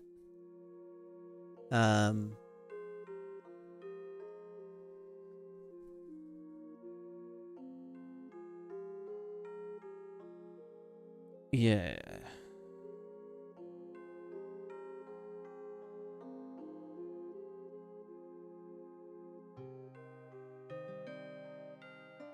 Seems only... Yeah, or I mean, like, it obviously needs to work on meshes and stuff, but it should be for just, like, the flatter parts of the levels and rivers and all that kind of stuff. I mean, honestly, I think in this case, I've got a very extreme example going on. I've just got, like, one giant mesh that's very steep, just sitting in the fucking middle of the ocean. There's no, like, fall off. There's no extra rocks around it and whatever. It's just, like, brick wall kind of thing. Yeah.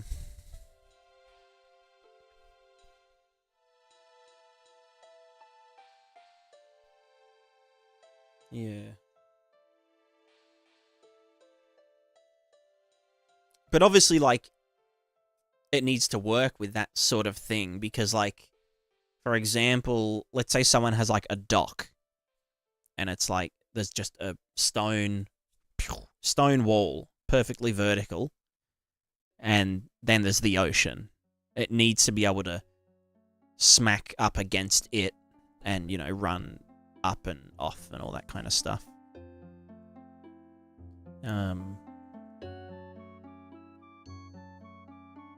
Make overhang objects unaffected by water effects. Yeah, I mean, that's what I was thinking, is that, like for example, if you were a designer, level designer, you could do this section here, like, just make sure it doesn't overhang or anything, and then put down the overhanging cliff bits, right, that like overhang, but don't draw them to the landscape RVT, the height RVT. So from the water's perspective, it will just go from here, it'll flow through this thing down into there. And from the water down here, it would, you know, go up and it could do its thing and whatever.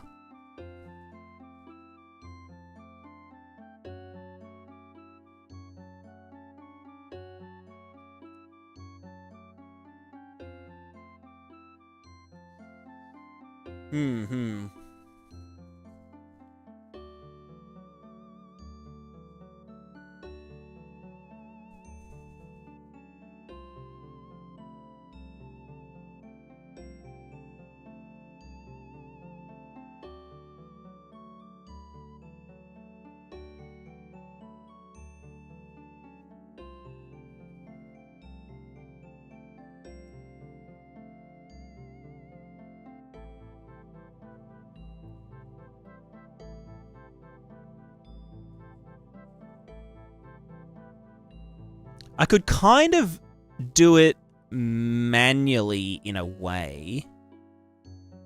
If I get the current water height, and sample the distance fields, so I can sample this mesh as distance field.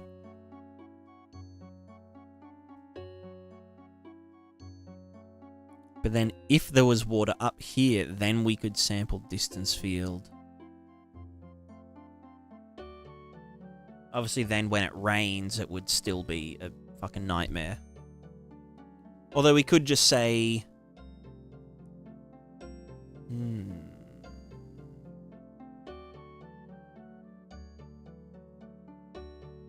Like, for example, if we could tell the water down here to use this as its boundary until a significant amount of water is up here, and then use, you know, this as its boundary, whatever.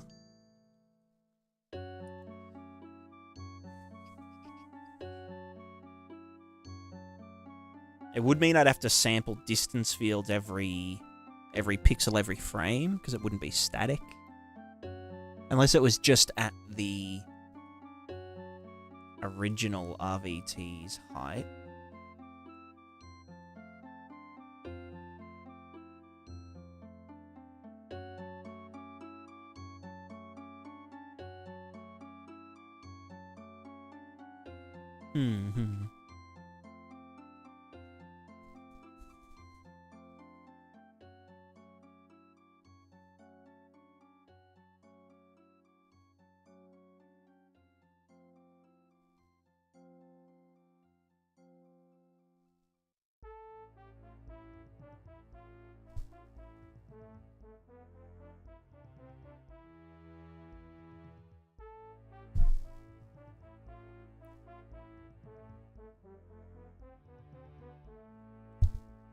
It would be so easy to do a second layer. But it's just the performance implication. And it's also like, okay, yeah, we can put in like a second layer with a second height RVT, and then when it drops off of the thing, it transfers its water to the simulation below. Like, that's not hard. And so, yeah, you could have, like, fully overhanging, you know, like, this would write to height 2, and this would write to height 1.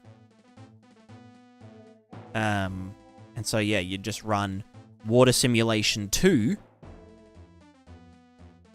relative to this height field, and then, you know, there could be, like, a big overhang, like this.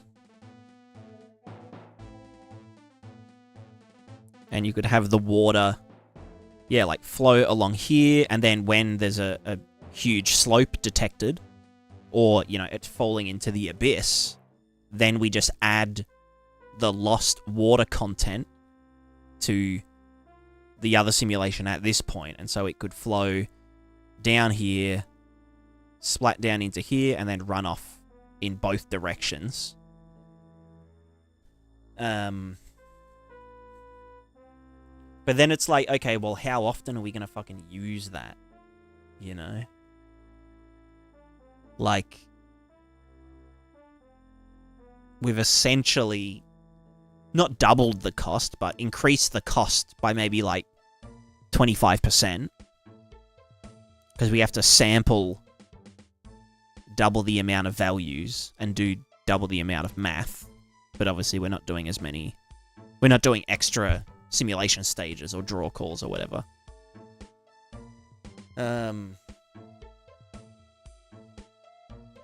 Yeah, I'd say between like 25 and 50% increase in processing time. But yeah, then it's like okay, yeah, we've got this extra water stuff happening, but like it would have to be happening all the time.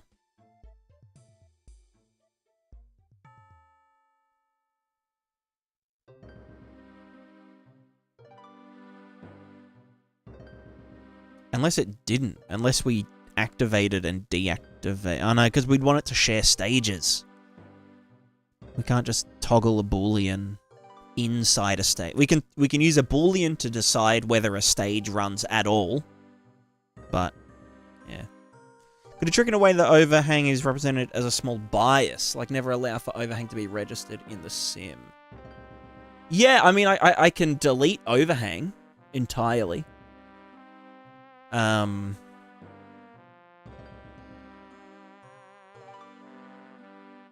I don't know.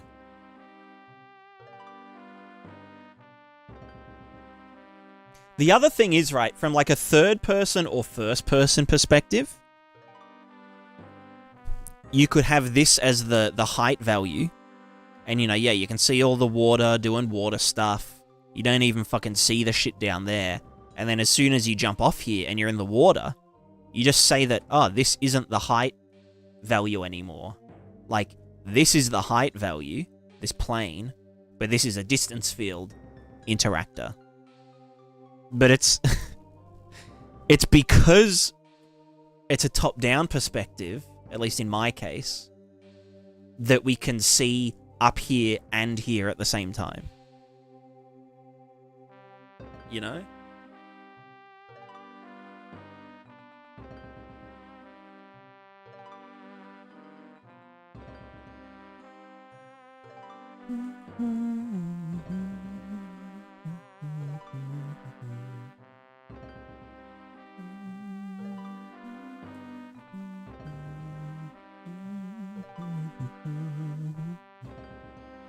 Any other approach to this? I've got some ideas. Yeah. But they're just ideas. One would be to just mask this out entirely. Or, like, you know, yeah, let this part here clip. Clip down to where the distance field meets the water. So, like, you know, this bit here would act as though it was, like, cutting off here and falling down. And then just use particles to do the waterfall and whatnot. So we'd still get, like, the interaction down here that would be slightly in the wrong spot, but we don't really care anyway.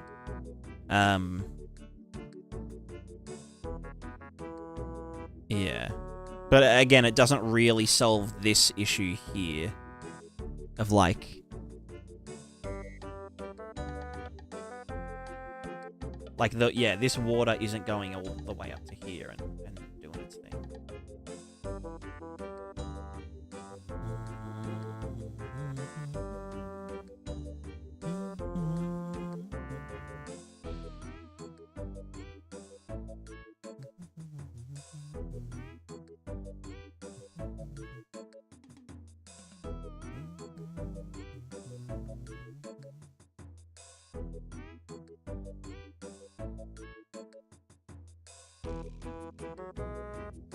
Yeah, aside from like level design, I don't think there's a real solution.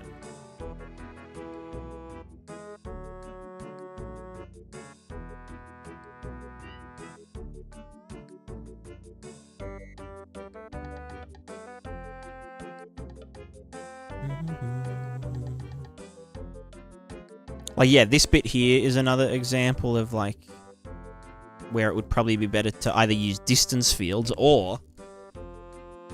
better example would be to just, yeah, like, not write this to the RVT. So, you know, if I shift that. So then, yeah, the water can go pretty much up to here.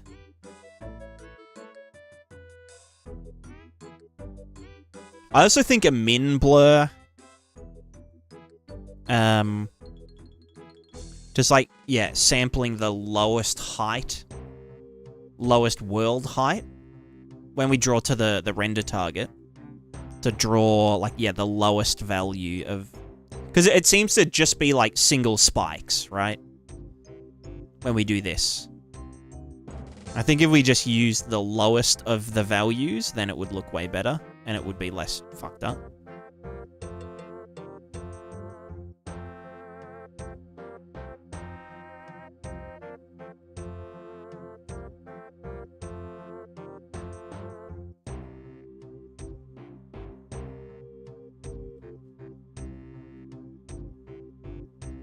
But yeah, everywhere else it looks pretty decent. I still think I'll try using a co-located grid.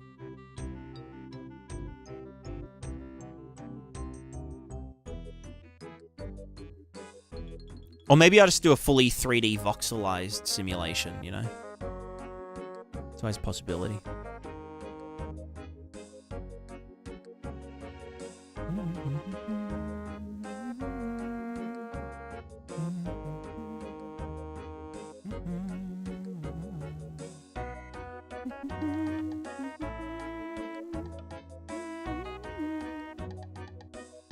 Wow, temporal aliasing.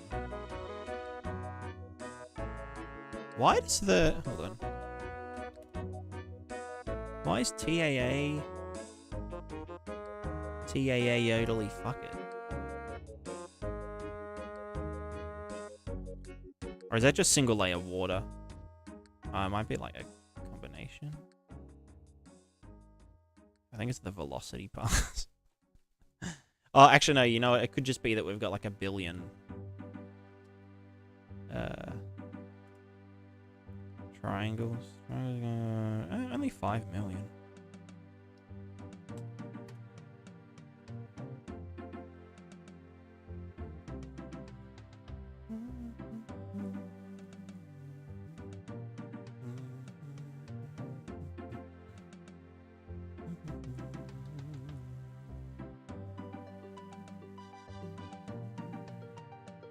Imagine this ball is a ship. Oh, cool ship, bro.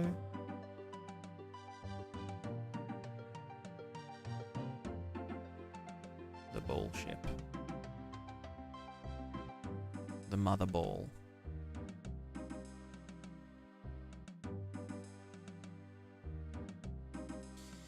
Hum.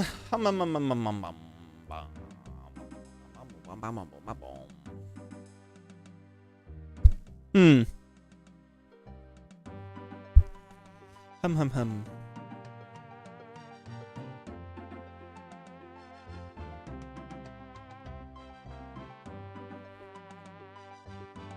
I don't know. I mean, we could think what's like the... What are the minimum specs for this to be shipped?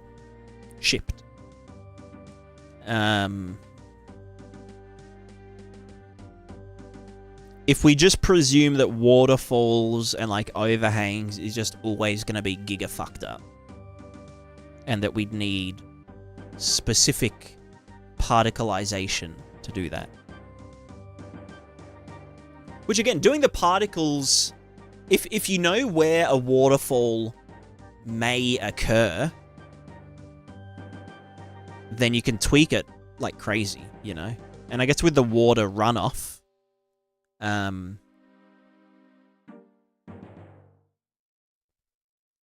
sorry, with the rain runoff, I'll probably be limiting the amount of water that rain can, like when it's raining,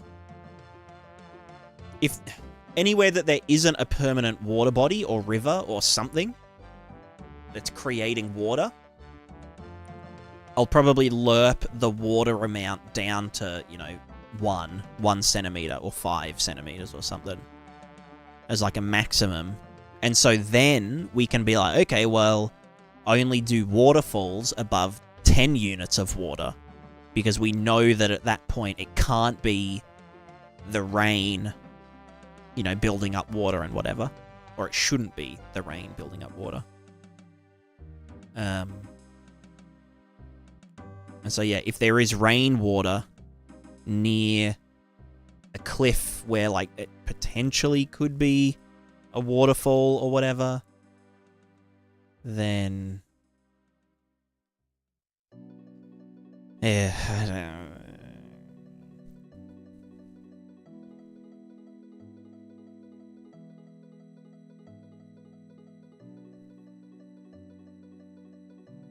Oh, got a pimple on my head. I don't know. I might call it there. I feel like I just went in a bit of circles tonight again.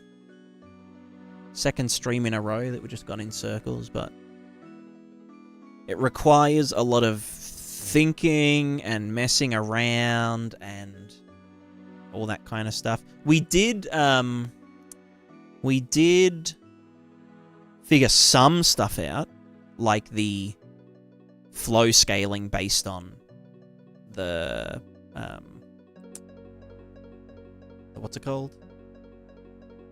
Flow scaling based on height, so that the shallower water doesn't just like, you know, doesn't GTFO. So that's something at least.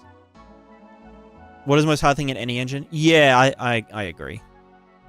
It's because we're humans and we've seen water, like, so frequently. You know, we've all been to the beach and seen water doing water stuff. And so I think as soon as you start to do, like, sort of realistic water, it's what's the Uncanny Valley. It's the Uncanny Valley, but with water. Like, if it's Wind Waker and it's like flat, opaque water with some, like, little white foam decals, it's like, yeah, that's water. Or if it's like, you know, video footage of a beach with crashing waves, like, yeah, that's water. But as soon as you start to, like, get over to here, it just looks shit. It looks shit before it looks better. And that's the same with, like, going from any kind of stylization. Like, the spectrum of stylization to realism, there's a big, like, valley in the middle where it just looks like a fucking PlayStation 2 game. Or a PlayStation 3 game.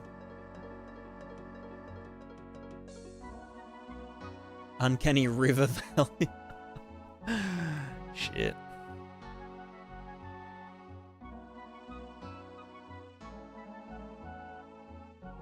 Oh, did the stream die? I feel like the stream died.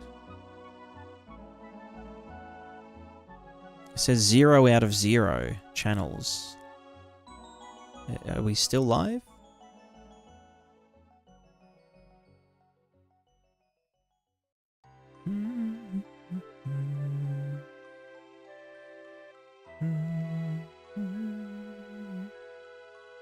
Okay, now it says that...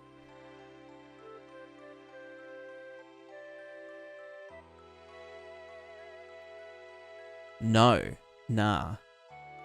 Nobody just... We are... Okay, okay. It must have just been my restream widget that just disconnected for a second. Yeah, I can see it on the OBS.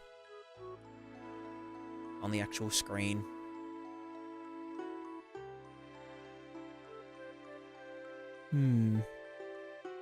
What's everyone been playing? What video game? Do you guys even game? Do you guys game anymore?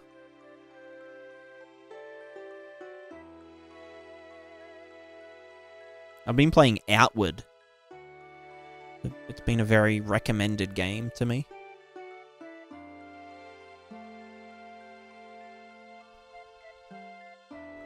Because it's all about travel and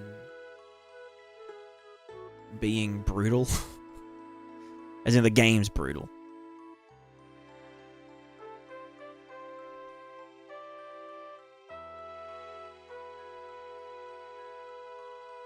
One thing I like about Outward is that when you die,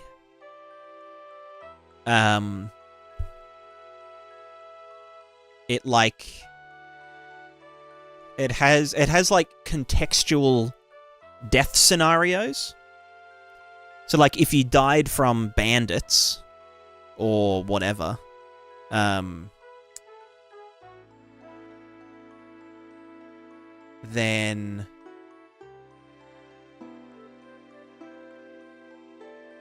you like when you wake up, you'll be in a bandit camp or something. Or like in, you know, the reptilian lair, or some nice person saved you and whatnot, which is something I was thinking of doing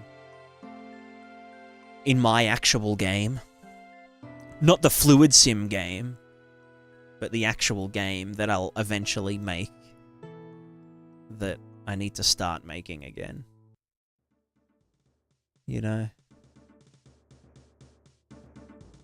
I'm excited to start doing actual game work again once this update is like done for the plugin. It does feel a bit like full-time plugin dev life.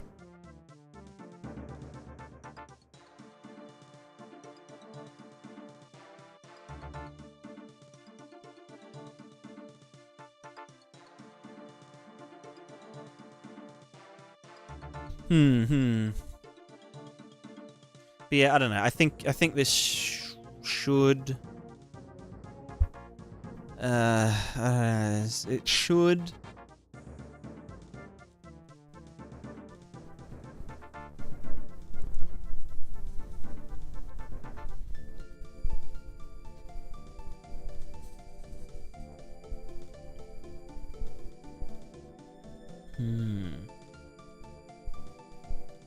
I am thinking maybe I could do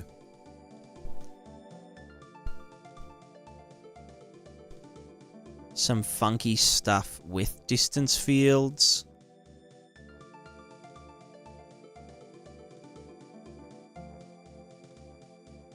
So like at the maybe maybe I'll try that actually.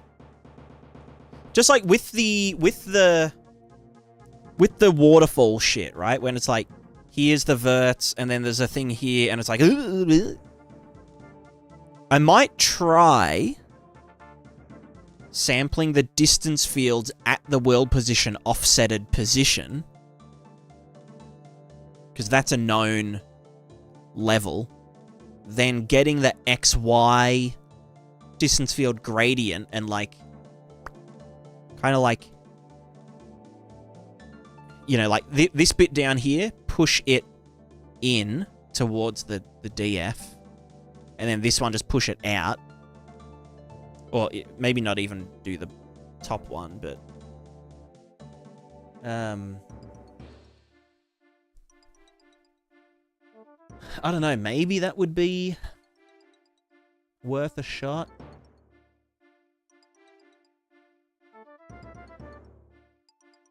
At least that would, like, tighten it up on the lower level a bit, and then the upper level, who fucking cares?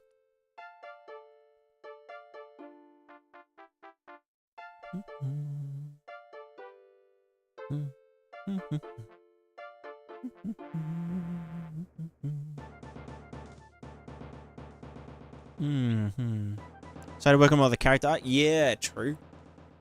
It'll be nice to get some, like, finished example characters in and all that kind of stuff. 23 DSF when you do, I will, Nightcare. I will. I'm excited to sort of open up the game development a bit, like open source, crowdsource, pull together ideas with like a community and shit. Free labor, you know. Ugh.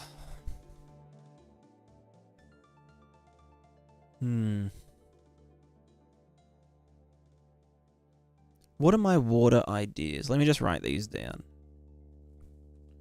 Ideas for next water dickle. Use DFs to snap overhanging water plane to nearest cliff thingo.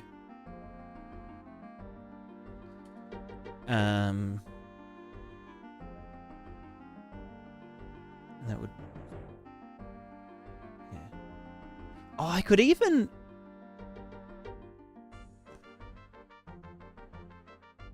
No, I'd want to sample it first, then offset it. I was thinking I could offset the sampling of the render target based on distance fields, but no, that would still have the issue. I think I want to sample it first, then do the pizzazz.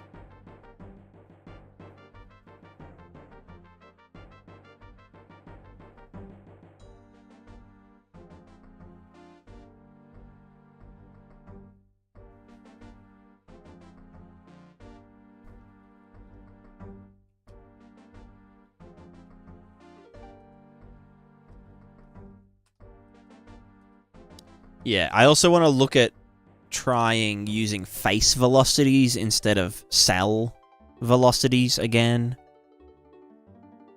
Now that I've kind of simplified everything into just 3 steps, it should be pretty easy to change and be able to like flip-flop between them and make sure that they're like paritied. So I've got distance field snapping, correlated velocities.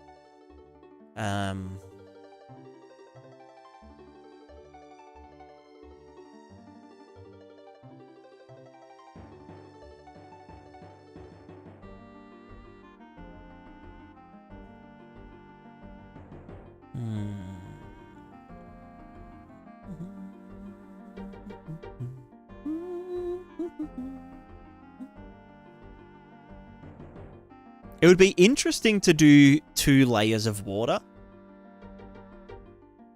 But at the same time, fuck that. But also...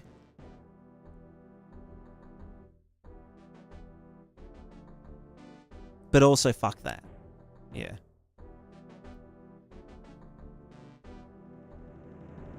Two layers of water will be Prismatiscape DLC. It'll be like, oh yeah, I'll help you implement it, but it's going to cost you $50 an hour, you know.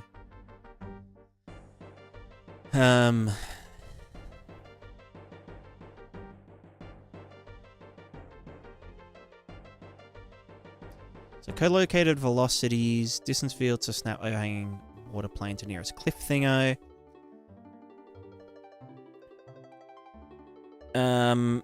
So co-located velocity should stabilize that weird checkerboard patterning that we were getting. Distance fields should help a little bit with the, you know, the edging.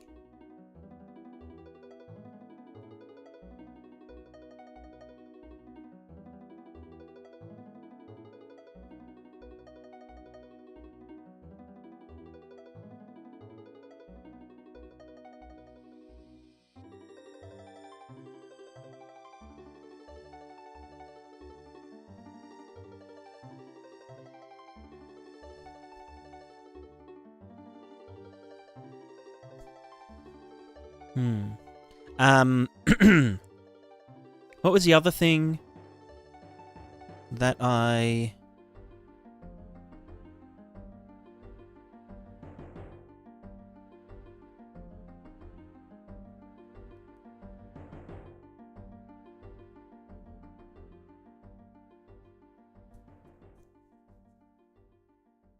Obviously the particles. Particles is just a whole fucking thing that isn't that hard to do. But I can't really do the particles until the base simulation is done and stable, and I've dealt with the overhangs, I've dealt with all that kind of shit.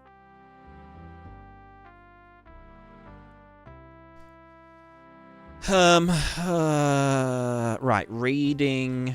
Let's call it the simulation assist for rivers. Velocity, RVT. Simulation assist. Lerp. Strengths.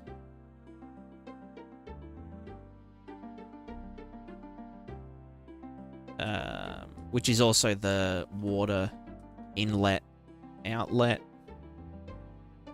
Channels. That's pretty easy. I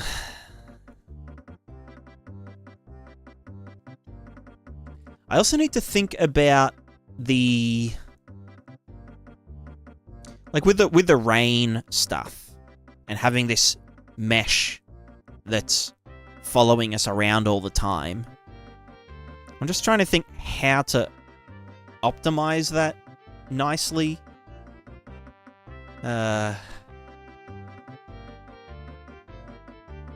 Or whether I should maybe just fall back to a material-only effect for that.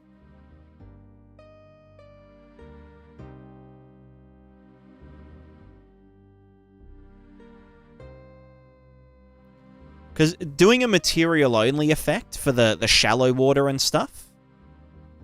So let's say any water below 10 units high becomes just purely shader effect.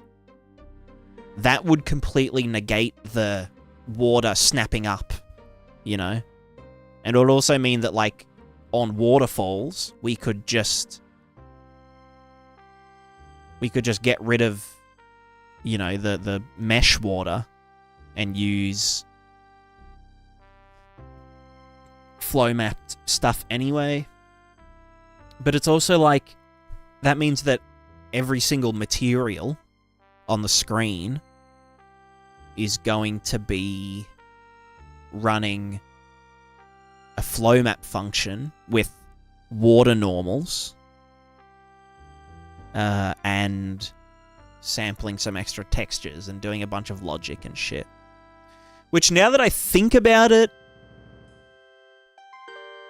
if the blood stuff, the blood and paint stuff, was going to be in the surface shaders and whatnot, then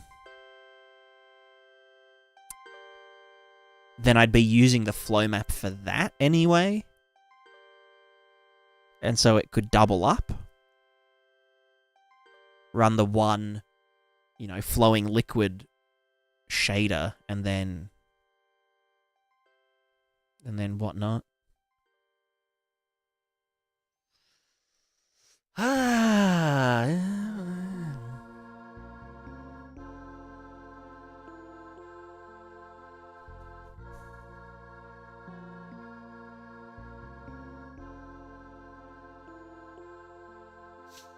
Maybe I should try that. And just be like, okay, yeah, don't even snap the water up unless it's over 10 units. That way, like, when it rains... Because, like, the benefit of doing it with the mesh is, one, it allows for, like, deeper water. Deeper water when it's raining and there isn't usually supposed to be water there. We can actually have water with depth.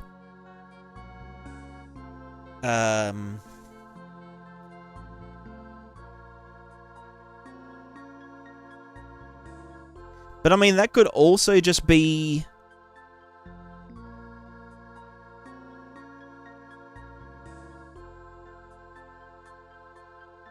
handled differently. Like, we could say, okay, this is a place where large puddles can form when it's raining, and have a mesh there for when it does rain, but it's underneath the landscape, usually. And then it will snap up and do its thing then.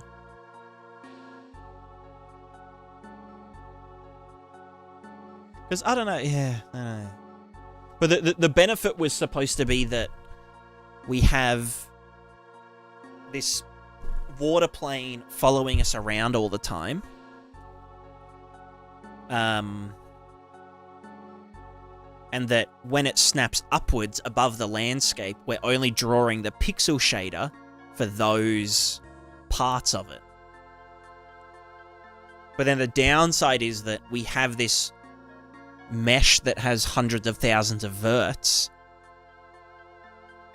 always, you know, following us around, like always rendering, and it's always evaluating the WPO logic, like all of the vertex shader logic.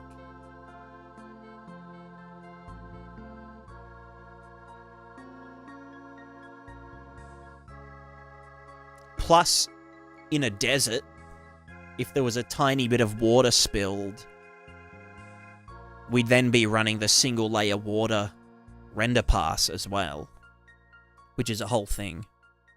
Like a whole fixed overhead cost to consider for just one drop of water. So maybe considering that we would have a bunch of other effects happening, like the blood and the paint and the other shit that uses flow maps, maybe we could just run the flow map in the shader. The other option, no, that's dumb as fuck. I was going to say the other option would be to do a post-process effect for the surface water.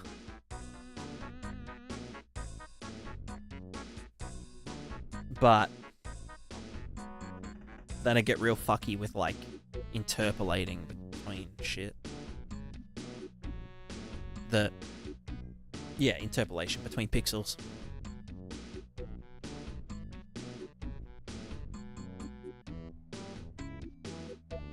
But at least then it would be able to be turned on and off. If there was no water anywhere on the screen, we could turn off the water surface shader. But yeah.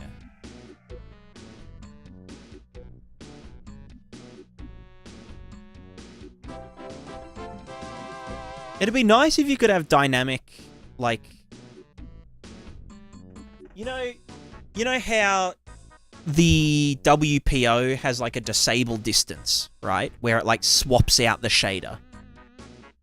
Or like how you can LOD, you know, like you can have LOD materials where at this distance I want to swap out the material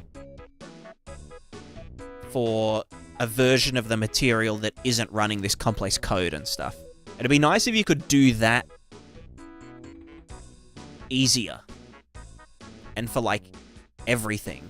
Like, for every shader that uses the water, let's pre-compute one that doesn't run the water shader code. And to be able to just turn that off on a global level, like, swap out all the materials and shit. But, I don't know. Anyway, we're gonna raid out. We're gonna be raiding Kebab, because he raided us earlier, because an absolute Giga Chat, and he is working in Godot. Looks like he's doing some procedural animation stuff. But I guess we'll find out when we're there. So we raid Kebab Scale. I start the raid.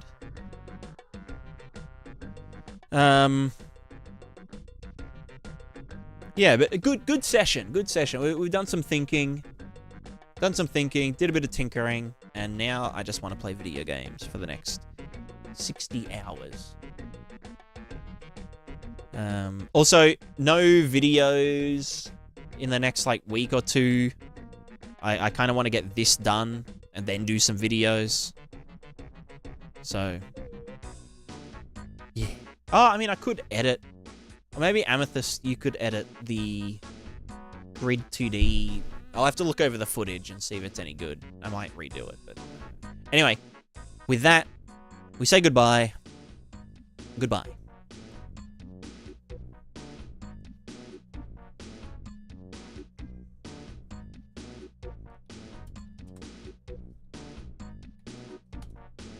Also, for you on YouTube, this is what we're all watching now.